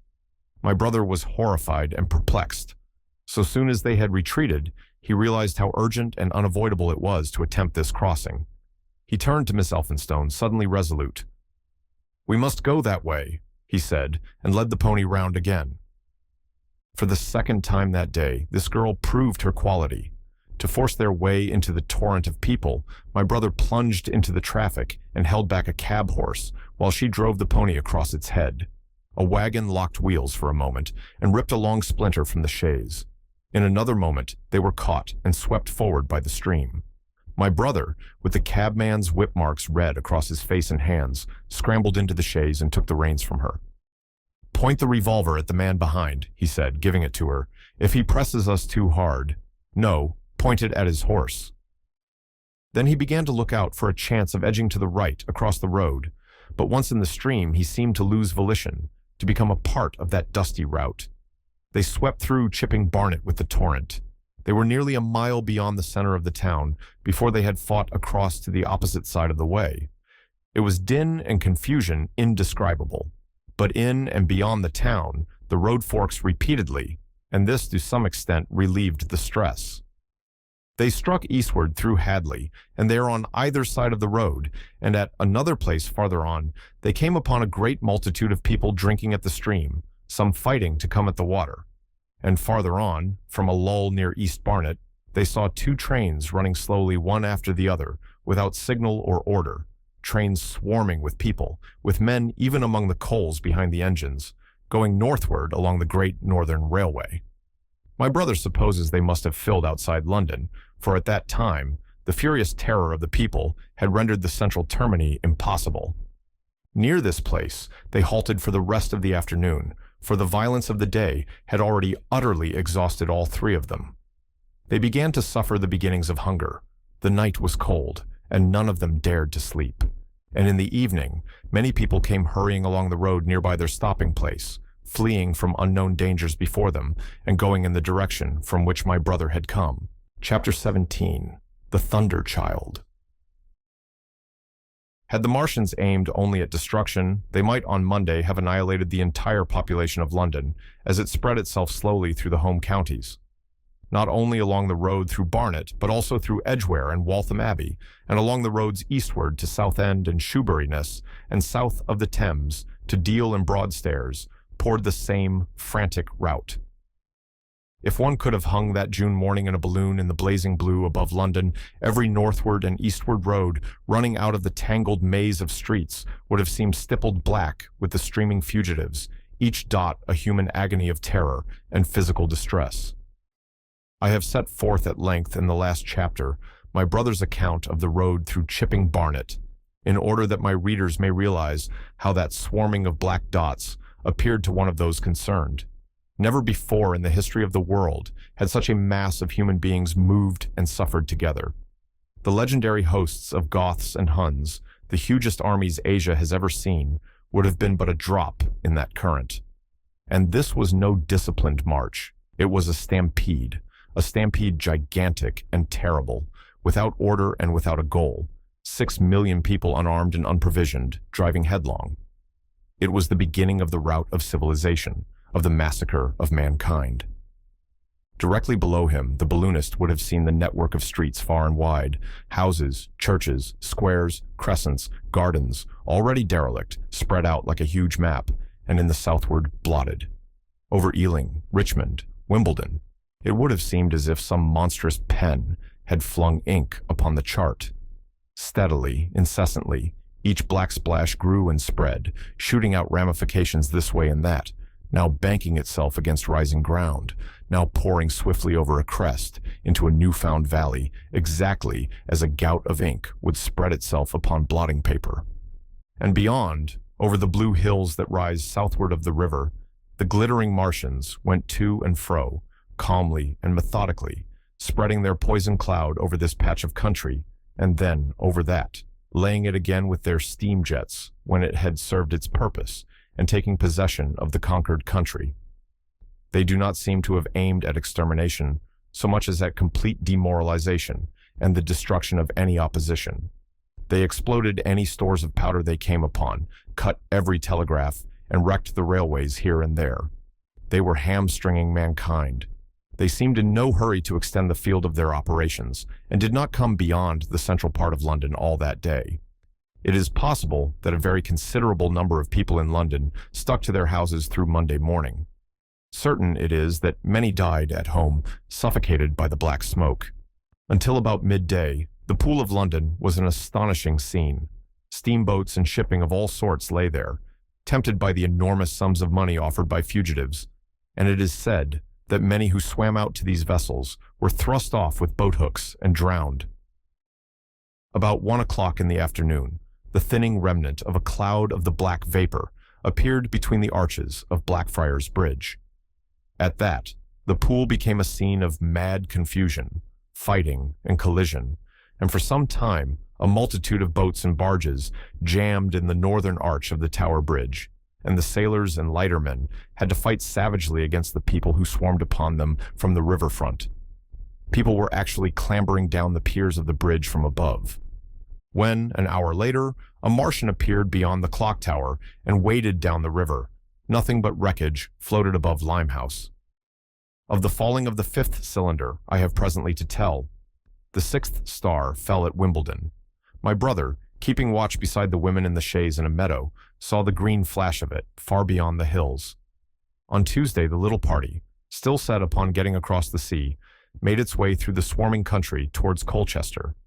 The news that the Martians were now in possession of the whole of London was confirmed. They had been seen at Highgate, and even, it was said, at Neasden. But they did not come into my brother's view until the morrow. That day the scattered multitudes began to realize the urgent need of provisions. As they grew hungry, the rights of property ceased to be regarded. Farmers were out to defend their cattle sheds, granaries, and ripening root crops with arms in their hands. A number of people now, like my brother, had their faces eastward, and there were some desperate souls even going back towards London to get food. These were chiefly people from the northern suburbs, whose knowledge of the black smoke came by hearsay. He heard that about half the members of the government had gathered at Birmingham, and that enormous quantities of high explosives were being prepared to be used in automatic mines across the Midland counties. He was also told that the Midland Railway Company had replaced the desertions of the first day's panic, had resumed traffic, and was running northward trains from St. Albans to relieve the congestion of the home counties. There was also a placard in Chipping Ongar announcing that large stores of flour were available in the northern towns, and that within 24 hours bread would be distributed among the starving people in the neighborhood. But this intelligence did not deter him from the plan of escape he had formed, and the three pressed eastward all day and heard no more of the bread distribution than this promise. Nor, as a matter of fact, did anyone else hear more of it. That night fell the 7th star, falling upon Primrose Hill. It fell while Miss Elphinstone was watching, for she took that duty alternately with my brother. She saw it. On Wednesday, the 3 fugitives, they had passed the night in a field of unripe wheat, reached Chelmsford, and there a body of the inhabitants, calling itself the Committee of Public Supply, seized the pony as provisions, and would give nothing in exchange for it but the promise of a share in it the next day. Here there were rumors of Martians at Epping, and news of the destruction of Waltham Abbey powder mills in a vain attempt to blow up one of the invaders. People were watching for Martians here from the church towers. My brother, very luckily for him as it chanced, preferred to push on at once to the coast rather than wait for food, although all 3 of them were very hungry. By midday they passed through Tillingham, which, strangely enough, seemed to be quite silent and deserted, save for a few furtive plunderers hunting for food. Near Tillingham, they suddenly came in sight of the sea, and the most amazing crowd of shipping of all sorts that it is possible to imagine. For after the sailors could no longer come up the Thames, they came on to the Essex coast, to Harwich and Walton and Clacton, and afterwards to Foulness and Shoebury, to bring off the people. They lay in a huge sickle-shaped curve that vanished into mist at last towards the Naze. Close inshore was a multitude of fishing smacks: English, Scotch, French, Dutch, and Swedish, steam launches from the Thames, yachts, electric boats, and beyond were ships of larger burden, a multitude of filthy colliers, trim merchantmen, cattle ships, passenger boats, petroleum tanks, ocean tramps, an old white transport even, neat white and gray liners from Southampton and Hamburg, and along the blue coast across the Blackwater, my brother could make out dimly a dense swarm of boats, chaffering with the people on the beach, a swarm which also extended up the Blackwater almost to Malden. About a couple of miles out lay an ironclad, very low in the water, almost, to my brother's perception, like a waterlogged ship. This was the ram Thunder Child. It was the only warship in sight, but far away to the right, over the smooth surface of the sea, for that day there was a dead calm, lay a serpent of black smoke to mark the next ironclads of the Channel Fleet, which hovered in an extended line, steam up and ready for action, across the Thames estuary during the course of the Martian conquest, vigilant and yet powerless to prevent it. At the sight of the sea, Mrs. Elphinstone, in spite of the assurances of her sister-in-law, gave way to panic. She had never been out of England before. She would rather die than trust herself friendless in a foreign country, and so forth. She seemed, poor woman, to imagine that the French and the Martians might prove very similar. She had been growing increasingly hysterical, fearful, and depressed during the 2 days' journeyings. Her great idea was to return to Stanmore. Things had been always well and safe at Stanmore. They would find George at Stanmore. It was with the greatest difficulty they could get her down to the beach, where presently my brother succeeded in attracting the attention of some men on a paddle steamer from the Thames. They sent a boat and drove a bargain for £36 for the three. The steamer was going, these men said, to Ostend. It was about 2 o'clock when my brother, having paid their fares at the gangway, found himself safely aboard the steamboat with his charges. There was food aboard, albeit at exorbitant prices, and the three of them contrived to eat a meal on one of the seats forward. There were already a couple of score of passengers aboard, some of whom had expended their last money in securing a passage, but the captain lay off the Blackwater until 5 in the afternoon, picking up passengers until the seated decks were even dangerously crowded. He would probably have remained longer had it not been for the sound of guns that began about that hour in the south. As if in answer, the ironclad seaward fired a small gun and hoisted a string of flags. A jet of smoke sprang out of her funnels. Some of the passengers were of opinion that this firing came from Shoeburyness, until it was noticed that it was growing louder. At the same time, far away in the southeast, the masts and upper works of 3 ironclads rose one after the other out of the sea, beneath clouds of black smoke. But my brother's attention speedily reverted to the distant firing in the south. He fancied he saw a column of smoke rising out of the distant gray haze.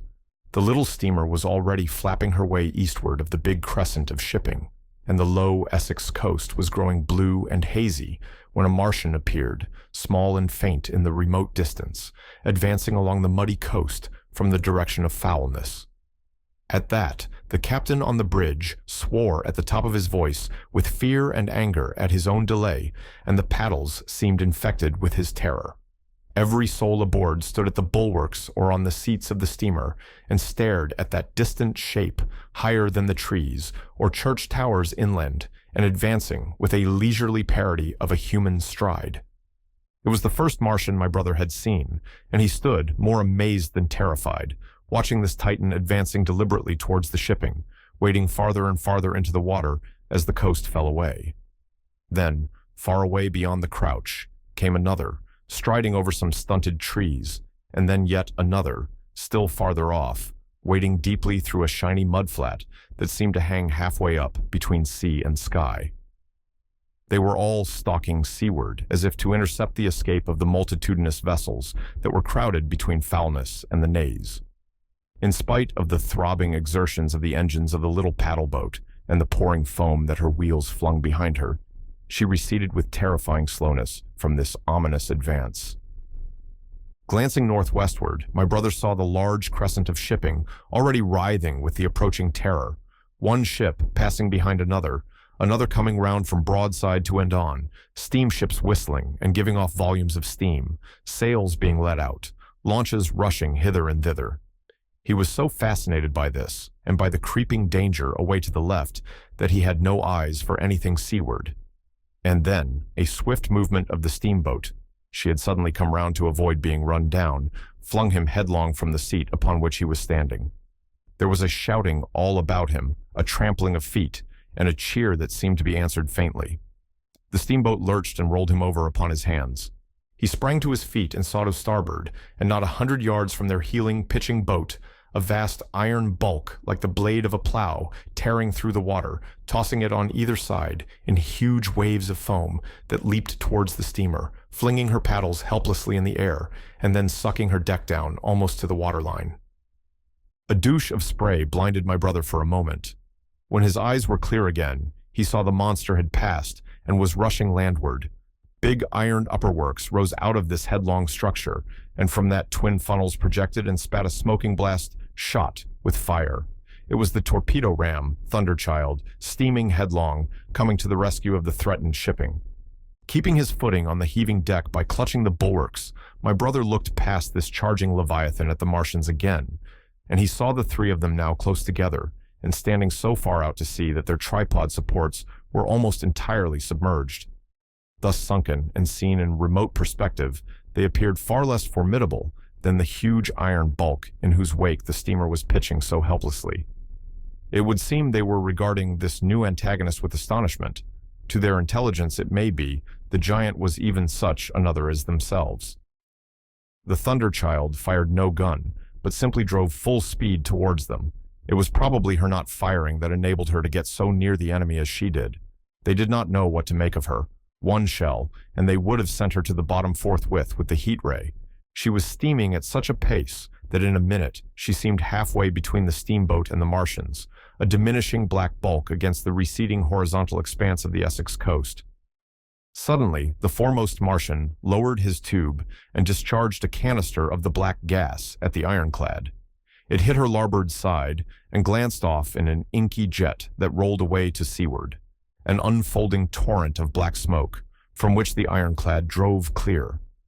To the watchers from the steamer, low in the water and with the sun in their eyes, it seemed as though she were already among the Martians. They saw the gaunt figures separating and rising out of the water as they retreated shoreward, and one of them raised the camera-like generator of the heat ray.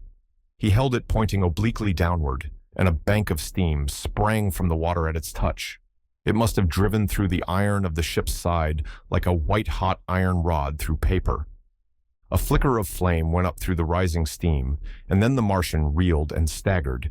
In another moment, he was cut down, and a great body of water and steam shot high in the air. The guns of the Thunderchild sounded through the reek, going off one after the other, and one shot splashed the water high, close by the steamer, ricocheted towards the other flying ships to the north, and smashed a smack to matchwood. But no one heeded that very much. At the sight of the Martian's collapse, the captain on the bridge yelled inarticulately, and all the crowding passengers on the steamer's stern shouted together, and then they yelled again. For surging out beyond the white tumult drove something long and black, the flames streaming from its middle parts, its ventilators and funnels spouting fire.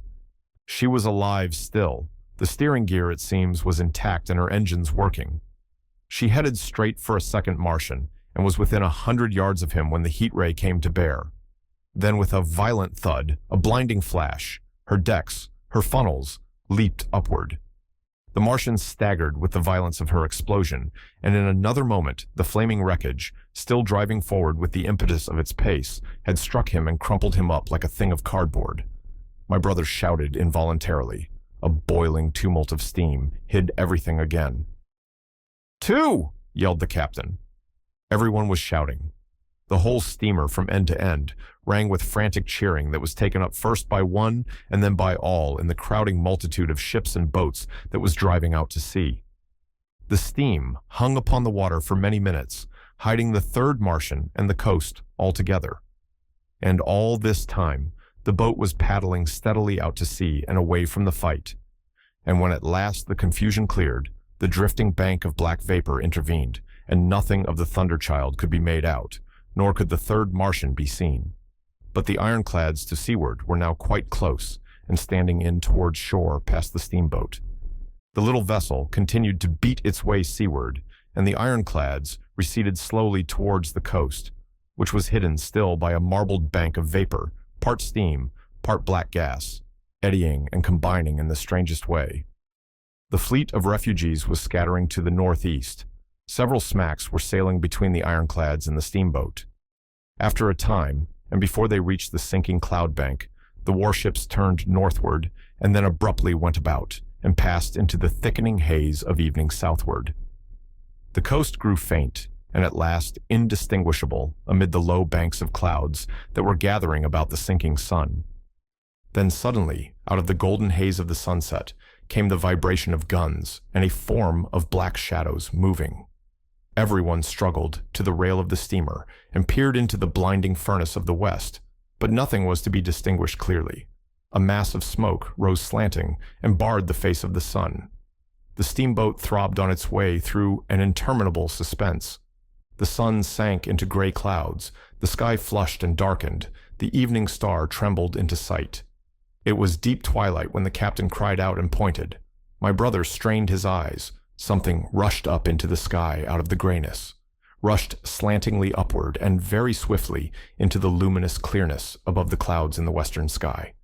Something flat and broad and very large that swept round in a vast curve, grew smaller, sank slowly, and vanished again into the gray mystery of the night. And as it flew, it rained down darkness upon the land. Book 2, The Earth Under the Martians. Chapter 1, Underfoot. In the first book, I have wandered so much from my own adventures to tell of the experiences of my brother that all through the last 2 chapters, I and the curate have been lurking in the empty house at Halliford, whither we fled to escape the black smoke. There I will resume. We stopped there all Sunday night and all the next day, the day of the panic, in a little island of daylight, cut off by the black smoke from the rest of the world. We could do nothing but wait in aching inactivity during those 2 weary days. My mind was occupied by anxiety for my wife. I figured her at Leatherhead, terrified, in danger, mourning me already as a dead man. I paced the rooms and cried aloud when I thought of how I was cut off from her, of all that might happen to her in my absence. My cousin I knew was brave enough for any emergency, but he was not the sort of man to realize danger quickly, to rise promptly. What was needed now was not bravery, but circumspection. My only consolation was to believe that the Martians were moving Londonward and away from her. Such vague anxieties keep the mind sensitive and painful. I grew very weary and irritable with the curate's perpetual ejaculations. I tired of the sight of his selfish despair. After some ineffectual remonstrance, I kept away from him, staying in a room, evidently a children's schoolroom, containing globes, forms, and copybooks. When he followed me thither, I went to a box room at the top of the house, and, in order to be alone with my aching miseries, locked myself in. We were hopelessly hemmed in by the black smoke all that day and the morning of the next. There were signs of people in the next house on Sunday evening, a face at a window and moving lights, and later the slamming of a door.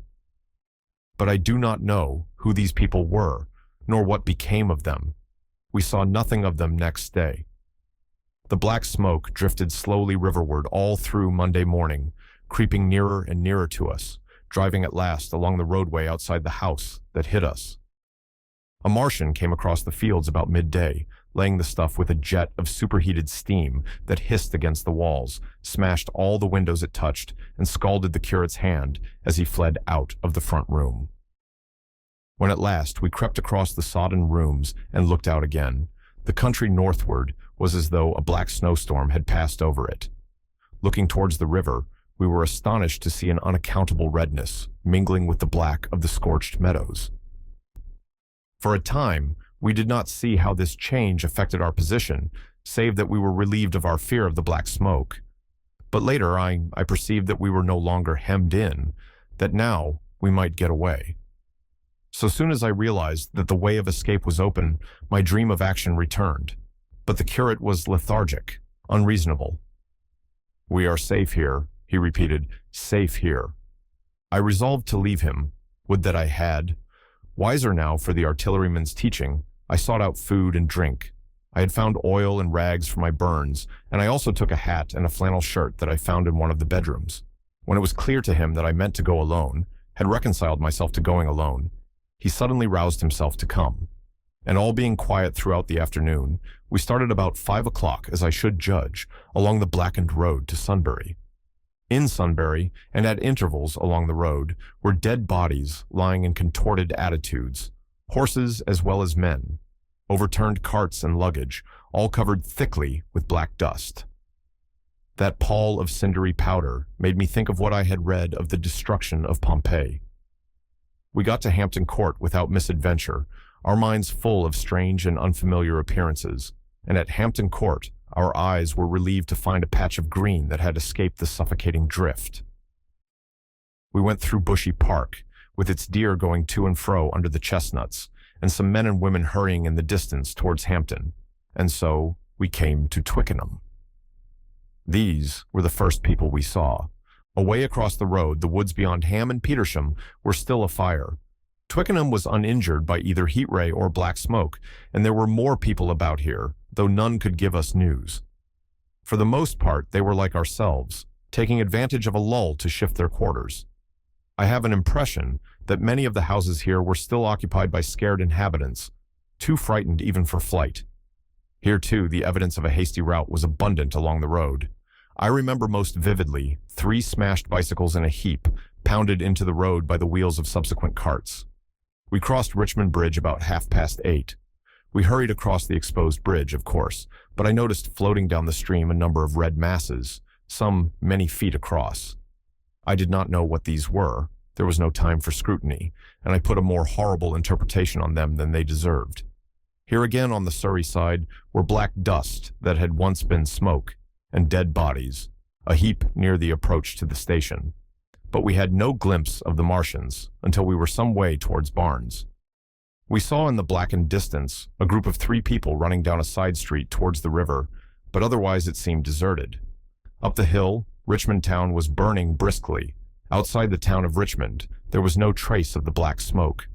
Then suddenly, as we approached Kew, came a number of people running, and the upper works of a Martian fighting machine loomed in sight over the housetops, not 100 yards away from us. We stood aghast at our danger, and had the Martian looked down, we must immediately have perished. We were so terrified that we dared not go on, but turned aside and hid in a shed in a garden. There the curate crouched, weeping silently, and refusing to stir again.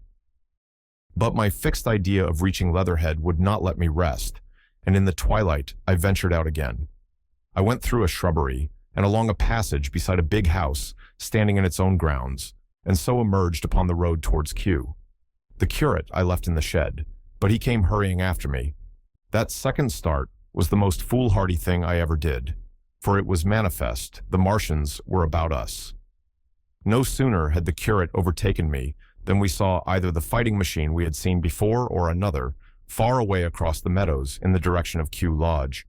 4 or 5 little black figures hurried before it across the green-gray of the field, and in a moment it was evident this Martian pursued them.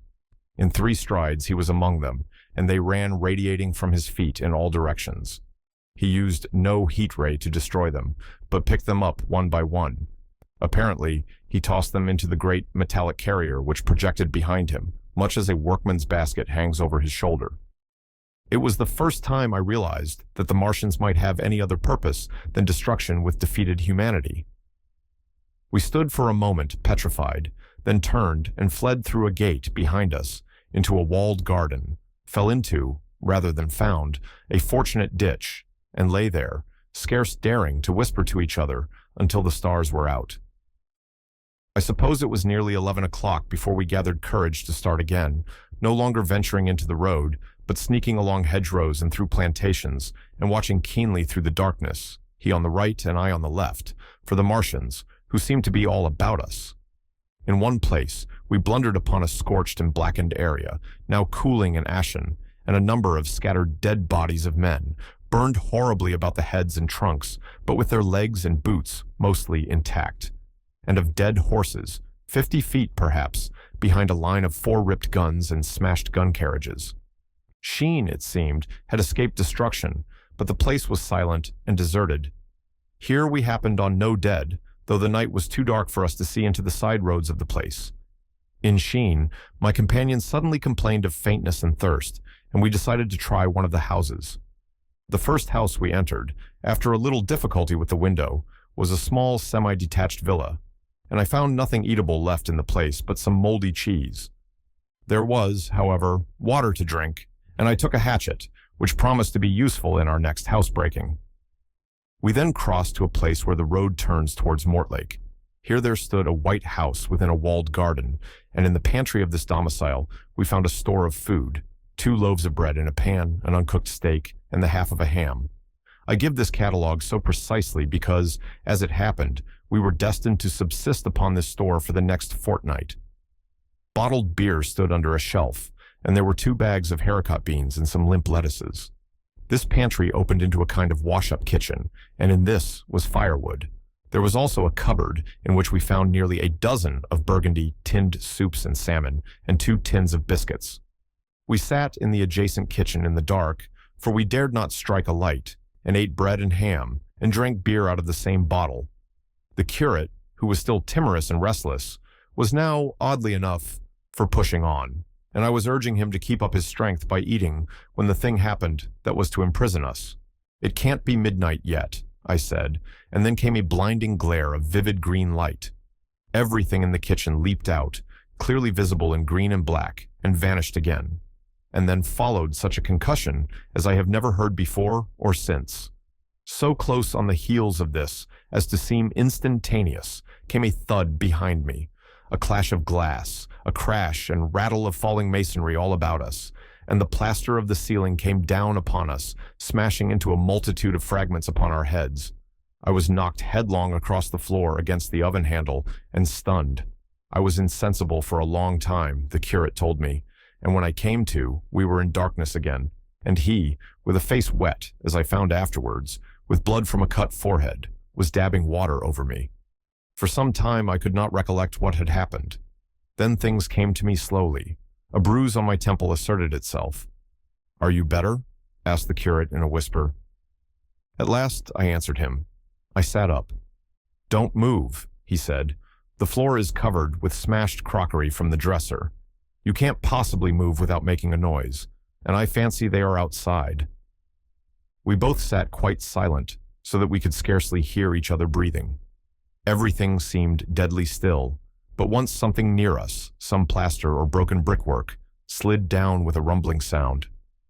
Outside and very near was an intermittent, metallic rattle. "That," said the curate when presently it happened again. "Yes," I said. "But what is it?" "A Martian," said the curate. I listened again. "It was not like the heat ray," I said, and for a time I was inclined to think one of the great fighting machines had stumbled against the house, as I had seen one stumble against the tower of Shepperton Church. Our situation was so strange and incomprehensible that for 3 or 4 hours, until the dawn came, we scarcely moved. And then the light filtered in, not through the window, which remained black, but through a triangular aperture between a beam and a heap of broken bricks in the wall behind us. The interior of the kitchen we now saw grayly for the first time. The window had been burst in by a mass of garden mold, which flowed over the table upon which we had been sitting and lay about our feet. Outside, the soil was banked high against the house. At the top of the window frame we could see an uprooted drain pipe. The floor was littered with smashed hardware. The end of the kitchen, towards the house, was broken into, and since the daylight shone in there, it was evident the greater part of the house had collapsed. Contrasting vividly with this ruin was the neat dresser, stained in the fashion, pale green, and with a number of copper and tin vessels below it, the wallpaper imitating blue and white tiles, and a couple of colored supplements fluttering from the walls above the kitchen range. As the dawn grew clearer, we saw through the gap in the wall the body of a Martian, standing sentinel, I suppose, over the still glowing cylinder. At the sight of that, we crawled as circumspectly as possible out of the twilight of the kitchen into the darkness of the scullery. Abruptly, the right interpretation dawned upon my mind. "The 5th cylinder," I whispered, "the 5th shot from Mars has struck this house and buried us under the ruins." For a time the curate was silent, and then he whispered, God have mercy upon us. I heard him presently whimpering to himself. Save for that sound, we lay quite still in the scullery. I, for my part, scarce dared breathe, and sat with my eyes fixed on the faint light of the kitchen door. I could just see the curate's face, a dim, oval shape, and his collar and cuffs. Outside, there began a metallic hammering, then a violent hooting, and then again, after a quiet interval, a hissing like the hissing of an engine. These noises, for the most part problematical, continued intermittently and seemed if anything to increase in number as time wore on. Presently, a measured thudding and a vibration that made everything about us quiver and the vessels in the pantry ring and shift began and continued. Once the light was eclipsed and the ghostly kitchen doorway became absolutely dark. For many hours we must have crouched there, silent and shivering, until our tired attention failed. At last, I found myself awake and very hungry. I am inclined to believe we must have spent the greater portion of a day before that awakening. My hunger was at a stride so insistent that it moved me to action. I told the curate I was going to seek food and felt my way towards the pantry. He made me no answer, but so soon as I began eating, the faint noise I made stirred him up, and I heard him crawling after me. Chapter 2. What we saw from the ruined house. After eating, we crept back to the scullery, and there I must have dozed again, for when presently I looked round, I was alone. The thudding vibration continued with wearisome persistence. I whispered for the curate several times, and at last felt my way to the door of the kitchen. It was still daylight, and I perceived him across the room, lying against the triangular hole that looked out upon the Martians. His shoulders were hunched, so that his head was hidden from me. I could hear a number of noises, almost like those in an engine shed, and the place rocked with that beating thud.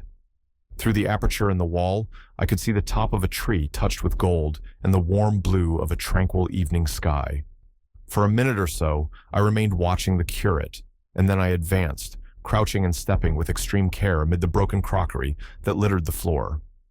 I touched the curate's leg, and he started so violently that a mass of plaster went sliding down outside and fell with a loud impact. I gripped his arm, fearing he might cry out, and for a long time we crouched motionless. Then I turned to see how much of our rampart remained.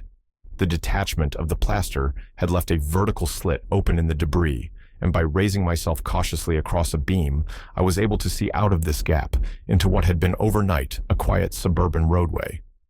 Vast, indeed, was the change that we beheld. The fifth cylinder must have fallen right into the midst of the house we had first visited. The building had vanished, completely smashed, pulverized, and dispersed by the blow. The cylinder lay now far beneath the original foundations, deep in a hole, already vastly larger than the pit I had looked into at Woking. The earth, all round it, had splashed under that tremendous impact. Splashed is the only word, and lay in heaped piles that hid the masses of the adjacent houses. It had behaved exactly like mud under the violent blow of a hammer. Our house had collapsed backward. The front portion, even on the ground floor, had been destroyed completely. By a chance, the kitchen and scullery had escaped, and stood buried now under soil and ruins, closed in by tons of earth on every side, save towards the cylinder. Over that aspect, we hung now on the very edge of the great circular pit the Martians were engaged in making. The heavy beating sound was evidently just behind us, and ever and again, a bright green vapor drove up like a veil across our peephole. The cylinder was already opened in the center of the pit, and on the farther edge of the pit, amid the smashed and gravel-heaped shrubbery, one of the great fighting machines, deserted by its occupant, stood stiff and tall against the evening sky. At first, I scarcely noticed the pit and the cylinder, although it has been convenient to describe them first, on account of the extraordinary glittering mechanism I saw busy in the excavation, and on account of the strange creatures that were crawling slowly and painfully across the heaped mold near it. The mechanism it certainly was that held my attention first. It was one of those complicated fabrics that have since been called handling machines, and the study of which has already given such an enormous impetus to terrestrial invention. As it dawned upon me first, it presented a sort of metallic spider with 5 jointed, agile legs, and with an extraordinary number of jointed levers, bars, and reaching and clutching tentacles about its body. Most of its arms were retracted, but with 3 long tentacles, it was fishing out a number of rods, plates, and bars, which lined the covering and apparently strengthened the walls of the cylinder. These, as it extracted them, were lifted out and deposited upon a level surface of Earth behind it. Its motion was so swift, complex, and perfect that at first I did not see it as a machine, in spite of its metallic glitter. The fighting machines were coordinated and animated to an extraordinary pitch, but nothing to compare with this. People who have never seen these structures and have only the ill-imagined efforts of artists or the imperfect descriptions of such eyewitnesses as myself to go upon scarcely realize that living quality. I recall particularly the illustration of one of the first pamphlets to give a consecutive account of the war. The artist had evidently made a hasty study of one of the fighting machines, and there his knowledge ended. He presented them as tilted, stiff tripods, without either flexibility or subtlety, and with an altogether misleading monotony of effect. The pamphlet containing these renderings had a considerable vogue, and I mention them here simply to warn the reader against the impression they may have created. They were no more like the Martians I saw in action than a Dutch doll is like a human being. To my mind, the pamphlet would have been much better without them. At first, I say, the handling machine did not impress me as a machine, but as a crab-like creature with a glittering integument, the controlling Martian, whose delicate tentacles actuated its movements, seeming to be simply the equivalent of the crab's cerebral portion.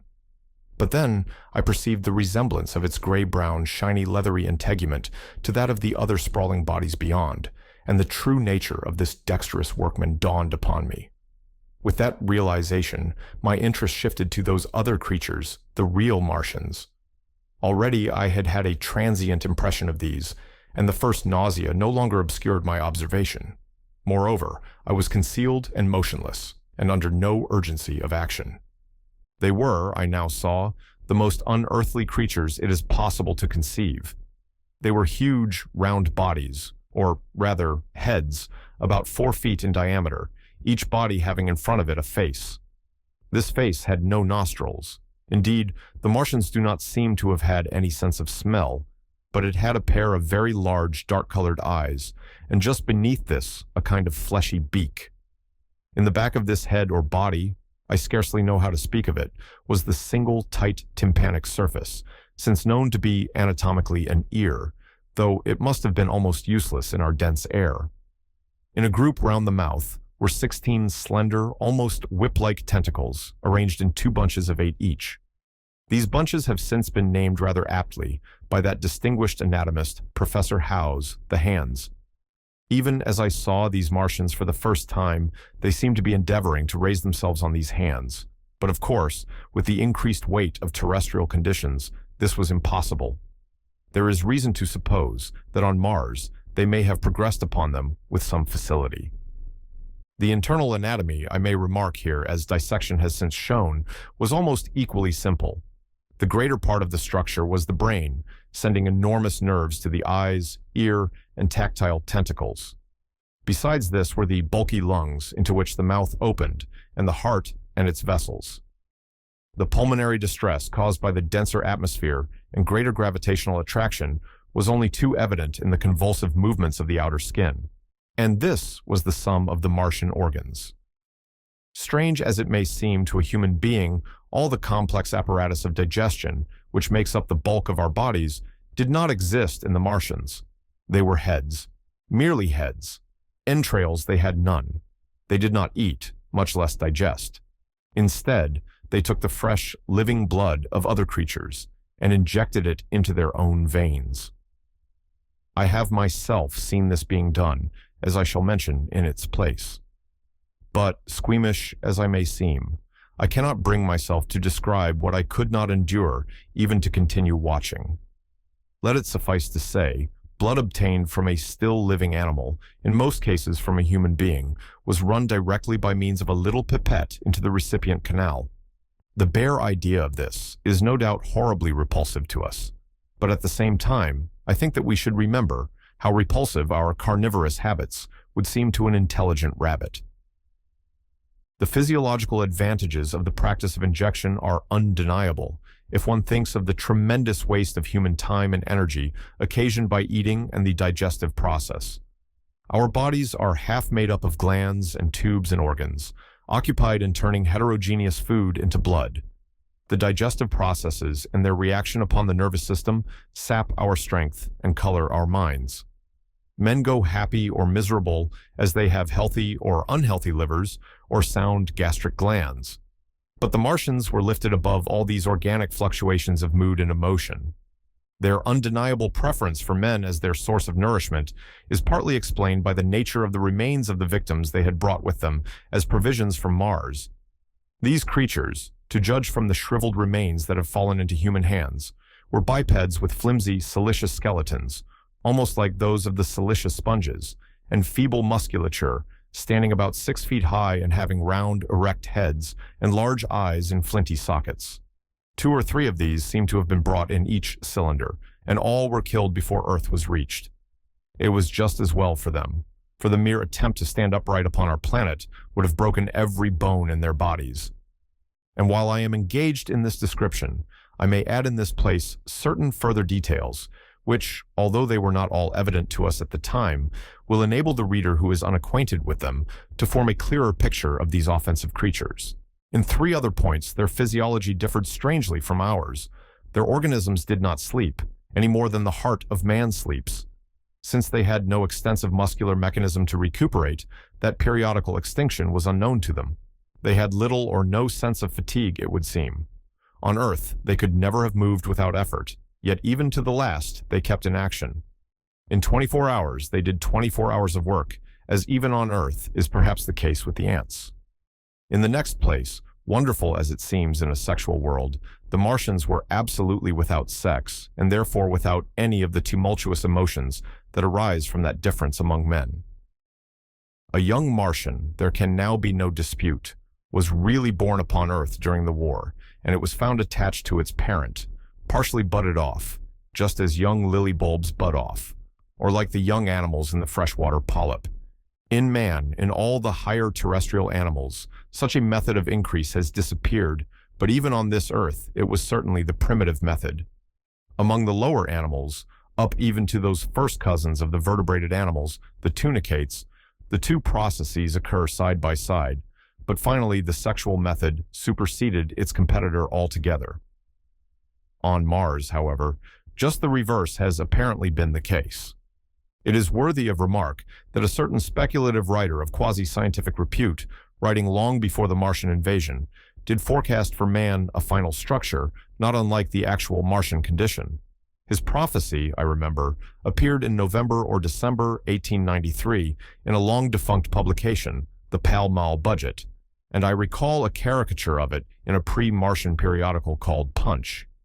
He pointed out, writing in a foolish, facetious tone, that the perfection of mechanical appliances must ultimately supersede limbs, the perfection of chemical devices, digestion, that such organs as hair, external nose, teeth, ears, and chin were no longer essential parts of the human being, and that the tendency of natural selection would lie in the direction of their steady diminution through the coming ages.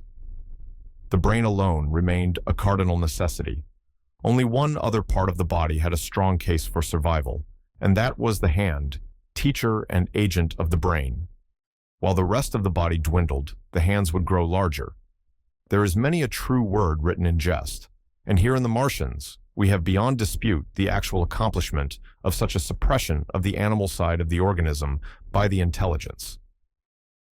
To me, it is quite credible that the Martians may be descended from beings not unlike ourselves by a gradual development of brain and hands, the latter giving rise to the 2 bunches of delicate tentacles at last at the expense of the rest of the body.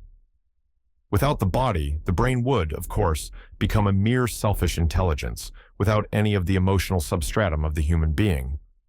The last salient point in which the systems of these creatures differed from ours was in what one might have thought a very trivial particular. Microorganisms, which cause so much disease and pain on Earth, have either never appeared upon Mars, or Martian sanitary science eliminated them ages ago. 100 diseases, all the fevers and contagions of human life, consumption, cancers, tumors, and such morbidities, never enter the scheme of their life.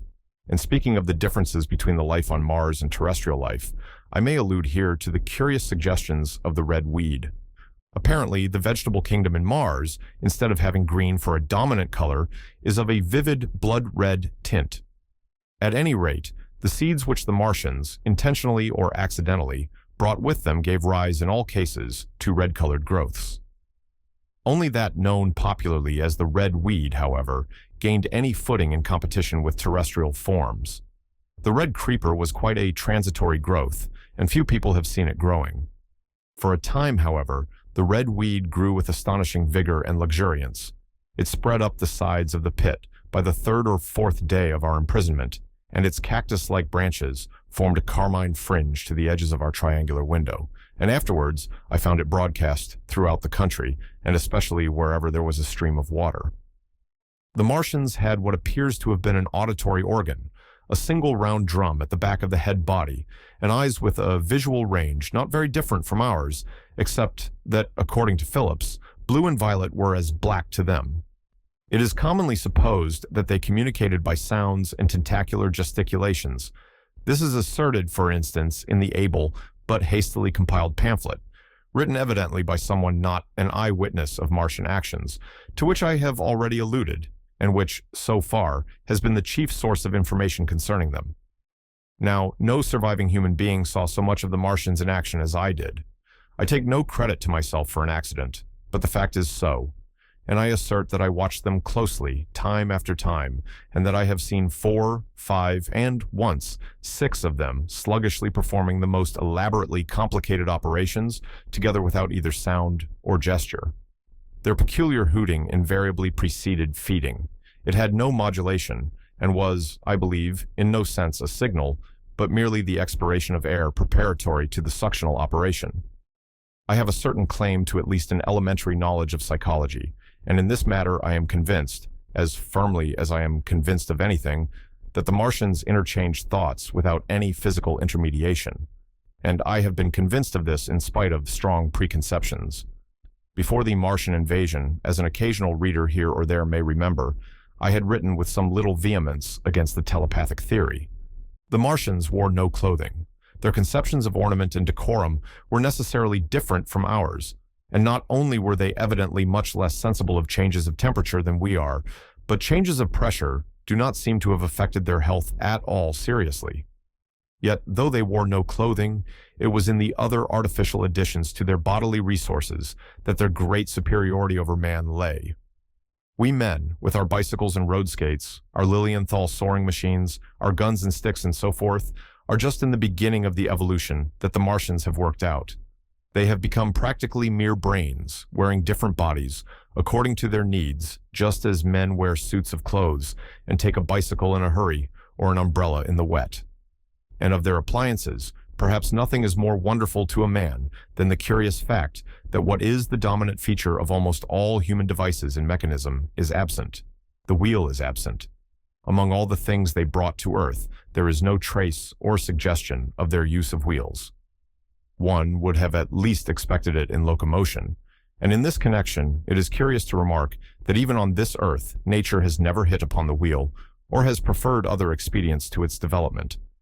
And not only did the Martians either not know of, which is incredible, or abstain from, the wheel, but in their apparatus, singularly little use is made of the fixed pivot or relatively fixed pivot, with circular motions thereabout confined to one plane. Almost all the joints of the machinery present a complicated system of sliding parts moving over small but beautifully curved friction bearings. And while upon this matter of detail, it is remarkable that the long leverages of their machines are in most cases actuated by a sort of sham musculature of the discs in an elastic sheath. These discs become polarized and drawn closely and powerfully together when traversed by a current of electricity. In this way, the curious parallelism to animal motions, which was so striking and disturbing to the human beholder, was attained. Such quasi-muscles abounded in the crab-like handling machine, which, on my first peeping out of the slit, I watched unpacking the cylinder. It seemed infinitely more alive than the actual Martians lying beyond it in the sunset light, panting, stirring ineffectual tentacles, and moving feebly after their vast journey across space. While I was still watching their sluggish motions in the sunlight and noting each strange detail of their form, the curate reminded me of his presence by pulling violently at my arm. I turned to a scowling face and silent, eloquent lips. He wanted the slit, which permitted only one of us to peep through, and so I had to forego watching them for a time while he enjoyed that privilege. When I looked again, the busy handling machine had already put together several of the pieces of apparatus it had taken out of the cylinder into a shape having an unmistakable likeness to its own. And down on the left, a busy little digging mechanism had come into view, emitting jets of green vapor and working its way round the pit, excavating and embanking in a methodical and discriminating manner. This it was which had caused the regular beating noise and the rhythmic shocks that had kept our ruinous refuge quivering. It piped and whistled as it worked. So far as I could see, the thing was without a directing Martian at all. Chapter 3. The Days of Imprisonment. The arrival of a second fighting machine drove us from our peephole into the scullery, for we feared that, from his elevation, the Martian might see down upon us behind our barrier. At a later date, we began to feel less in danger of their eyes, for to an eye in the dazzle of the sunlight outside, our refuge must have been blank blackness. But at first, the slightest suggestion of approach drove us into the scullery in heart-throbbing retreat. Yet terrible as was the danger we incurred, the attraction of peeping was for both of us irresistible. And I recall now with a sort of wonder that, in spite of the infinite danger in which we were between starvation and a still more terrible death, we could yet struggle bitterly for that horrible privilege of sight. We would race across the kitchen in a grotesque way between eagerness and the dread of making a noise, and strike each other and thrust and kick within a few inches of exposure. The fact is that we had absolutely incompatible dispositions and habits of thought and action, and our danger and isolation only accentuated the incompatibility. At Halliford, I had already come to hate the curate's trick of helpless exclamation, his stupid rigidity of mind. His endless muttering monologue vitiated every effort I made to think out a line of action, and drove me at times, thus pent up and intensified, almost to the verge of craziness. He was as lacking in restraint as a silly woman. He would weep for hours together, and I verily believe that to the very end, this spoiled child of life thought his weak tears in some way efficacious, and I would sit in the darkness, unable to keep my mind off him by reason of his importunities. He ate more than I did, and it was in vain I pointed out that our only chance of life was to stop in the house until the Martians had done with their pit, that in that long patience a time might presently come when we should need food. He ate and drank impulsively in heavy meals at long intervals. He slept little. As the days wore on, his utter carelessness of any consideration so intensified our distress and danger that I had, much as I loathed doing it, to resort to threats and at last to blows. That brought him to reason for a time, but he was one of those weak creatures, void of pride, timorous, anemic, hateful souls, full of shifty cunning, who faced neither God nor man, who faced not even themselves. It is disagreeable for me to recall and write these things, but I set them down that my story may lack nothing. Those who have escaped the dark and terrible aspects of life will find my brutality, my flash of rage in our final tragedy, easy enough to blame, for they know what is wrong as well as any, but not what is possible to tortured men.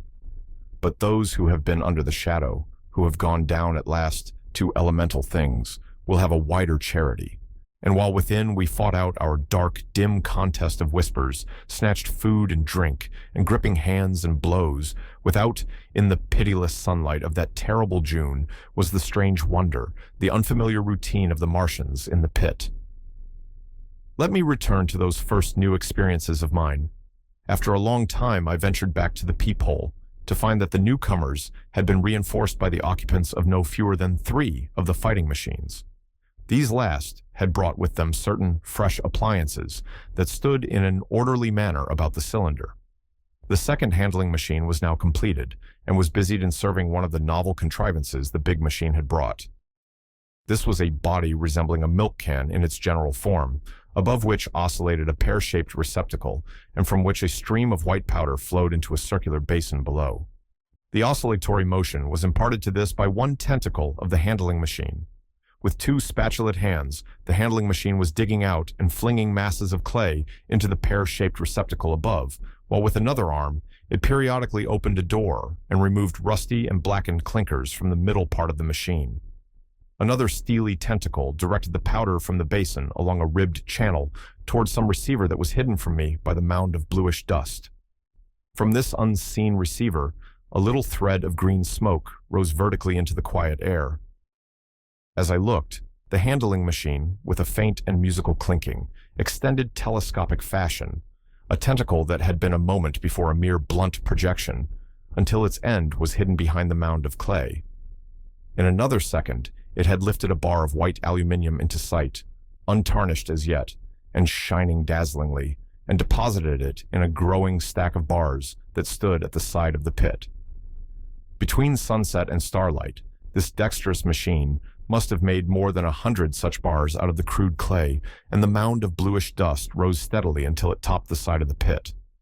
The contrast between the swift and complex movements of these contrivances and the inert, panting clumsiness of their masters was acute, and for days I had to tell myself repeatedly that these latter were indeed the living of the two things.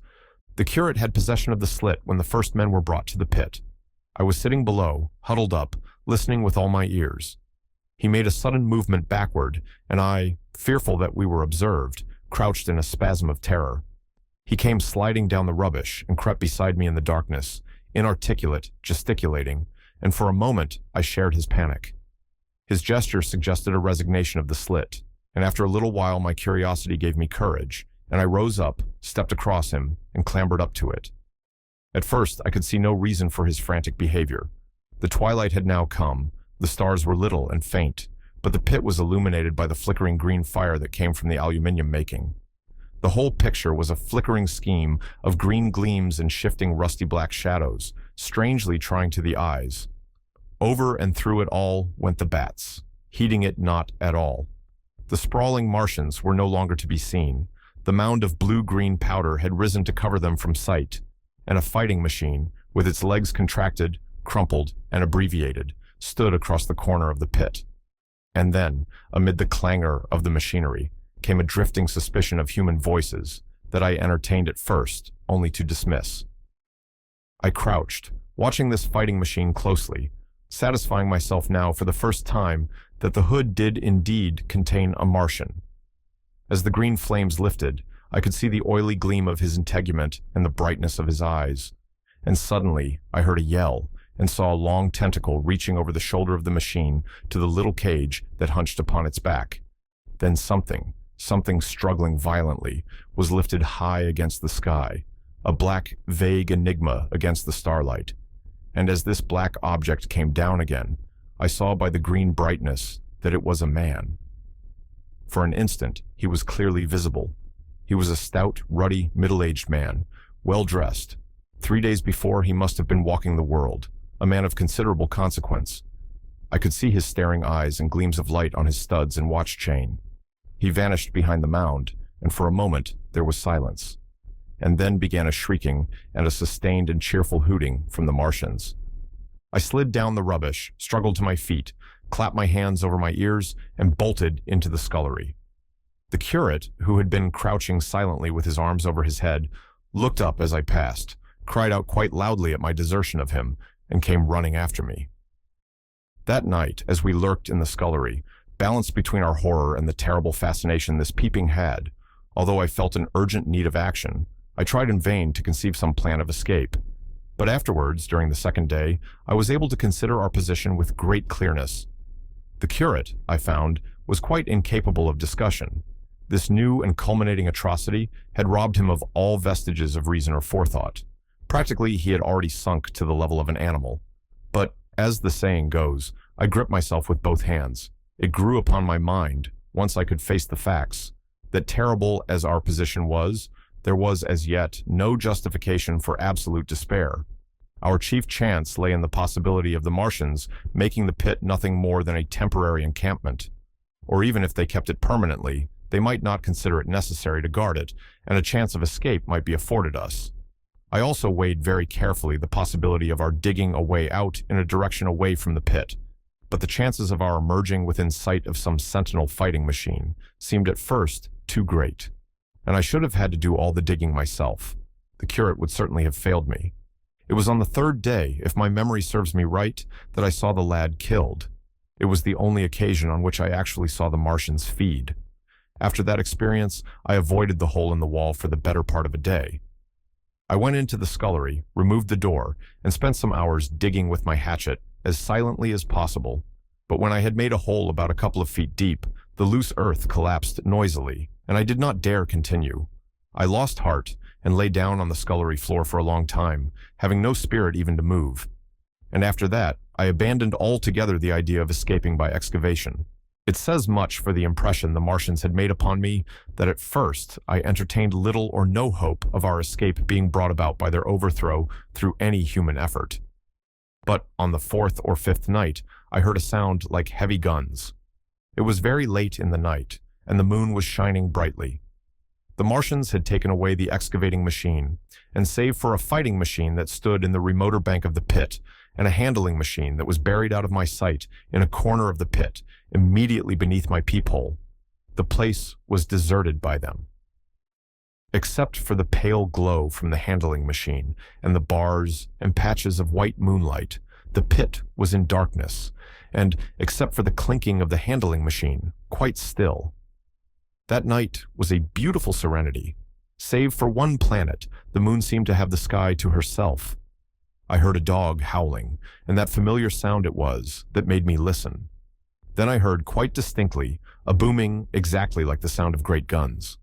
6 distinct reports I counted, and after a long interval, 6 again. And that was all. Chapter 4. The Death of the Curate.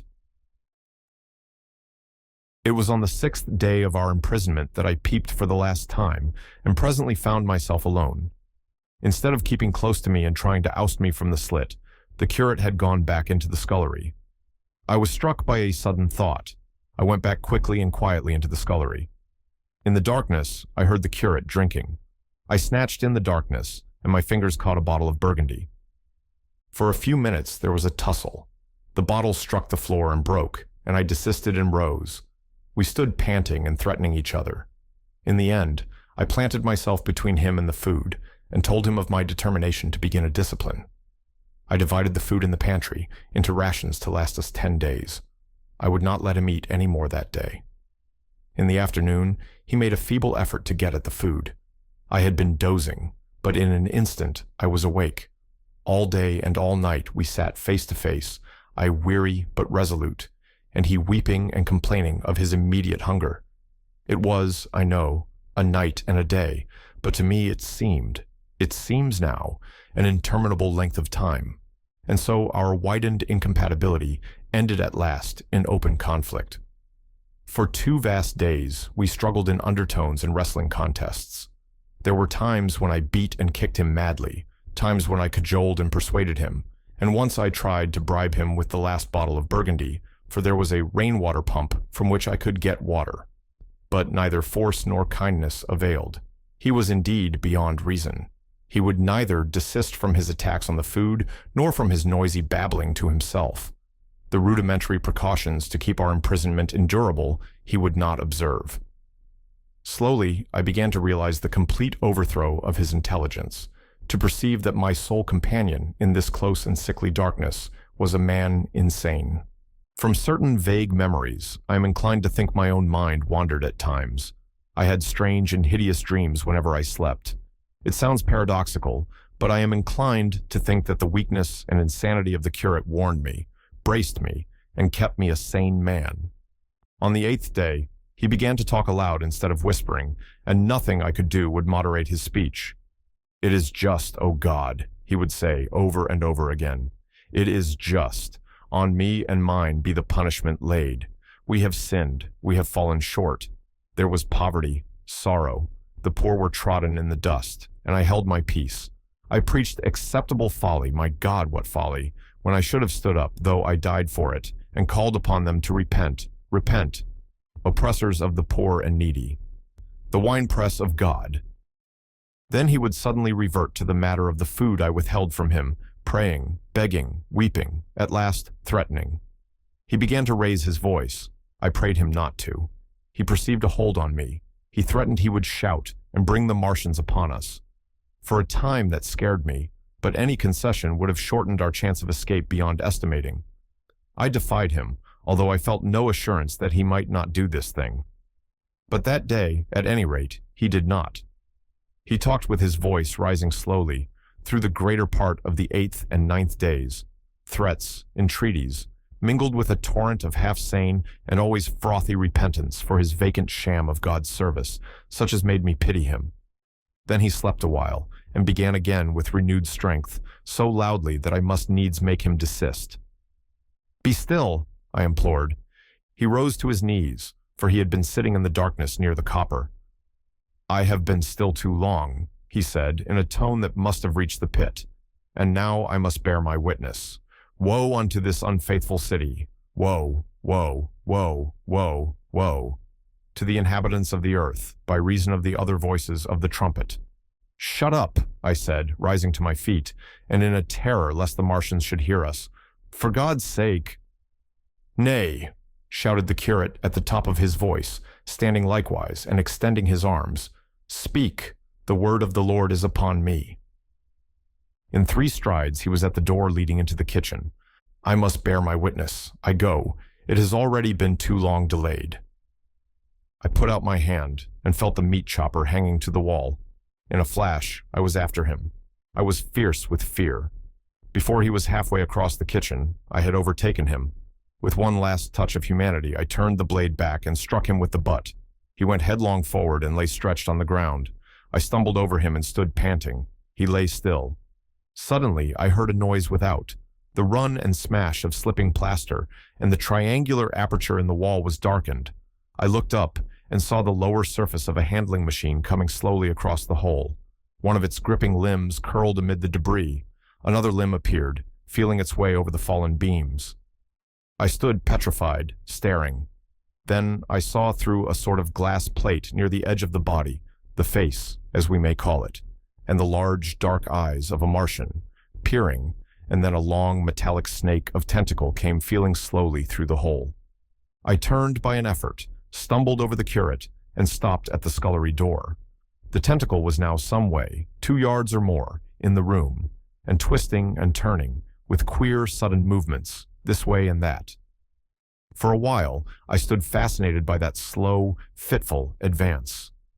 Then, with a faint, hoarse cry, I forced myself across the scullery. I trembled violently. I could scarcely stand upright. I opened the door of the coal cellar and stood there in the darkness, staring at the faintly lit doorway into the kitchen and listening. Had the Martian seen me? What was it doing now? Something was moving to and fro there, very quietly. Every now and then it tapped against the wall or started on its movements with a faint metallic ringing, like the movements of keys on a split ring. Then a heavy body, I knew too well what, was dragged across the floor of the kitchen towards the opening. Irresistibly attracted, I crept to the door and peeped into the kitchen. In the triangle of bright outer sunlight, I saw the Martian, in its briareus of a handling machine, scrutinizing the curate's head. I thought at once that it would infer my presence from the mark of the blow I had given him. I crept back to the coal cellar, shut the door, and began to cover myself up as much as I could, and as noiselessly as possible in the darkness, among the firewood and coal therein. Every now and then I paused, rigid, to hear if the Martian had thrust its tentacles through the opening again. Then the faint metallic jingle returned. I traced it slowly, feeling over the kitchen. Presently I heard it nearer, in the scullery as I judged. I thought that its length might be insufficient to reach me. I prayed copiously. It passed, scraping faintly across the cellar door. An age of almost intolerable suspense intervened. Then I heard it fumbling at the latch. It had found the door. The Martians understood doors. It worried at the catch for a minute, perhaps, and then the door opened. In the darkness, I could just see the thing, like an elephant's trunk, more than anything else, waving towards me and touching and examining the wall, coals, wood, and ceiling. It was like a black worm swaying its blind head to and fro. Once, even, it touched the heel of my boot. I was on the verge of screaming. I bit my hand. For a time, the tentacle was silent. I could have fancied it had been withdrawn. Presently, with an abrupt click, it gripped something. I thought it had me, and seemed to go out of the cellar again. For a minute, I was not sure. Apparently, it had taken a lump of coal to examine. I seized the opportunity of slightly shifting my position, which had become cramped, and then listened. I whispered passionate prayers for safety. Then I heard the slow, deliberate sound creeping towards me again. Slowly, slowly, it drew near, scratching against the walls and tapping the furniture. While I was still doubtful, it rapped smartly against the cellar door and closed it. I heard it go into the pantry, and the biscuit tins rattled and a bottle smashed, and then came a heavy bump against the cellar door, then silence that passed into an infinity of suspense. Had it gone? At last, I decided that it had. It came into the scullery no more, but I lay all the 10th day in the close darkness, buried among coals and firewood, not daring even to crawl out for the drink for which I craved. It was the 11th day before I ventured so far from my security. Chapter 5. The Stillness. My first act before I went into the pantry was to fasten the door between the kitchen and the scullery. But the pantry was empty. Every scrap of food had gone. Apparently, the Martian had taken it all on the previous day. At that discovery, I despaired for the first time. I took no food, or no drink either, on the 11th or the 12th day. At first, my mouth and throat were parched, and my strength ebbed sensibly. I sat about in the darkness of the scullery, in a state of despondent wretchedness. My mind ran on eating. I thought I had become deaf, for the noises of movement I had been accustomed to hear from the pit had ceased absolutely. I did not feel strong enough to crawl noiselessly to the peephole, or I would have gone there. On the 12th day, my throat was so painful that, taking the chance of alarming the Martians, I attacked the creaking rainwater pump that stood by the sink and got a couple of glassfuls of blackened and tainted rainwater. I was greatly refreshed by this, and emboldened by the fact that no inquiring tentacle followed the noise of my pumping. During these days, in a rambling, inconclusive way, I thought much of the curate and of the manner of his death. On the 13th day, I drank some more water, and dozed and thought disjointedly of eating and of vague, impossible plans of escape. Whenever I dozed, I dreamt of horrible phantasms, of the death of the curate or of sumptuous dinners. But, asleep or awake, I felt a keen pain that urged me to drink again and again. The light that came into the scullery was no longer gray, but red. To my disordered imagination, it seemed the color of blood. On the 14th day, I went into the kitchen, and I was surprised to find that the fronds of the red weed had grown right across the hole in the wall, turning the half-light of the place into a crimson-colored obscurity. It was early on the 15th day that I heard a curious, familiar sequence of sounds in the kitchen, and, listening, identified it as the snuffing and scratching of a dog. Going into the kitchen, I saw a dog's nose peering in through a break among the ruddy fronds. This greatly surprised me. At the scent of me, he barked shortly. I thought if I could induce him to come into the place quietly, I should be able perhaps to kill and eat him, and in any case, it would be advisable to kill him, lest his actions attracted the attention of the Martians. I crept forward, saying, "Good dog," very softly, but he suddenly withdrew his head and disappeared. I listened. I was not deaf, but certainly the pit was still. I heard a sound like the flutter of a bird's wings and a horse croaking, but that was all. For a long while, I lay close to the peephole, but not daring to move aside the red plants that obscured it. Once or twice, I heard a faint pitter-patter like the feet of the dog going hither and thither on the sand far below me, and there were more bird-like sounds, but that was all. At length, encouraged by the silence, I looked out. Except in the corner, where a multitude of crows hopped and fought over the skeletons of the dead the Martians had consumed, there was not a living thing in the pit. I stared about me, scarcely believing my eyes. All the machinery had gone. Save for the big mound of grayish-blue powder in one corner, certain bars of aluminium in another, the black birds, and the skeletons of the killed, the place was merely an empty circular pit in the sand. Slowly, I thrust myself out through the red weed and stood upon the mound of rubble. I could see in any direction save behind me, to the north, and neither Martians nor sign of Martians were to be seen. The pit dropped sheerly from my feet, but a little way along the rubbish afforded a practicable slope to the summit of the ruins. My chance of escape had come. I began to tremble. I hesitated for some time, and then, in a gust of desperate resolution, and with a heart that throbbed violently, I scrambled to the top of the mound in which I had been buried so long. I looked about again. To the northward, too, no Martian was visible. When I had last seen this part of Sheen in the daylight, it had been a straggling street of comfortable white and red houses, interspersed with abundant shady trees. Now I stood on a mound of smashed brickwork, clay and gravel, over which spread a multitude of red cactus-shaped plants, knee-high, without a solitary terrestrial growth to dispute their footing. The trees near me were dead and brown, but further a network of red thread scaled the still-living stems. The neighboring houses had all been wrecked, but none had been burned. Their walls stood, sometimes to the second story, with smashed windows and shattered doors. The red weed grew tumultuously in their roofless rooms. Below me was the great pit, with the crows struggling for its refuse. A number of other birds hopped about among the ruins. Far away, I saw a gaunt cat slink crouchingly along a wall, but traces of men there were none. The day seemed, by contrast with my recent confinement, dazzlingly bright, the sky a glowing blue. A gentle breeze kept the red weed that covered every scrap of unoccupied ground gently swaying. And oh, the sweetness of the air. Chapter 6. The Work of 15 Days. For some time I stood tottering on the mound regardless of my safety. Within that noisome den from which I had emerged, I had thought with a narrow intensity only of our immediate security. I had not realized what had been happening to the world, had not anticipated this startling vision of unfamiliar things. I had expected to see Sheen in ruins. I found about me the landscape, weird and lurid, of another planet. For that moment, I touched an emotion beyond the common range of men, yet one that the poor brutes we dominate know only too well. I felt as a rabbit might feel returning to his burrow and suddenly confronted by the work of a dozen busy navvies digging the foundations of a house.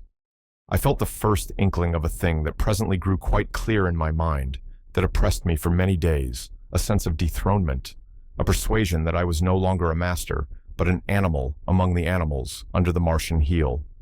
With us, it would be as with them, to lurk and watch, to run and hide. The fear and empire of man had passed away. But so soon as this strangeness had been realized, it passed, and my dominant motive became the hunger of my long and dismal fast. In the direction away from the pit, I saw, beyond a red-covered wall, a patch of garden ground unburied. This gave me a hint, and I went knee-deep, and sometimes neck-deep, in the red weed. The density of the weed gave me a reassuring sense of hiding. The wall was some 6 feet high, and when I attempted to clamber it, I found I could not lift my feet to the crest. So I went along by the side of it and came to a corner and a rockwork that enabled me to get to the top and tumble into the garden I coveted. Here I found some young onions, a couple of gladiolus bulbs, and a quantity of immature carrots, all of which I secured, and, scrambling over a ruined wall, went on my way through scarlet and crimson trees towards Kew. It was like walking through an avenue of gigantic blood drops, possessed with 2 ideas: to get more food and to limp, as soon and as far as my strength permitted, out of this accursed, unearthly region of the pit. Some way farther, in a grassy place, was a group of mushrooms, which also I devoured, and then I came upon a brown sheet of flowing shallow water where meadows used to be. These fragments of nourishment served only to whet my hunger. At first I was surprised at this flood in a hot, dry summer, but afterwards I discovered that it was caused by the tropical exuberance of the red weed. Directly this extraordinary growth encountered water, it straightway became gigantic and of unparalleled fecundity. Its seeds were simply poured down into the water of the Wey and Thames, and its swiftly growing and titanic water fronds speedily choked both those rivers. At Putney, as I afterwards saw, the bridge was almost lost in a tangle of this weed, and at Richmond, too, the Thames water poured in a broad and shallow stream across the meadows of Hampton and Twickenham. As the water spread, the weed followed them, until the ruined villas of the Thames Valley were for a time lost in this red swamp, whose margin I explored, and much of the desolation the Martians had caused was concealed. In the end, the red weed succumbed almost as quickly as it had spread. A cankering disease, due, it is believed, to the action of certain bacteria, presently seized upon it. Now, by the action of natural selection, all terrestrial plants have acquired a resisting power against bacterial diseases.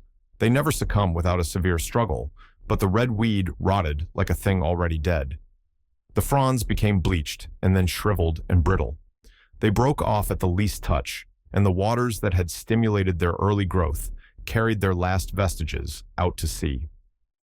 My first act on coming to this water was, of course, to slake my thirst. I drank a great deal of it, and, moved by an impulse, gnawed some fronds of red weed, but they were watery and had a sickly, metallic taste. I found the water was sufficiently shallow for me to wade securely, although the red weed impeded my feet a little, but the flood evidently got deeper towards the river, and I turned back to Mortlake. I managed to make out the road by means of occasional ruins of its villas and fences and lamps, and so presently I got out of this spate and made my way to the hill, going up towards Roehampton, and came out on Putney Common. Here the scenery changed from the strange and unfamiliar to the wreckage of the familiar. Patches of ground exhibited the devastation of a cyclone, and in a few score yards I would come upon perfectly undisturbed spaces, houses with their blinds trimly drawn and doors closed, as if they had been left for a day by the owners, or as if their inhabitants slept within. The red weed was less abundant. The tall trees along the lane were free from the red creeper. I hunted for food among the trees, finding nothing, and I also raided a couple of silent houses, but they had already been broken into and ransacked.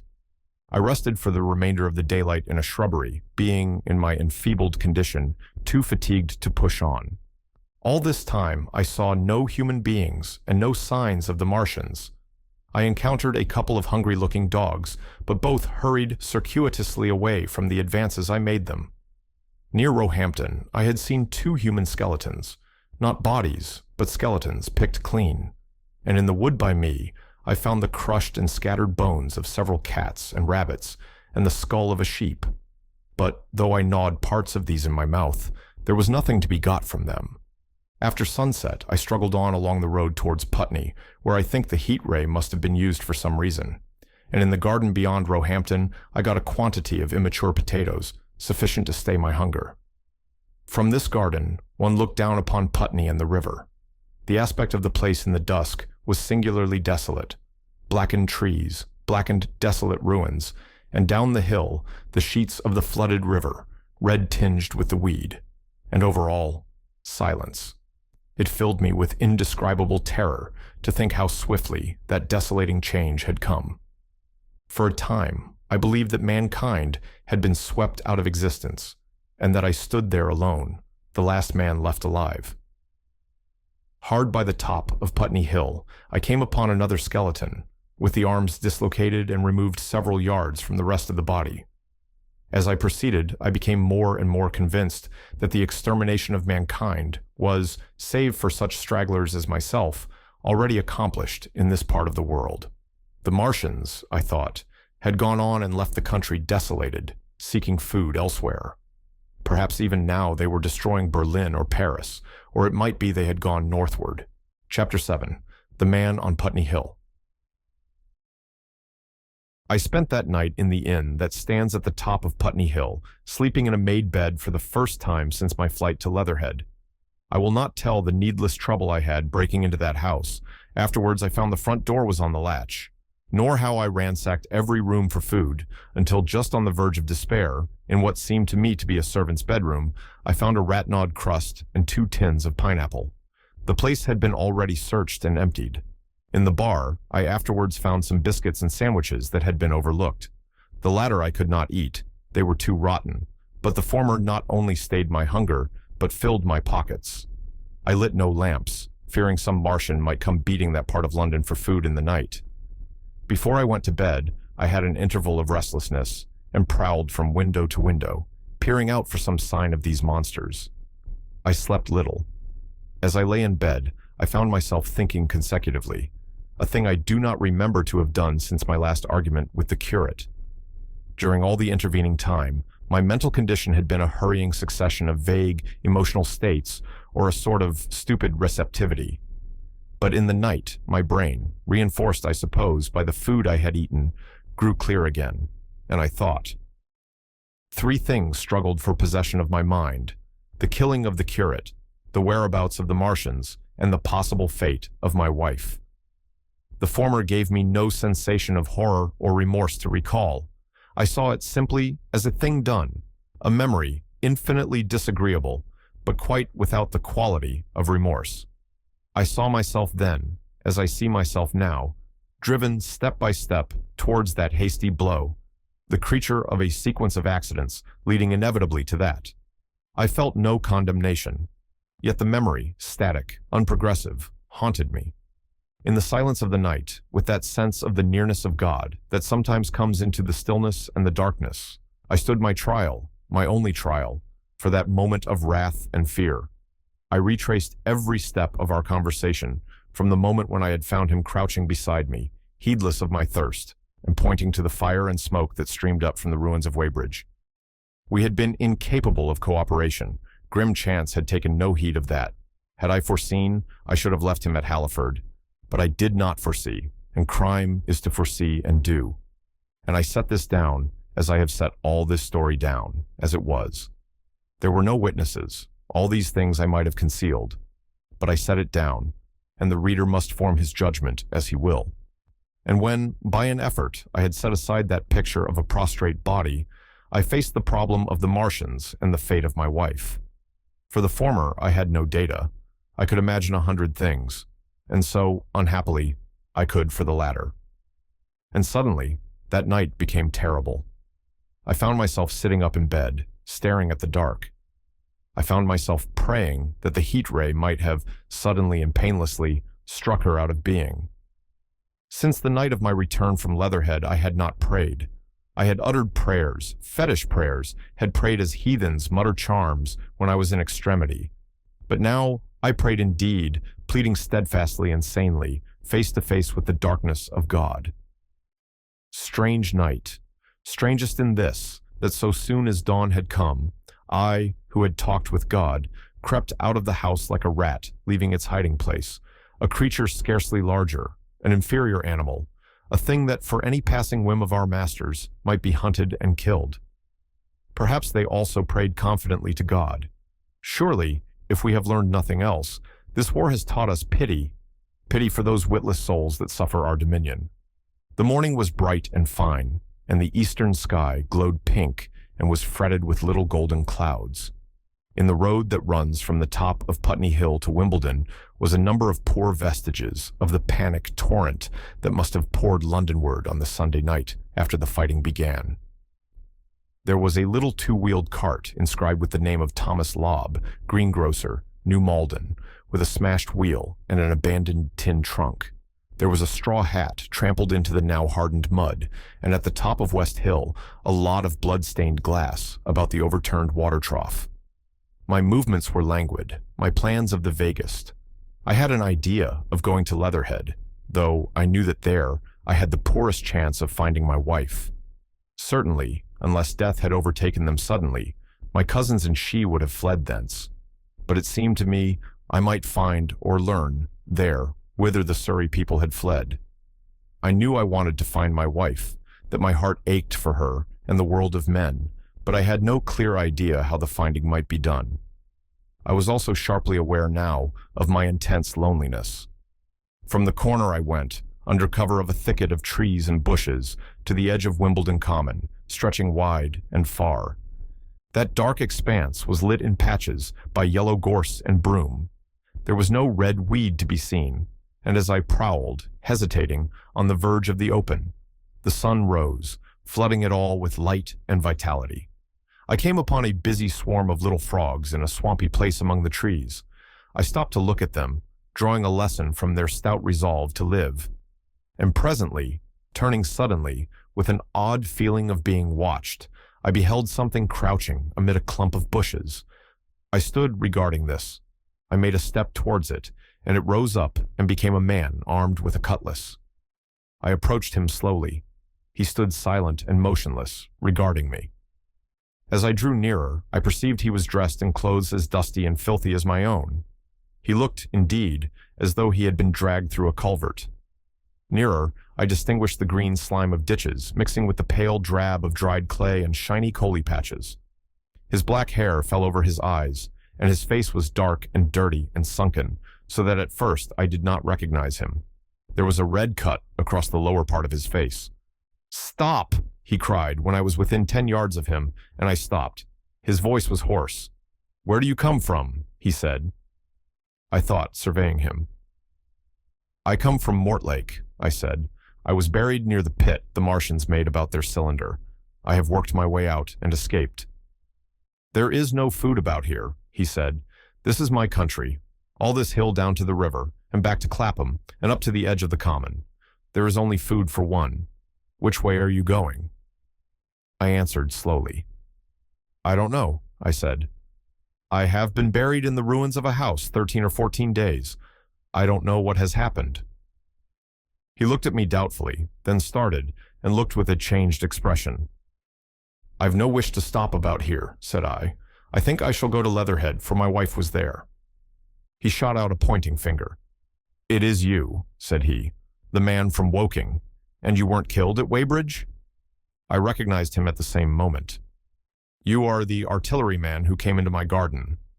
"Good luck," he said. "We are lucky ones. Fancy you." He put out a hand, and I took it. "I crawled up a drain," he said. "But they didn't kill everyone. And after they went away, I got off towards Walton across the fields. But it's not 16 days altogether, and your hair is gray." He looked over his shoulder suddenly. "Only a rook," he said. "One gets to know that birds have shadows these days. This is a bit open. Let us crawl under those bushes and talk." "Have you seen any Martians?" I said. "Since I crawled out."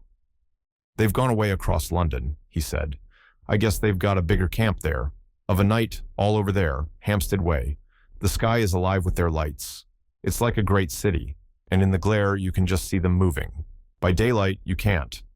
But nearer, I haven't seen them." He counted on his fingers. 5 days. Then I saw a couple across Hammersmith way carrying something big. And the night before last," he stopped and spoke impressively. "It was just a matter of lights, but it was something up in the air. I believe they've built a flying machine and are learning to fly." I stopped on hands and knees, for we had come to the bushes. "Fly!" "Yes," he said. "Fly." I went on into a little bower and sat down. "It is all over with humanity," I said. "If they can do that, they will simply go round the world." He nodded. "They will, but it will relieve things over here a bit. And besides," he looked at me, "aren't you satisfied it is up with humanity?" "I am. We're down. We're beat." I stared. Strange as it may seem, I had not arrived at this fact, a fact perfectly obvious so soon as he spoke. I had still held a vague hope. Rather, I had kept a lifelong habit of mind. He repeated his words, "We're beat." They carried absolute conviction. "It's all over," he said. "They've lost one, just one, and they've made their footing good and crippled the greatest power in the world. They've walked over us. The death of that one at Weybridge was an accident. And these are only pioneers. They kept on coming. These green stars, I've seen none these 5 or 6 days, but I've no doubt they're falling somewhere every night. Nothing's to be done. We're under. We're beat." I made him no answer. I sat staring before me, trying in vain to devise some countervailing thought. "This isn't a war," said the artilleryman. "It never was a war, any more than there's war between man and ants." Suddenly I recalled the night in the observatory. After the 10th shot, they fired no more, at least until the first cylinder came. "How do you know?" said the artilleryman. I explained. He thought. "Something wrong with the gun," he said.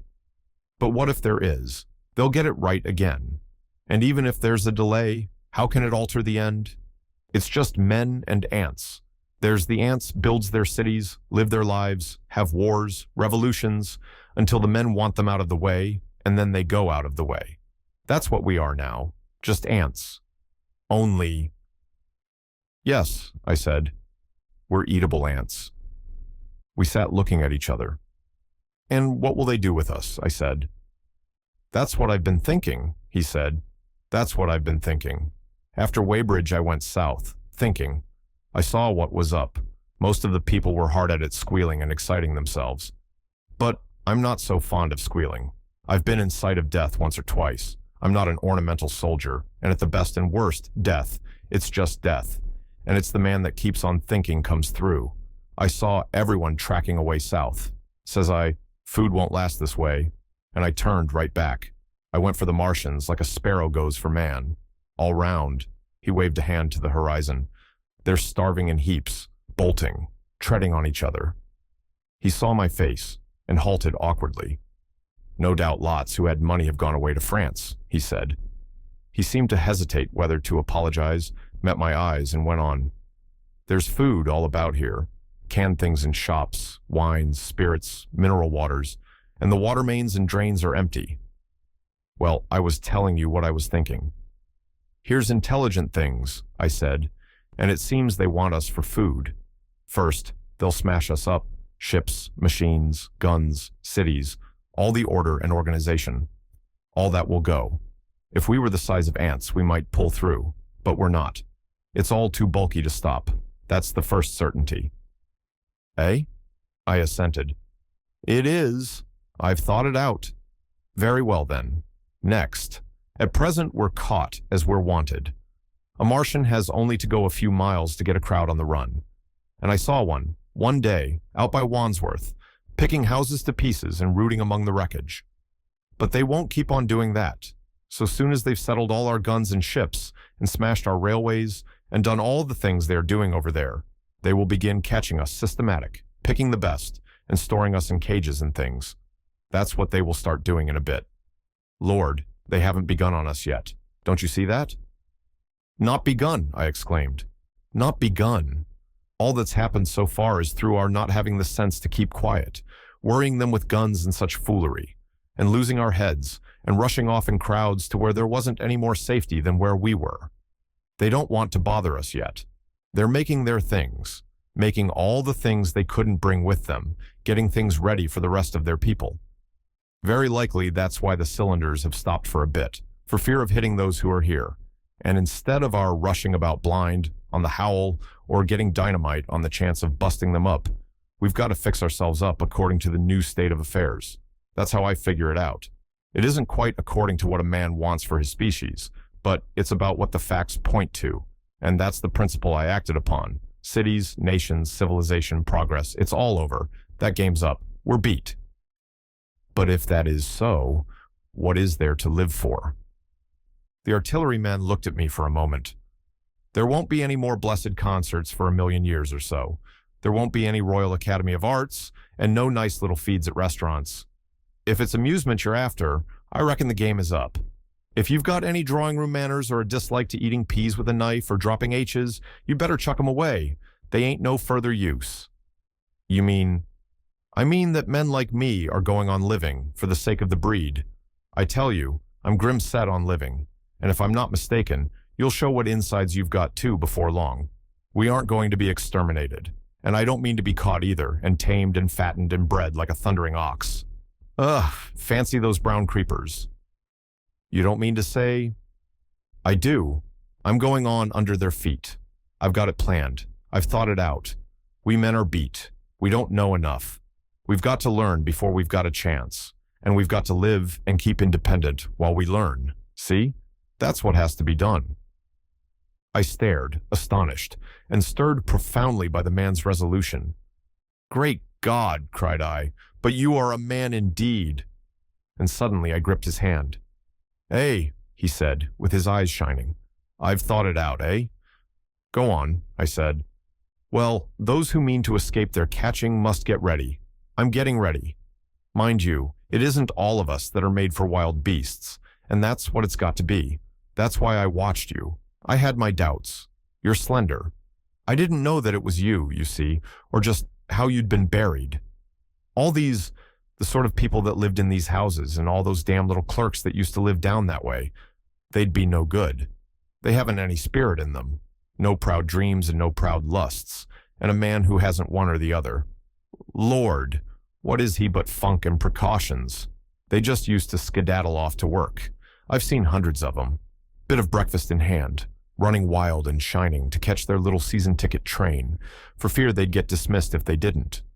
Working at businesses they were afraid to take the trouble to understand, skedaddling back for fear they wouldn't be in time for dinner, keeping indoors after dinner for fear of the back streets, and sleeping with the wives they married, not because they wanted them, but because they had a bit of money that would make for safety in their one little miserable skedaddle through the world.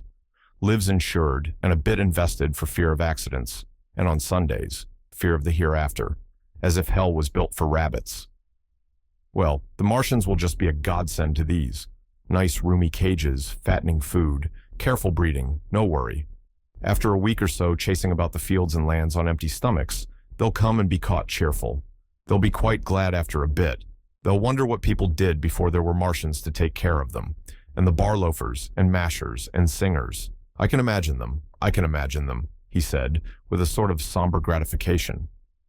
There'll be any amount of sentiment and religion loose among them. There's hundreds of things I saw with my eyes that I've only begun to see clearly these last few days. There's lots will take things as they are, fat and stupid, and lots will be worried by a sort of feeling that it's all wrong and that they ought to be doing something. Now, whenever things are so that a lot of people feel they ought to be doing something, the weak, and those who go weak with a lot of complicated thinking, always make for a sort of do-nothing religion, very pious and superior, and submit to persecution and the will of the Lord. Very likely you've seen the same thing. It's energy in a gale of funk and turned clean inside out.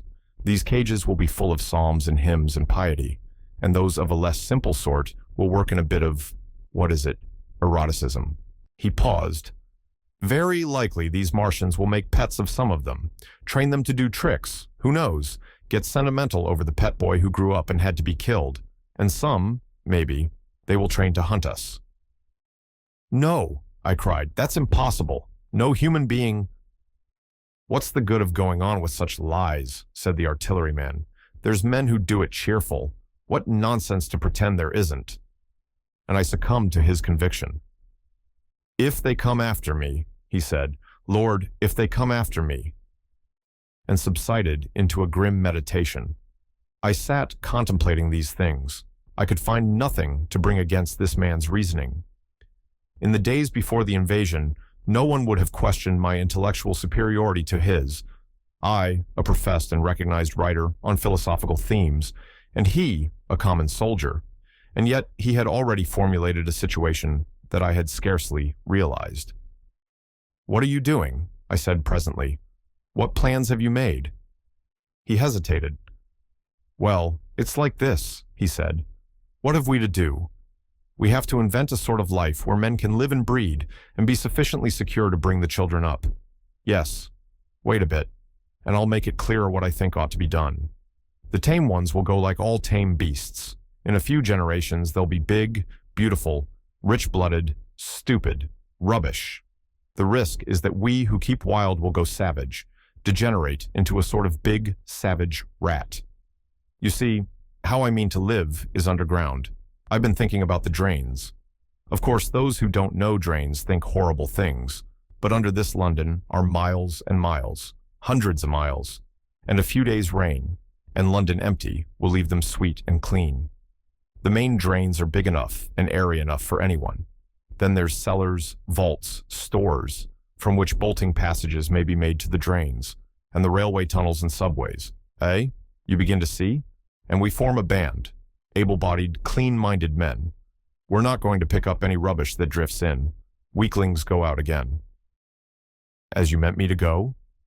Well, I parleyed, didn't I? We won't quarrel about that. Go on. Those who stop obey orders. Able-bodied, clean-minded women we want also, mothers and teachers. No lackadaisical ladies, no blasted rolling eyes. We can't have any weak or silly. Life is real again, and the useless and cumbersome and mischievous have to die. They ought to die. They ought to be willing to die. It's a sort of disloyalty, after all, to live and taint the race, and they can't be happy. Moreover, dying's none so dreadful. It's the funking makes it bad. And in all those places we shall gather. Our district will be London, and we may even be able to keep a watch and run about in the open when the Martians keep away. Play cricket, perhaps. That's how we shall save the race. Eh, it's a possible thing. But saving the race is nothing in itself. As I say, that's only being rats. It's saving our knowledge, and adding to it is the thing. There men like you come in. There's books, there's models. We must make great safe places down deep and get all the books we can. Not novels and poetry swipes, but ideas, science books. That's where men like you come in. We must go to the British Museum and pick all those books through. Especially, we must keep up our science, learn more. We must watch these Martians. Some of us must go as spies. When it's all working, perhaps I will. Get caught, I mean. And the great thing is, we must leave the Martians alone. We mustn't even steal. If we get in their way, we clear out. We must show them we mean no harm. Yes, I know, but they're intelligent things, and they won't hunt us down if they have all they want and think we're just harmless vermin. The artilleryman paused and laid a brown hand upon my arm. After all, it may not be so much we may have to learn before. Just imagine this. 4 or 5 of their fighting machines suddenly starting off, heat rays right and left, and not a Martian in them. Not a Martian in them, but men. Men who have learned the way how. It may be in my time even, those men. Fancy having one of them lovely things, with its heat ray wide and free. Fancy having it in control. What would it matter if you smashed to smithereens at the end of the run, after a bust like that? I reckon the Martians will open their beautiful eyes. Can't you see them, man? Can't you see them hurrying, puffing and blowing and hooting to their other mechanical affairs? Something out of gear in every case. And swish, bang, rattle, swish. Just as they are fumbling over it, swish comes the heat ray, and behold, man has come back to his own. For a while, the imaginative daring of the artilleryman and the tone of assurance and courage he assumed completely dominated my mind. I believed unhesitatingly both in his forecast of human destiny and in the practicability of his astonishing scheme, and the reader who thinks me susceptible and foolish must contrast his position, reading steadily with all his thoughts about his subject and mine, crouching fearfully in the bushes and listening, distracted by apprehension. We talked in this manner through the early morning time, and later crept out of the bushes, and after scanning the sky for Martians, hurried precipitately to the house on Putney Hill where he had made his lair. It was the coal cellar of the place, and when I saw the work he had spent a week upon, it was a burrow scarcely 10 yards long which he designed to reach to the main drain on Putney Hill. I had my first inkling of the gulf between his dreams and his powers. Such a hole I could have dug in a day, but I believed in him sufficiently to work with him all that morning until past midday at his digging. We had a garden barrow and shot the earth we removed against the kitchen range. We refreshed ourselves with a tin of mock turtle soup and wine from the neighboring pantry. I found a curious relief from the aching strangeness of the world in this steady labor. As we worked, I turned his project over in my mind, and presently objections and doubts began to arise. But I worked there all the morning, so glad was I to find myself with a purpose again. After working an hour, I began to speculate on the distance one had to go before the cloaca was reached, the chances we had of missing it altogether. My immediate trouble was why we should dig this long tunnel, when it was possible to get into the drain at once down one of the manholes and work back to the house.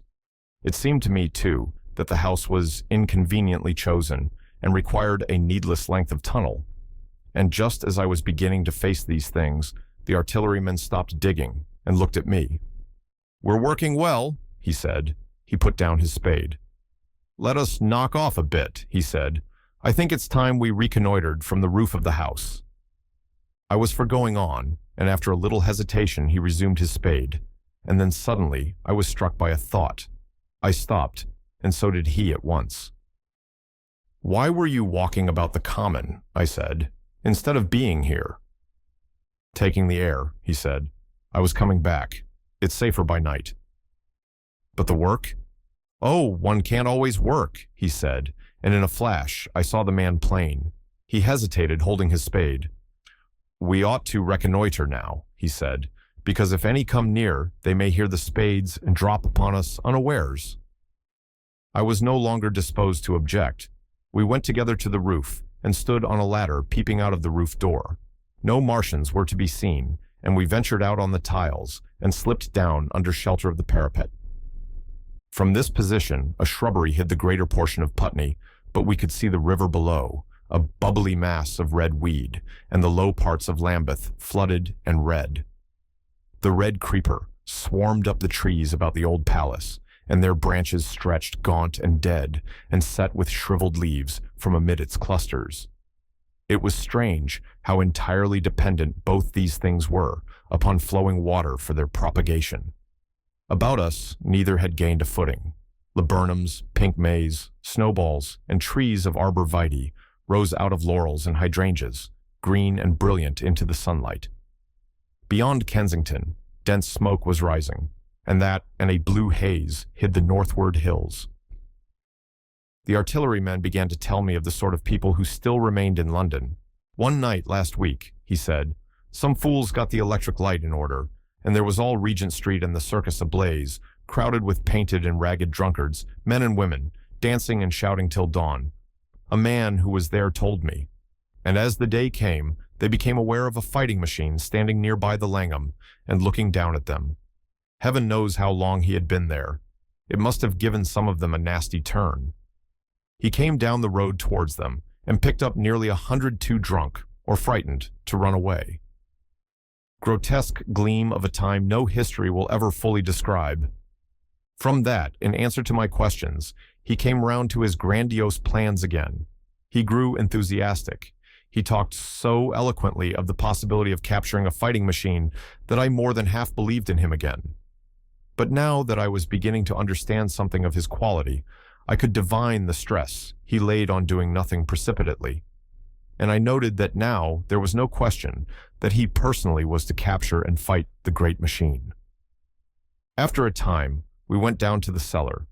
Neither of us seemed disposed to resume digging, and when he suggested a meal, I was nothing loath.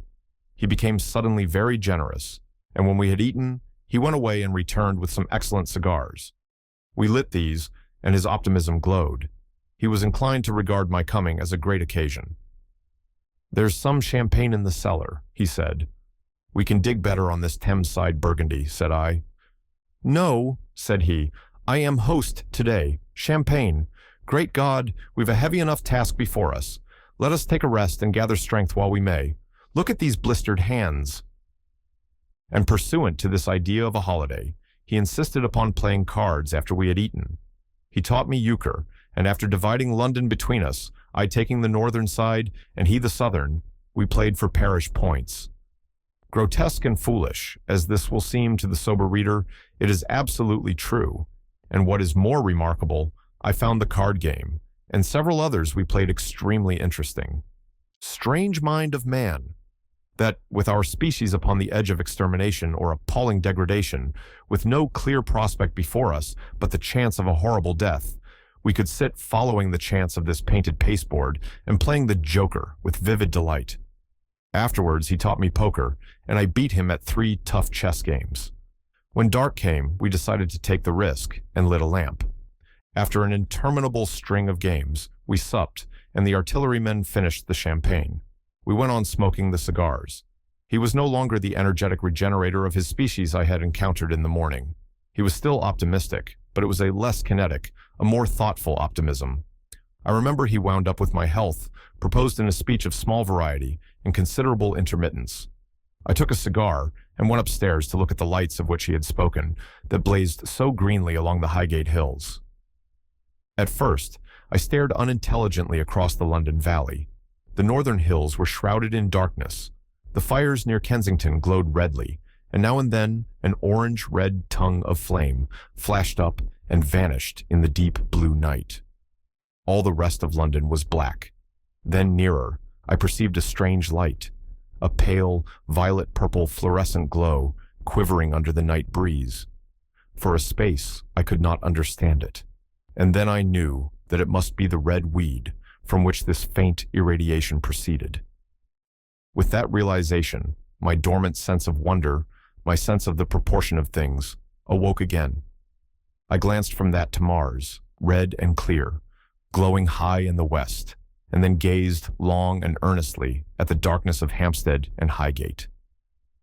I remained a very long time upon the roof, wondering at the grotesque changes of the day. I recalled my mental states from the midnight prayer to the foolish card-playing, I had a violent revulsion of feeling. I remember I flung away the cigar with a certain wasteful symbolism. My folly came to me with glaring exaggeration. I seemed a traitor to my wife and to my kind. I was filled with remorse. I resolved to leave this strange, undisciplined dreamer of great things to his drink and gluttony, and to go on into London. There, it seemed to me, I had the best chance of learning what the Martians and my fellow men were doing. I was still upon the roof when the late moon rose. Chapter 8. Dead London. After I had parted from the artillerymen, I went down the hill, and by the high street across the bridge to Fulham. The red weed was tumultuous at that time, and nearly choked the bridge roadway, but its fronds were already whitened in patches by the spreading disease that presently removed it so swiftly. At the corner of the lane that runs to Putney Bridge Station, I found a man lying. He was as black as a sweep with the black dust, alive, but helplessly and speechlessly drunk. I could get nothing from him but curses and furious lunges at my head. I think I should have stayed by him but for the brutal expression of his face. There was black dust along the roadway from the bridge onwards, and it grew thicker in Fulham. The streets were horribly quiet. I got food, sour, hard, and moldy, but quite eatable, in a baker's shop here. Some way towards Walham Green, the streets became clear of powder, and I passed a white terrace of houses on fire. The noise of the burning was an absolute relief. Going on towards Brompton, the streets were quiet again. Here I came once more upon the black powder in the streets and upon dead bodies. I saw altogether about a dozen in the length of the Fulham Road. They had been dead many days, so that I hurried quickly past them. The black powder covered them over and softened their outlines. One or two had been disturbed by dogs. Where there was no black powder, it was curiously like a Sunday in the city, with the closed shops, the houses locked up and the blinds drawn, the desertion and the stillness.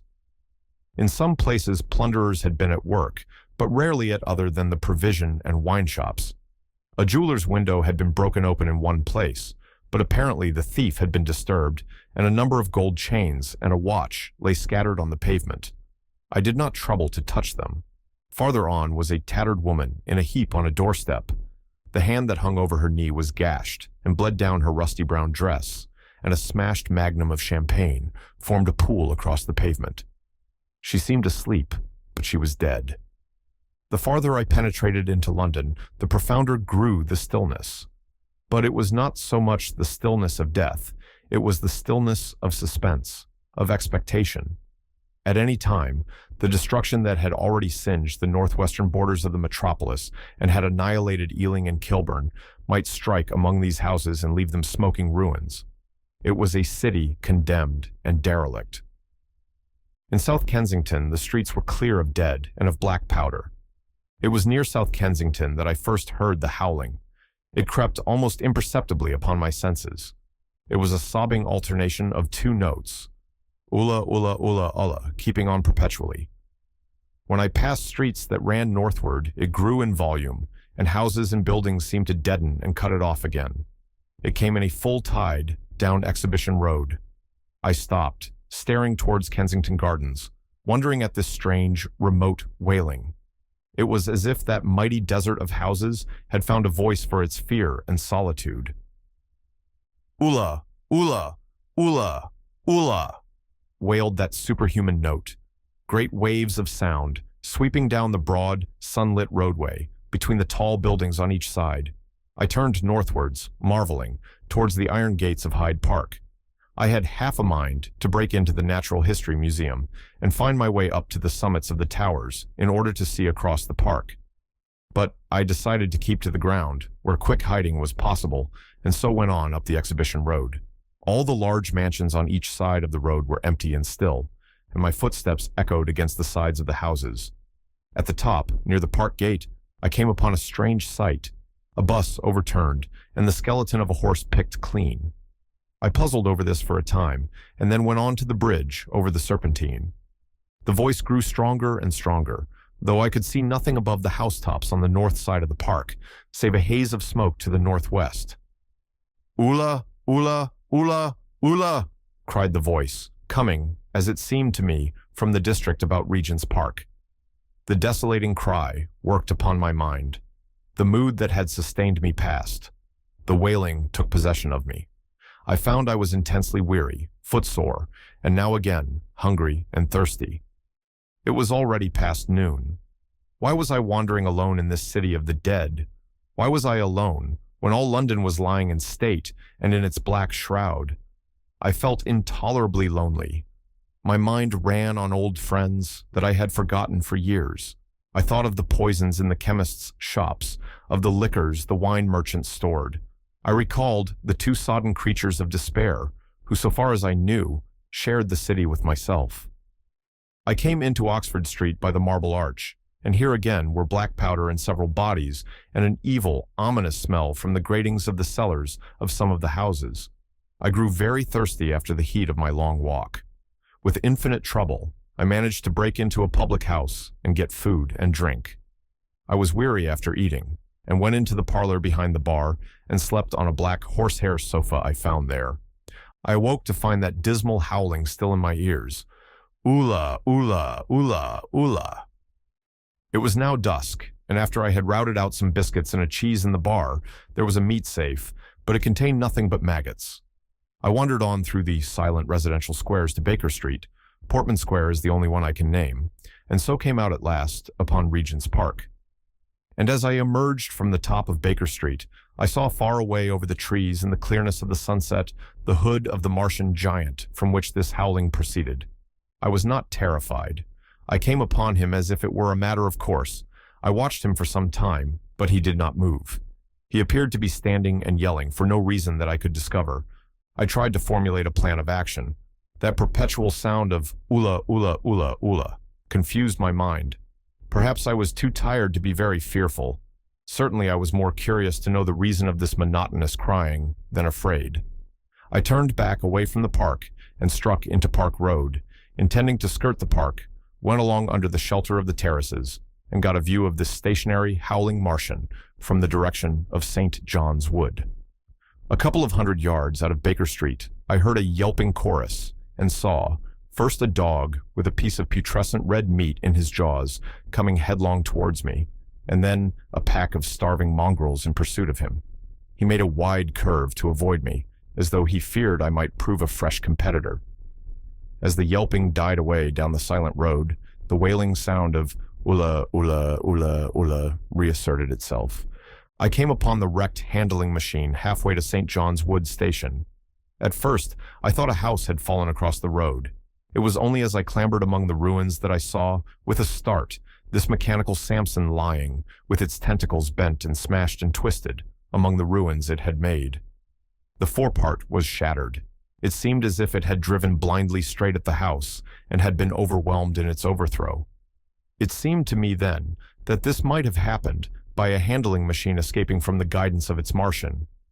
I could not clamber among the ruins to see it, and the twilight was now so far advanced that the blood with which its seat was smeared and the gnawed gristle of the Martian that the dogs had left were invisible to me. Wondering still more at all that I had seen, I pushed on towards Primrose Hill. Far away, through a gap in the trees, I saw a second Martian, as motionless as the first, standing in the park towards the zoological gardens, and silent. A little beyond the ruins, about the smashed handling machine, I came upon the red weed again, and found the Regent's Canal, a spongy mass of dark red vegetation. As I crossed the bridge, the sound of oola, oola, oola, oola ceased. It was, as it were, cut off. The silence came like a thunderclap. The dusky houses about me stood faint and tall and dim. The trees towards the park were growing black. All about me, the red weed clambered among the ruins, writhing to get above me in the dimness. Night, the mother of fear and mystery, was coming upon me. But while that voice sounded the solitude, the desolation, had been endurable. By virtue of it, London had still seemed alive, and the sense of life about me had upheld me. Then suddenly a change, the passing of something, I knew not what, and then a stillness that could be felt. Nothing but this gaunt quiet. London about me gazed at me spectrally. The windows in the white houses were like the eye sockets of skulls. About me, my imagination found 1,000 noiseless enemies moving. Terror seized me, a horror of my temerity. In front of me, the road became pitchy black as though it was tarred, and I saw a contorted shape lying across the pathway. I could not bring myself to go on. I turned down St. John's Wood Road and ran headlong from this unendurable stillness towards Kilburn. I hid from the night and the silence until long after midnight in a cabman's shelter in Harrow Road. But before the dawn, my courage returned, and while the stars were still in the sky, I turned once more towards Regent's Park. I missed my way among the streets, and presently saw down a long avenue in the half-light of the early dawn the curve of Primrose Hill. On the summit, towering up to the fading stars, was a third Martian, erect and motionless like the others. An insane resolve possessed me. I would die and end it, and I would save myself even the trouble of killing myself.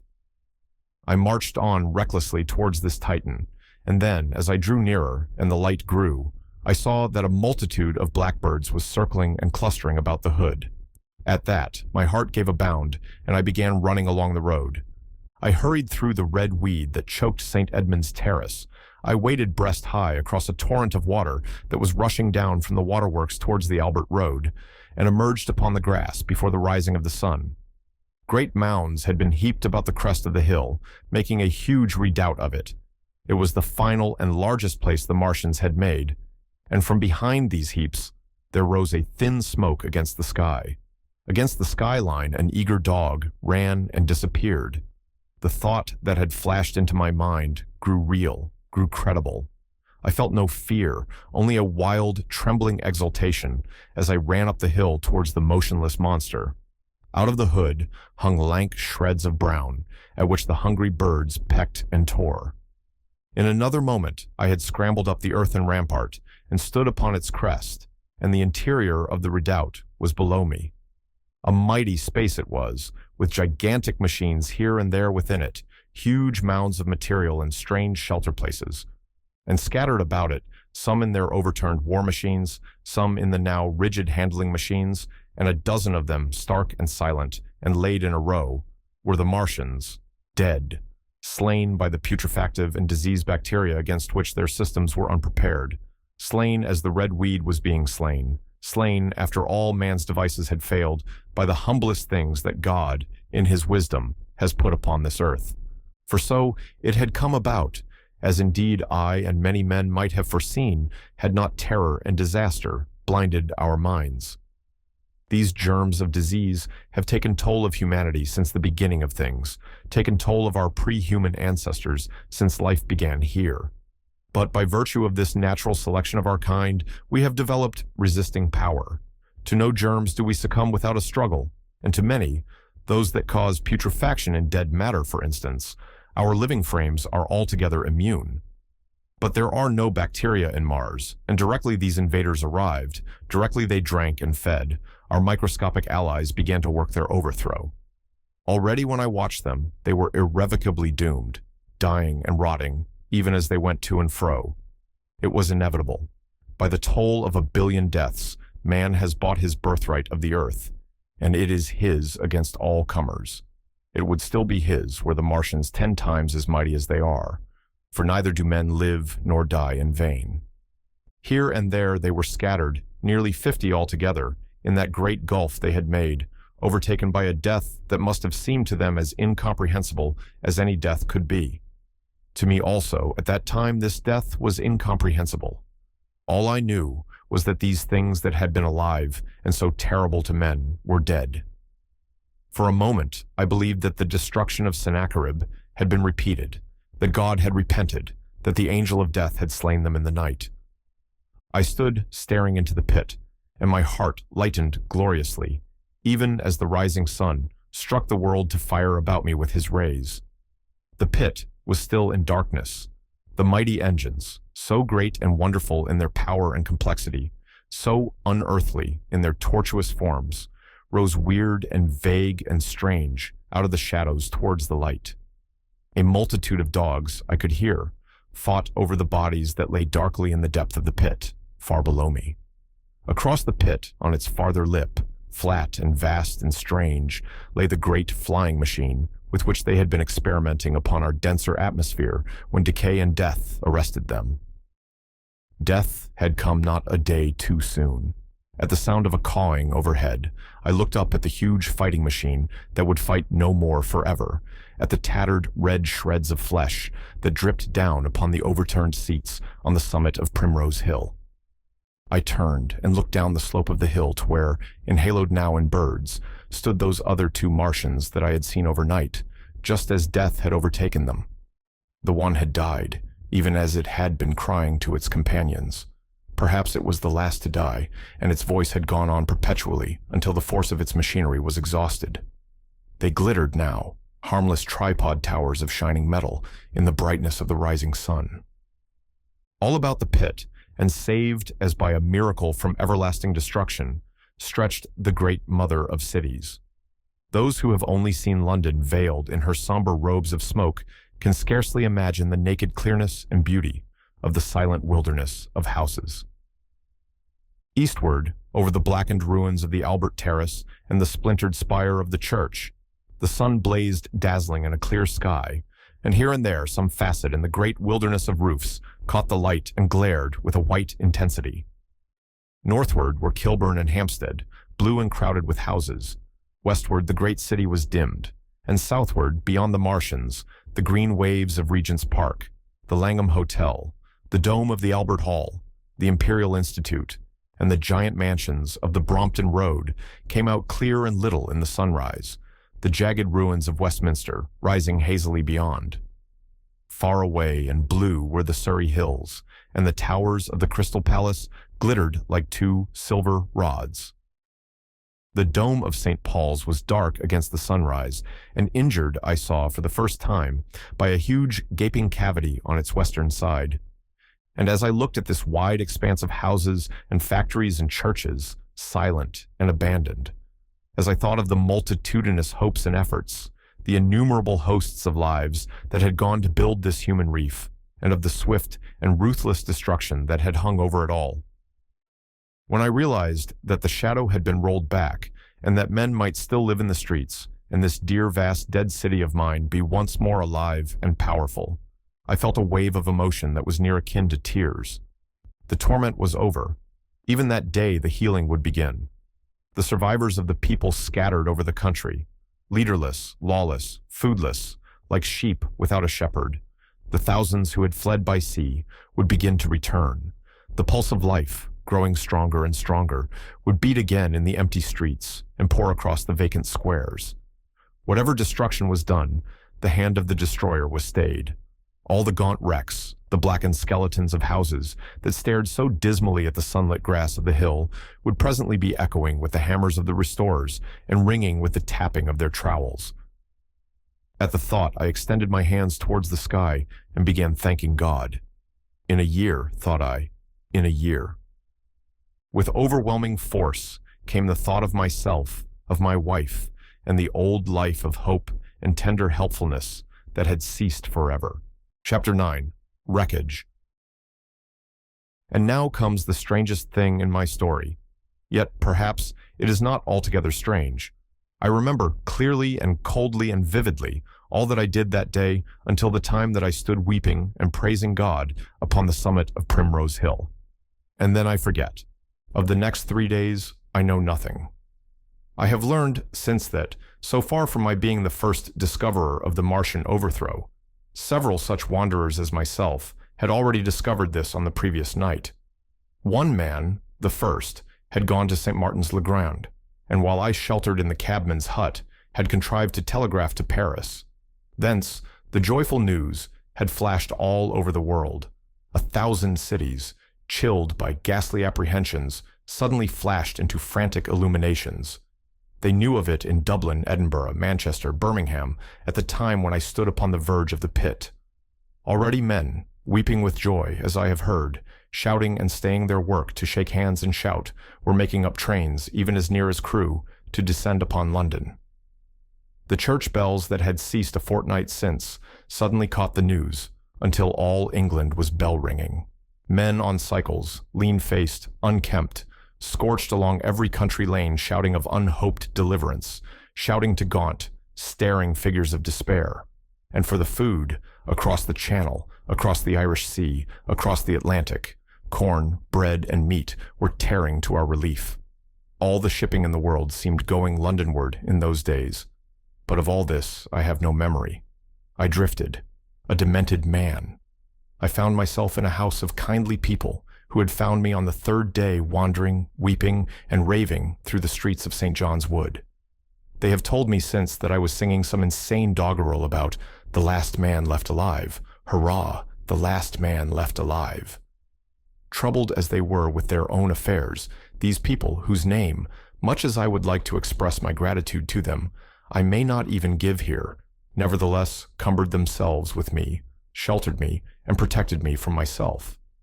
Apparently, they had learned something of my story from me during the days of my lapse.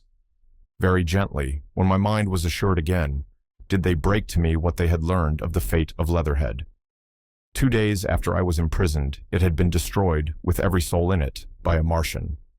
He had swept it out of existence, as it seemed, without any provocation, as a boy might crush an anthill, in the mere wantonness of power. I was a lonely man, and they were very kind to me. I was a lonely man and a sad one, and they bore with me. I remained with them 4 days after my recovery. All that time, I felt a vague, a growing craving to look once more on whatever remained of the little life that seemed so happy and bright in my past. It was a mere hopeless desire to feast upon my misery. They dissuaded me. They did all they could to divert me from this morbidity. But at last, I could resist the impulse no longer, and promising faithfully to return to them, and parting, as I will confess, from these 4-day friends with tears, I went out again into the streets that had lately been so dark and strange and empty. Already they were busy with returning people. In places even there were shops open, and I saw a drinking fountain running water. I remember how mockingly bright the day seemed as I went back on my melancholy pilgrimage to the little house at Woking, how busy the streets and vivid the moving life about me. So many people were abroad everywhere, busied in 1,000 activities, that it seemed incredible that any great proportion of the population could have been slain. But then I noticed how yellow were the skins of the people I met, how shaggy the hair of the men, how large and bright their eyes, and that every other man still wore his dirty rags. Their faces seemed all with one of 2 expressions, a leaping exultation and energy, or a grim resolution. Save for the expression of the faces, London seemed a city of tramps. The vestries were indiscriminately distributing bread sent us by the French government. The ribs of the few horses showed dismally. Haggard special constables with white badges stood at the corners of every street. I saw little of the mischief wrought by the Martians until I reached Wellington Street, and there I saw the red weed clambering over the buttresses of Waterloo Bridge. At the corner of the bridge, too, I saw one of the common contrasts of that grotesque time, a sheet of paper flaunting against the thicket of the red weed, transfixed by a stick that kept it in place. It was the placard of the first newspaper to resume publication, the Daily Mail. I bought a copy for a blackened shilling I found in my pocket. Most of it was in blank, but the solitary compositor who did the thing had amused himself by making a grotesque scheme of advertisement stereo on the back page. The matter he printed was emotional. The news organization had not as yet found its way back. I learned nothing fresh, except that already in 1 week, the examination of the Martian mechanisms had yielded astonishing results. Among other things, the article assured me what I did not believe at the time, that the secret of flying was discovered. At Waterloo, I found the free trains that were taking people to their homes. The first rush was already over. There were few people in the train, and I was in no mood for casual conversation.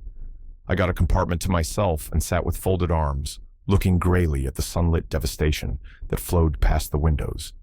And just outside the terminus, the train jolted over temporary rails, and on either side of the railway, the houses were blackened ruins. To Clapham Junction, the face of London was grimy with powder of the black smoke, in spite of 2 days of thunderstorms and rain. And at Clapham Junction, the line had been wrecked again. There were hundreds of out-of-work clerks and shopmen working side by side with the customary navvies, and we were jolted over a hasty relaying. All down the line from there, the aspect of the country was gaunt and unfamiliar. Wimbledon particularly had suffered. Walton, by virtue of its unburned pine woods, seemed the least hurt of any place along the line. The Wandle, the Mole, Every little stream was a heaped mass of red weed, in appearance between butcher's meat and pickled cabbage. The Surrey pine woods were too dry, however, for the festoons of the red climber. Beyond Wimbledon, within sight of the line, in certain nursery grounds, were the heaped masses of earth about the sixth cylinder. A number of people were standing about it, and some sappers were busy in the midst of it. Over it flaunted a Union Jack, flapping cheerfully in the morning breeze. The nursery grounds were everywhere crimson with the weed, a wide expanse of livid color cut with purple shadows and very painful to the eye. One's gaze went with infinite relief from the scorched grays and sullen reds of the foreground to the blue-green softness of the eastward hills. The line on the London side of Woking Station was still undergoing repair, so I descended at Byfleet Station and took the road to Maybury, past the place where I and the artilleryman had talked to the hussars, and on by the spot where the Martian had appeared to me in the thunderstorm. Here, moved by curiosity, I turned aside to find, among a tangle of red fronds, the warped and broken dog-cart, with the whitened bones of the horse scattered and gnawed. For a time, I stood regarding these vestiges. Then I returned through the pine wood, neck-high with red weed here and there, to find the landlord of the Spotted Dog had already found burial, and so came home past the College Arms. A man standing at an open cottage door greeted me by name as I passed. I looked at my house with a quick flash of hope that faded immediately. The door had been forced. It was unfast and was opening slowly as I approached. It slammed again. The curtains of my study fluttered out of the open window from which I and the artilleryman had watched the dawn. No one had closed it since. The smashed bushes were just as I had left them nearly 4 weeks ago. I stumbled into the hall and the house felt empty. The stair carpet was ruffled and discolored where I had crouched, soaked to the skin from the thunderstorm the night of the catastrophe. Our muddy footsteps, I saw, still went up the stairs. I followed them to my study and found lying on my writing table still, with the selenite paper-weight upon it, the sheet of work I had left on the afternoon of the opening of the cylinder. For a space, I stood reading over my abandoned arguments. It was a paper on the probable development of moral ideas with the development of the civilizing process, and the last sentence was the opening of a prophecy. In about 200 years, I had written, we may expect... The sentence ended abruptly. I remembered my inability to fix my mind that morning, scarcely a month gone by, and how I had broken off to get my daily chronicle from the newsboy. I remembered how I went down to the garden gate as he came along, and how I had listened to his odd story of men from Mars. I came down and went into the dining room. There were the mutton and the bread, both far gone now in decay, and a beer bottle overturned, just as I and the artilleryman had left them. My home was desolate. I perceived the folly of the faint hope I had cherished so long. And then a strange thing occurred. "It is no use," said a voice. "The house is deserted. No one has been here these 10 days. Do not stay here to torment yourself. No one escaped but you." I was startled. Had I spoken my thought aloud? I turned, and the French window was open behind me. I made a step to it, and stood looking out. And there, amazed and afraid, even as I stood amazed and afraid, were my cousin and my wife white and tearless. She gave a faint cry. "I came," she said. "I knew. She put her hand to her throat, swayed. I made a step forward and caught her in my arms. Chapter 10. The Epilogue. I cannot but regret, now that I am concluding my story, how little I am able to contribute to the discussion of the many debatable questions which are still unsettled. In one respect, I shall certainly provoke criticism. My particular province is speculative philosophy. My knowledge of comparative physiology is confined to a book or two, but it seems to me that Carver's suggestions as to the reason of the rapid death of the Martians is so probable as to be regarded almost as a proven conclusion.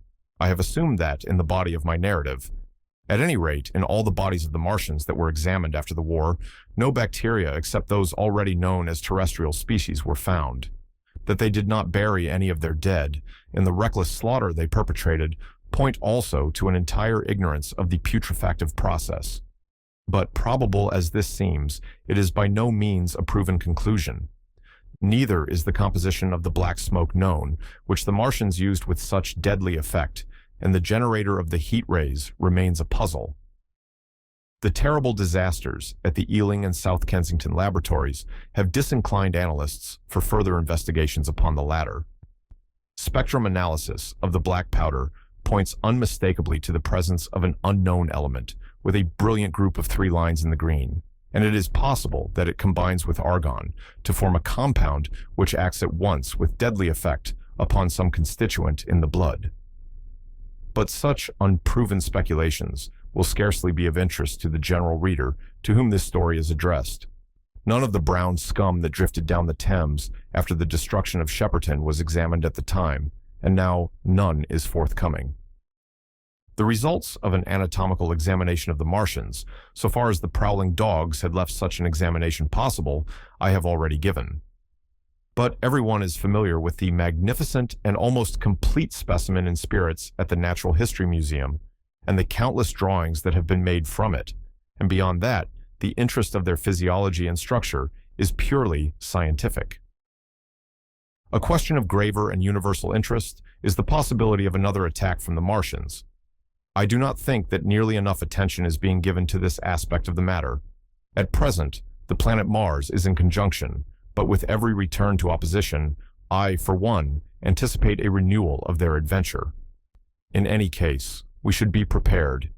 It seems to me that it should be possible to define the position of the gun from which the shots are discharged, to keep a sustained watch upon this part of the planet, and to anticipate the arrival of the next attack.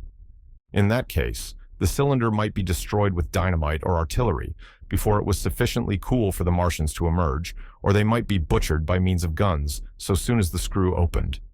It seems to me that they have lost a vast advantage in the failure of their first surprise. Possibly they see it in the same light. Lessing has advanced excellent reasons for supposing that the Martians have actually succeeded in effecting a landing on the planet Venus. 7 months ago now, Venus and Mars were in alignment with the Sun. That is to say, Mars was in opposition from the point of view of an observer on Venus. Subsequently, a peculiar luminous and sinuous marking appeared on the unillumined half of the inner planet, and almost simultaneously a faint dark mark of a similar sinuous character was detected upon a photograph of the Martian disk. One needs to see the drawings of these appearances in order to appreciate fully their remarkable resemblance in character. At any rate, whether we expect another invasion or not, our views of the human future must be greatly modified by these events. We have learned now that we cannot regard this planet as being fenced in and a secure abiding place for man.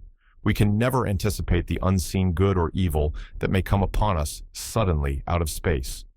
It may be that in the larger design of the universe, this invasion from Mars is not without its ultimate benefit for men. It has robbed us of that serene confidence in the future, which is the most fruitful source of decadence. The gifts to human science it has brought are enormous, and it has done much to promote the conception of the commonweal of mankind. It may be that across the immensity of space, the Martians have watched the fate of these pioneers of theirs and learned their lesson, and that on the planet Venus, they have found a securer settlement. Be that as it may, for many years yet, there will certainly be no relaxation of the eager scrutiny of the Martian disk, and those fiery darts of the sky, the shooting stars, will bring with them as they fall an unavoidable apprehension to all the sons of men. The broadening of men's views that has resulted can scarcely be exaggerated. Before the cylinder fell, there was a general persuasion that through all the deep of space, no life existed beyond the petty surface of our minute sphere. Now we see further. If the Martians can reach Venus, there is no reason to suppose that the thing is impossible for men, and when the slow cooling of the sun makes this earth uninhabitable, as at last it must do, it may be that the thread of life that has begun here will have streamed out and caught our sister planet within its toils.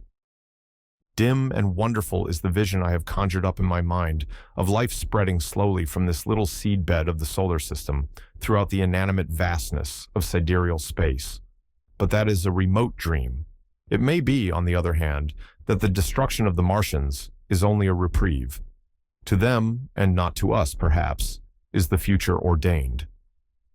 I must confess the stress and danger of the time have left an abiding sense of doubt and insecurity in my mind.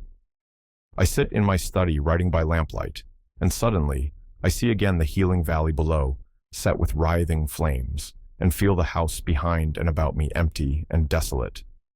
I go out into the Byfleet Road, and vehicles pass me, a butcher boy in a cart, a cab full of visitors, a workman on a bicycle, children going to school, and suddenly they become vague and unreal, and I hurry again with the artillerymen through the hot, brooding silence. Of a night, I see the black powder darkening the silent streets, and the contorted bodies shrouded in that layer. They rise upon me tattered and dog-bitten. They gibber and grow fiercer, paler, uglier, mad distortions of humanity at last, and I wake, cold and wretched, in the darkness of the night. I go to London and see the busy multitudes in Fleet Street and the Strand, and it comes across my mind that they are but the ghosts of the past, haunting the streets that I have seen silent and wretched, going to and fro, phantasms in a dead city, the mockery of life in a galvanized body. And strange, too, it is to stand on Primrose Hill, as I did but a day before writing this last chapter, to see the great province of houses, dim and blue through the haze of the smoke and mist, vanishing at last into the vague lower sky, to see the people walking to and fro among the flower beds on the hill, to see the sightseers about the Martian machine that stands there still, to hear the tumult of playing children, and to recall the time when I saw it all bright and clear-cut, hard and silent, under the dawn of that last great day. And strangest of all is it to hold my wife's hand again, and to think that I have counted her, and that she has counted me among the dead.